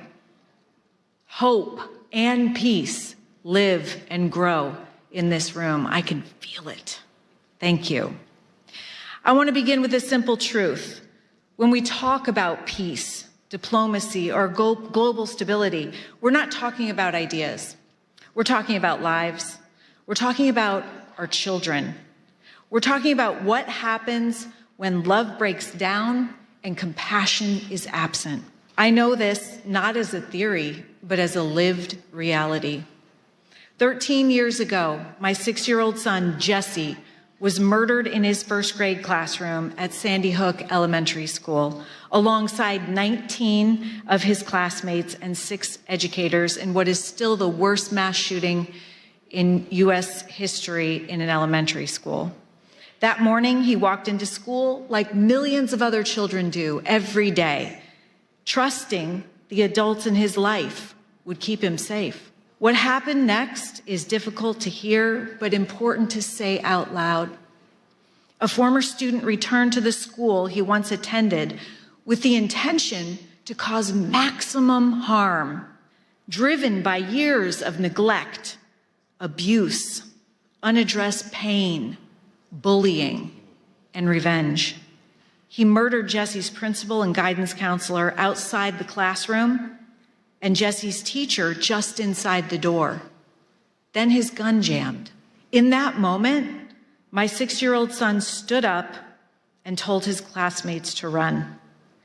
His courage saved 9 lives before losing his own that day. Kids and adults in this world are hurting.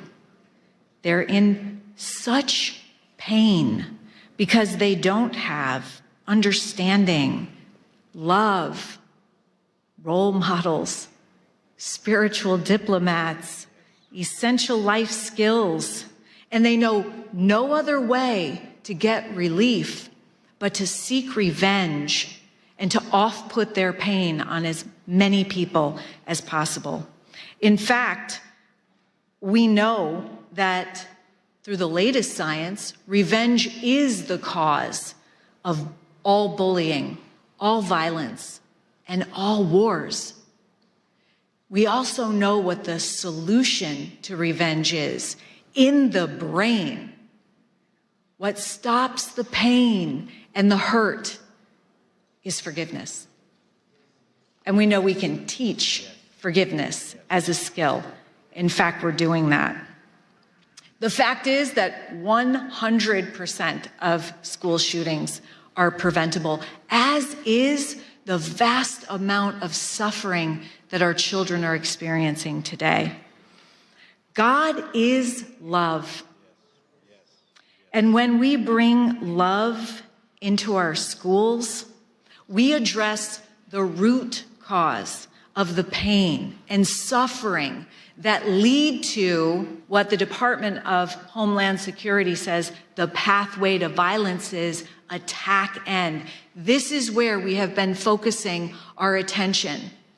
After the fact, too late, focusing on the problem, always a step behind, learning from mistakes. We need to adjust our focus to the grievance end, to before the grievance, and give kids the skills and tools they need to be refined by the pain rather than be defined by it. After the tragedy, I was faced with a choice, one every human being faces, whether on a global stage or in a private moment of pain. I could live from fear, anger, and blame, or I could choose love. I chose love, but I'll tell you what, it wasn't my idea. When I came home to this little farmhouse that I shared with my 2 boys as a single mom, I found a message that Jesse had written shortly before he died. He wrote 3 words: nurturing, healing, love. I knew that those words didn't come from Jesse. They were a divine message that came through him, and that was the solution. And then and there, I dedicated my life to spreading this message in schools, homes, and communities around the world. Choosing love does not mean excusing what happened or denying justice. It meant refusing to let hatred take another life, starting with my own. Forgiveness was my response, not because it was easy, but because it was necessary. I realized that if anger consumed me, violence would continue to win. And we cannot afford that, not in our homes, not in our communities, and not in our world. We know that hurt people hurt people. If we could hear that cry for love sooner and respond, much of the suffering that leads to violence, addiction, mental illness, even war could be prevented. It's called proactive prevention, preventing the suffering that leads to violence and despair, and it's possible. What happened at Sandy Hook did not begin with a gun. It began with pain that left unaddressed, with disconnection, with humanity forgotten. And violence is always the final symptom of something deeper. Across cultures, faiths, and nations, our children are showing up with the same signals: bullying, mental illness, despair, addiction, suicide, violence. These are not separate crises. They're signs that love is breaking down and compassion is absent. Everything can be seen as either an act of love or a cry for love. It's our moral duty to answer that cry. And here's the uncomfortable truth. We cannot legislate our way out of this. We cannot blame or argue our way out. We cannot outsource or off-put our own responsibility. Peace begins with us. We can't wait for someone else to fix it because there is no one else. And it turns out love is a skill that can be taught and practiced, and this makes it available for everyone. I created the Choose Love movement to teach how to choose love as a thoughtful response in every situation, circumstance, or interaction, especially the hard ones. At its core is a simple understanding. Every day we choose love or fear, and the outcomes of these decisions look dramatically different. We were created in love, but our brains are wired to defend us and thus attuned to fear. Having these essential life skills enables us to have the courage to face pain, grow, and be strengthened by it, and not pass it on. And as Vicki from Joy of Mom mentioned, our work doesn't stop there. We're honored to bring Choose Love from classrooms into homes and families with Joy of Mom, because the home is where peace is practiced and the next generation is shaped. We can't always choose what happens to us, what someone else says or does, but we can always choose our response. When we choose love, even in the face of hatred, we reclaim our true, authentic power as humans, our self-control and our humanity, because the opposite of love is not hate, it's fear. When we understand this, we can look upon hate as suffering and with compassion. This is the work of spiritual diplomacy. It's choosing to see people not as enemies, but as human beings.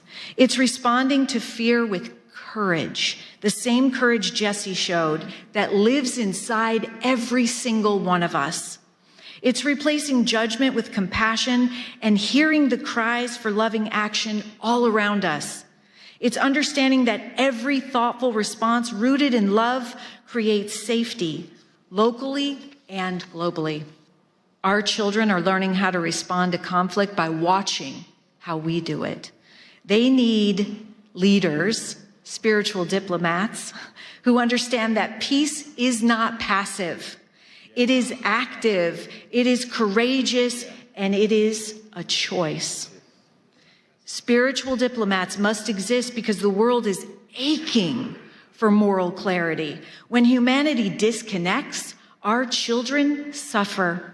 And every act of love, no matter how small, restores hope and reduces fear.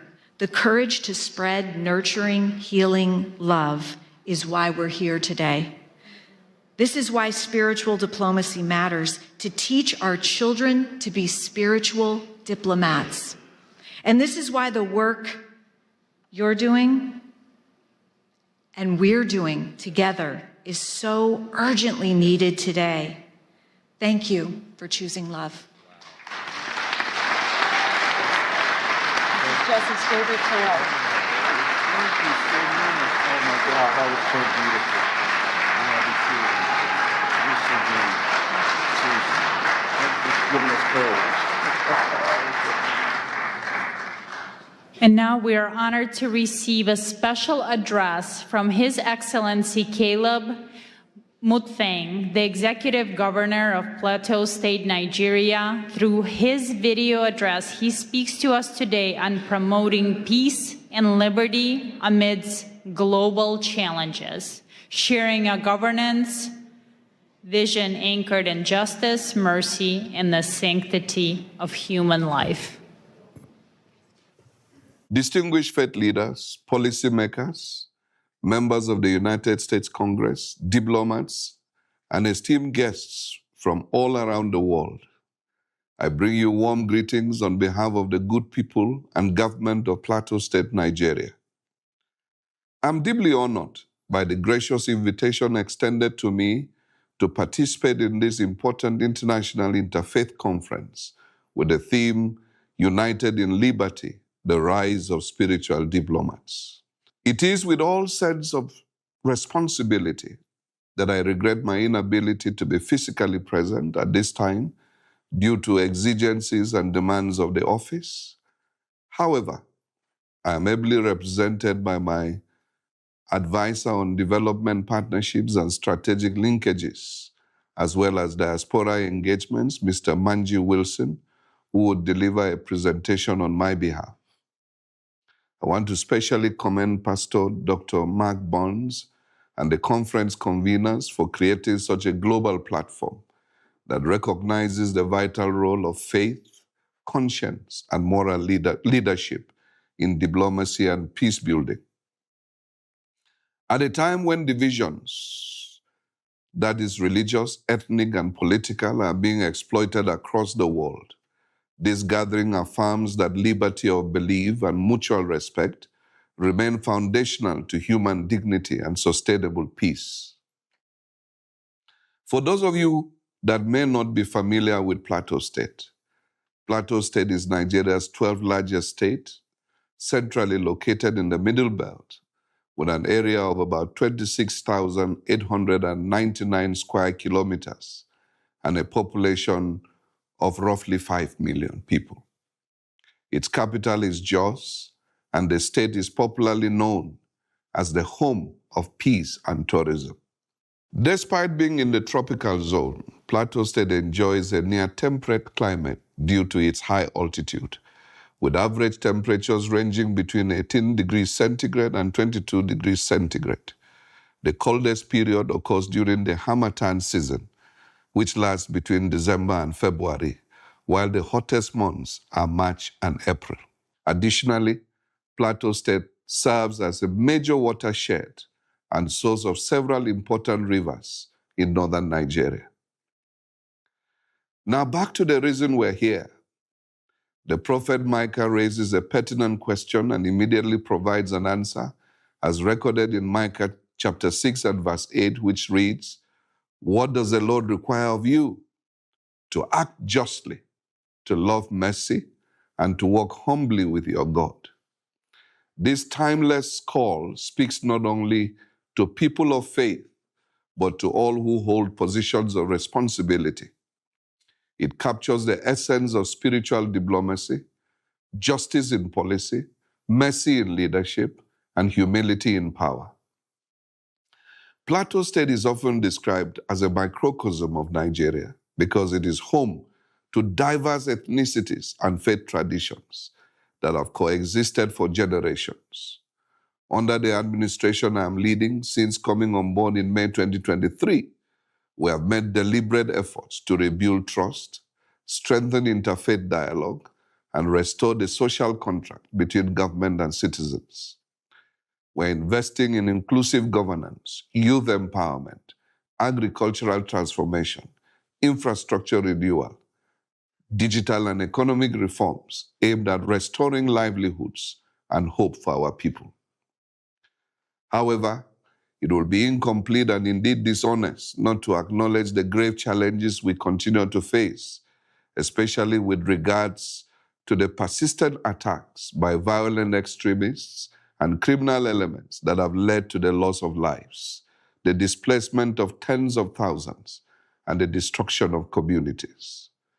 Christians and moderate Muslims alike have been targeted, and internally displaced persons, including women, children, and the elderly, continue to bear the heaviest burden.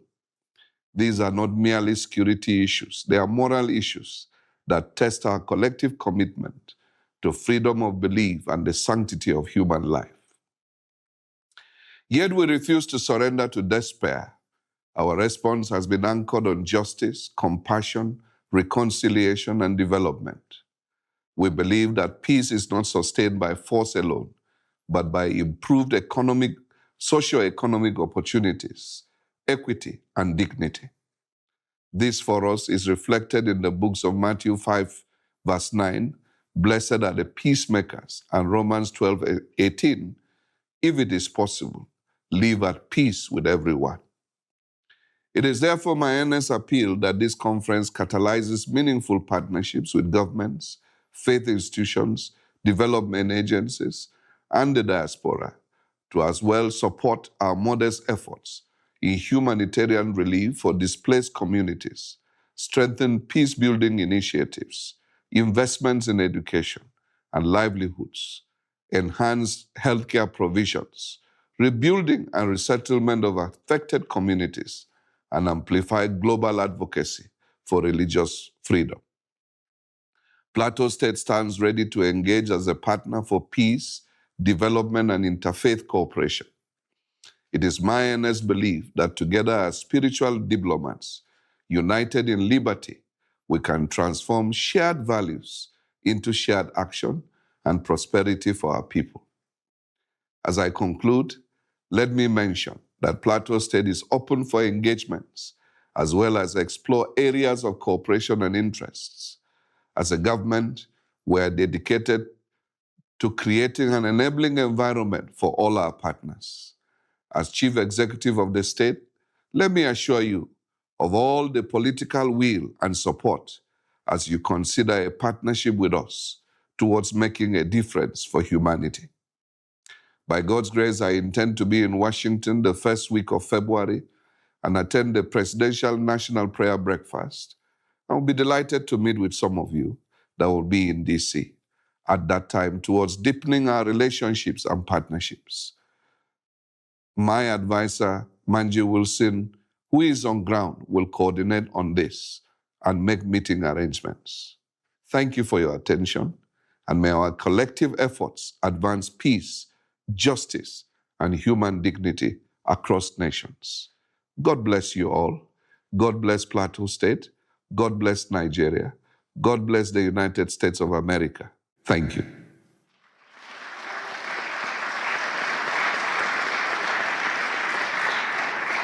And now we would like to invite His Excellency Manji Wilson to the stage, Chief Technical Advisor on Development Partnership, Strategic Linkages, and Diaspora Engagement to the Plateau State Governor, Nigeria.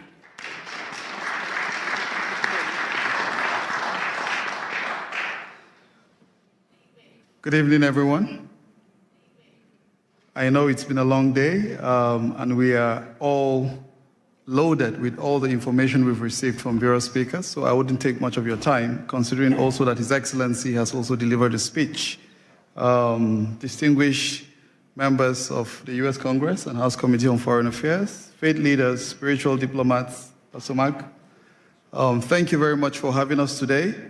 For us in Plateau State, I know that so many of you have heard about Nigeria and the designation of the country as a country of particular concern.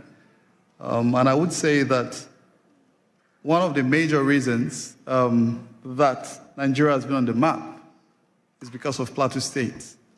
For some of you that may not be very familiar, between the year 2001 to date, I think conservatively estimated figures has indicated that over 12,000 people have lost their lives due to the activities of violent extremists, as have been highlighted by His Excellency.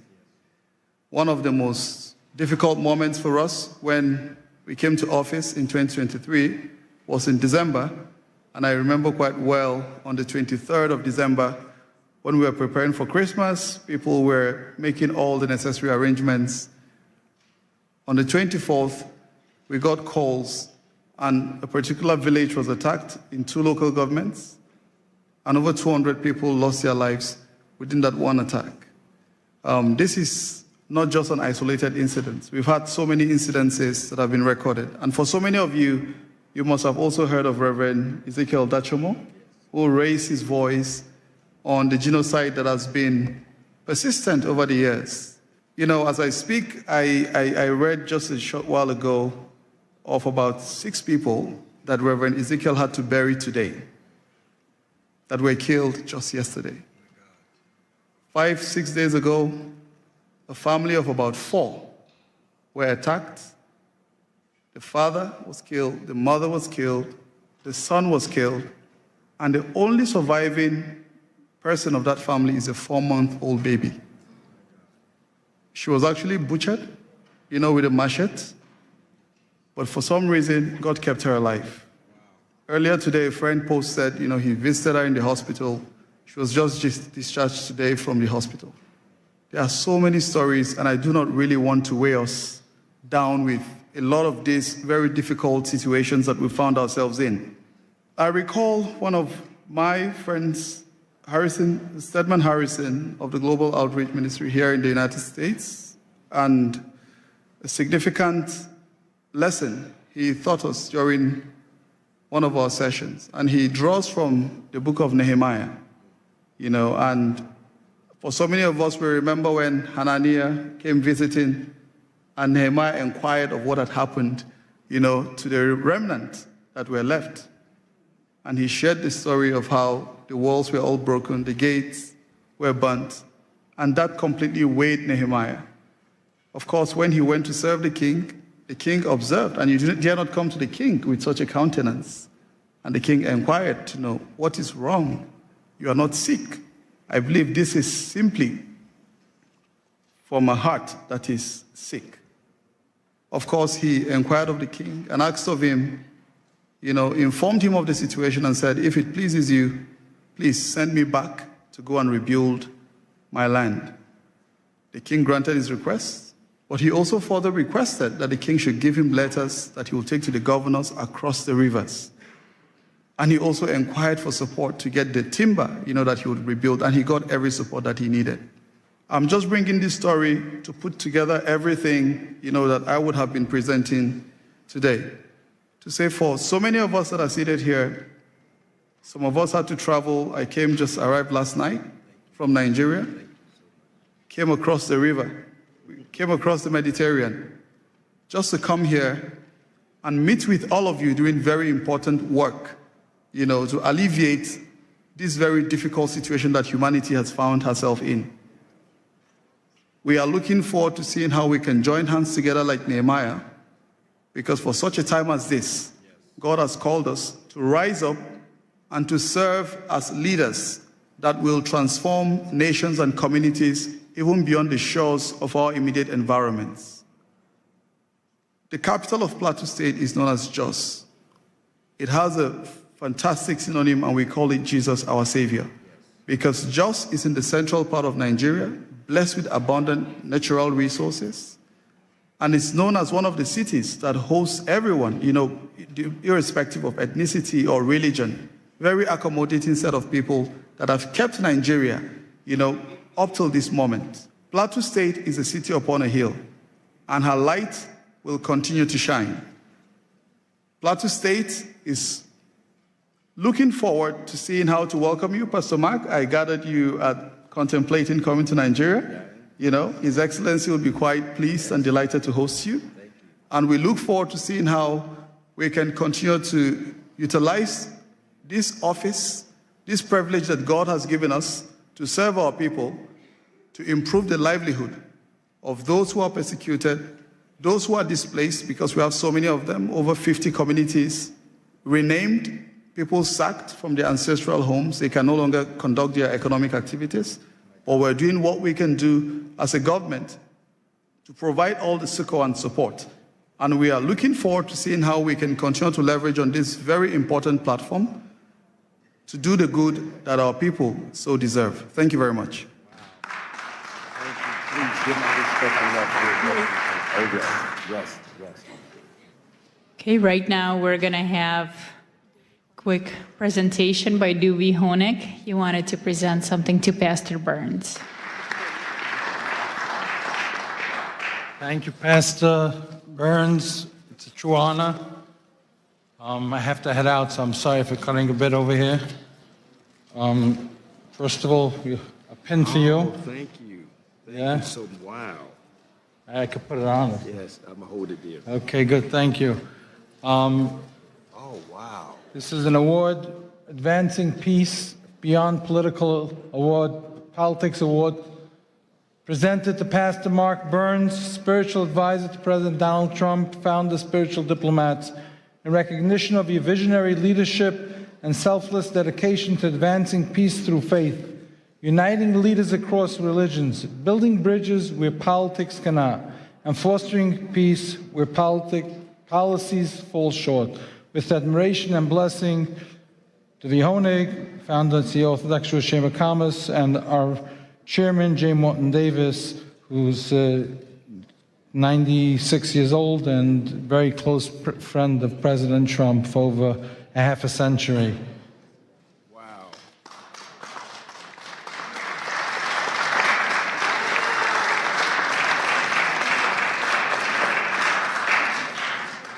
What an honor, what an honor. Thank you. What an honor.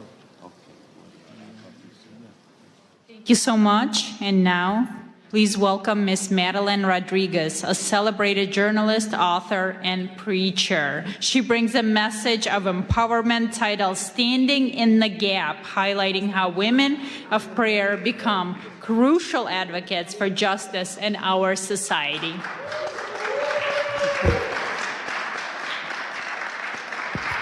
Thank you so much. I want to start off by saying my sincere thanks to Pastor Mark Burns for bringing together faith leaders from around the world for this important conference. Let's give him a hand. Through his leadership, he has created a space where faith and civic responsibility meet in service of justice and human dignity. Thank you for the opportunity to speak in this historic place where laws are debated, policies are shaped, and the future of millions is influenced. Honorable leaders, distinguished guests, and faith representatives, today I will talk about standing in the gap, how women of prayer become advocates for justice, and how prayer moves from the secret place into courageous action. I am the founder of Women with Purpose, a global movement of women who gather daily across nations and time zones through Zoom to pray. These women come from every background, culture, and life experience. Yet they are united by one conviction, that prayer must move us to action and faith must compel us to pursue justice. For our God is a God of both mercy and righteousness.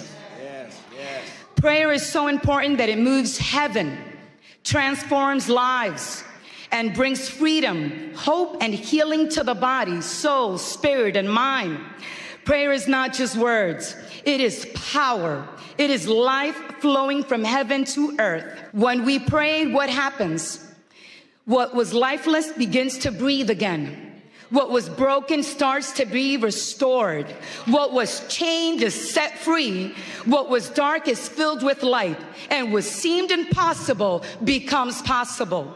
The word of God says in Psalm 34:4, I prayed to the Lord, and he answered me. He freed me from all of my fears. I also serve as chairwoman of the Faith Advisory Board for the United Nations Association of El Salvador. In this role, alongside the president of the organization, we are committed to cultivating and sustaining a prayer-rooted presence at the UN, at the United Nations.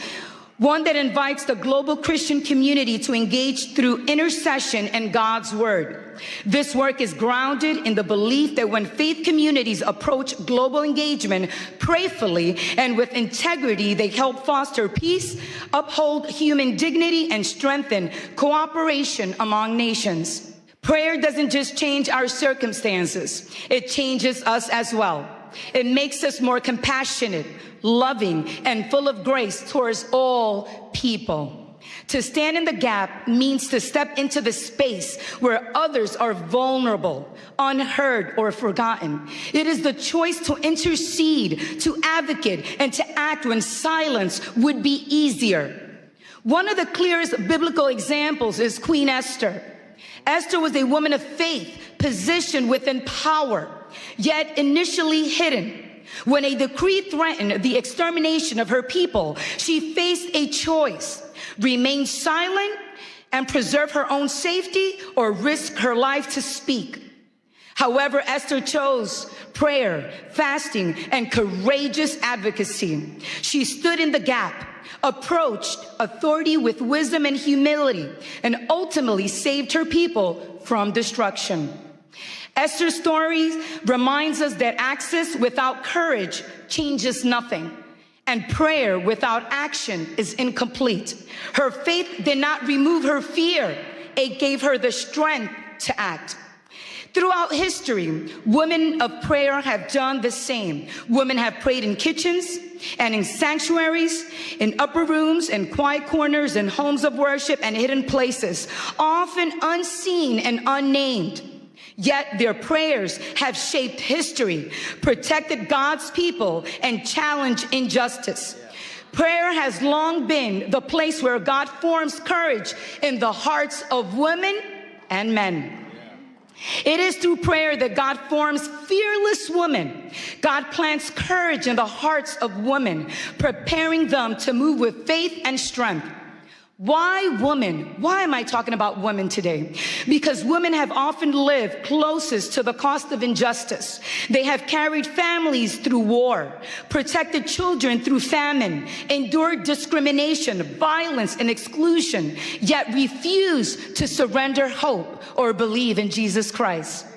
In our daily prayer gatherings with Women with Purpose, I witness this transformation continually. Women enter carrying the weight of the world on their backs, but they leave with clarity, courage, and a renewed commitment to stand for what is right in their homes, communities, and nations. When women pray, they do not merely ask for comfort, they ask for change. It's about honoring the image of God in every single person. It is about defending the widow, the orphan, and the stranger. It is about ensuring that no one is overlooked or forgotten in the eyes of the Almighty God. Just as Esther stood to protect her people, so God calls us to stand for those who cannot stand for themselves. Standing in the gap is not passive spirituality. It is saying someone must speak, someone must care, someone must act, and often that someone has been a woman. Today, in a world torn by division and injustice, we need women of prayer more than ever to rise, to stand with conviction, and let God's justice flow into every place, crying out for hope. We need women who will pray and vote, pray and advocate, because justice does not belong to one religion, one party, or one ideology. Justice belongs to humanity. And prayer at its best does not divide us, it unites us. And we stand here on Capitol Hill. Let us remember to protect the sacredness of human life in all its form. Let us pursue justice that is compassionate, courageous, and enduring. May our prayers not end in words, but move our feet, shape our policies, and restore dignity where it has been denied. When women of prayer stand in the gap, justice does not remain an idea. It becomes a lived reality. Thank you and have a blessed day. In Jesus' mighty name. When it ended. I'm learning from you. I'm learning from you. God bless you. Thank you. It's you. Okay. Well, first of all, listen, can we give all of our wonderful speakers a big hand clap? Was this not good? Was this not amazing? Listen. Yes, yes, yes. Yes, amen. Yes. I'm going to be real quickly. First of all, I want to, I see we passed the lapel pins out. Everybody, please stay standing because we're about to go. You sit back down, you may not want to get back up again. We passed the pins out, and I wanted to give a declaration before you pinned yourself, but that's okay, you pinned yourself. And we'll do it better the next time. But I want everyone you stayed here to the end, so you're telling me that you are truly committed to this movement And I want to give a declaration, and I want you to repeat after me. Now, I'm going to be very clear. You're not pledging allegiance to a person or an organization, but an ideal of freedom. Are you understanding me? And so I want everybody here to just lift up your right hand, and you're going to make this pledge with me. You're going to repeat after me. Say, I in your name. Today I stand by choice and by conscience to declare my commitment to becoming a spiritual diplomat. I do not pledge allegiance to a person, a title, a political party, or an institute. I pledge myself to a higher ideal of peace, the sacred responsibility of peace. I commit to carrying peace before all conflicts, wisdom before reaction, and truth before pride. I choose honor, the dignity of every human life,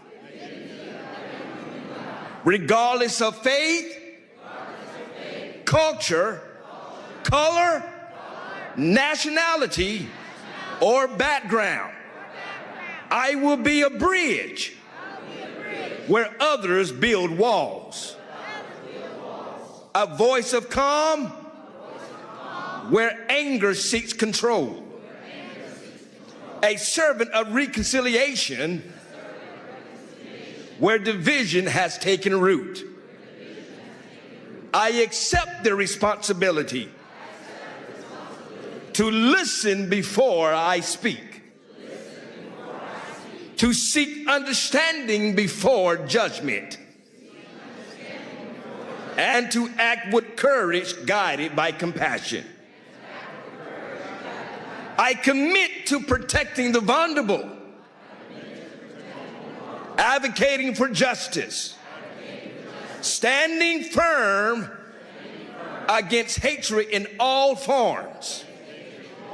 I recognize that peace is not passive. It requires discipline, humility, and strength. I will pursue peace in my own words, my actions, and my influence, in public and in private. In public and in private. In public and in private. In moments of ease and in moments of challenge. Today I declare that I am accountable to my conscience, my Creator, and future generations. I choose the path of peace. I declare and accept the calling of a spiritual diplomat. So let it be said, so let it be spoken, so let it be committed. Congratulations, spiritual diplomats. Congratulations. Congratulations. And I want to quickly, before we dismiss, I want to thank, we got a couple of people to thank. We've got to thank ALLATRA, Miss Marina. Come on, give her, the president of ALLATRA. Y'all give a big shout out to all of ALLATRA.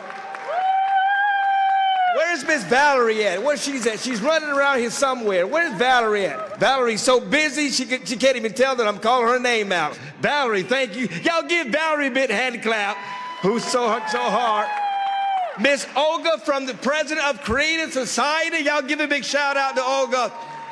and to every spiritual diplomat that helped make this happen. God bless you all. Many thanks to you all. And don't forget, in February the 5th, we're coming right back here during Ukrainian Week to have our Ukrainian conference. It is called Freedom Has a Name, and it's called Ukraine. You don't want to miss it. Be right here. And also, in 6 months, June of 2026, we're doing this again, but we're doing it at Mar-a-Lago in Palm Beach, Florida.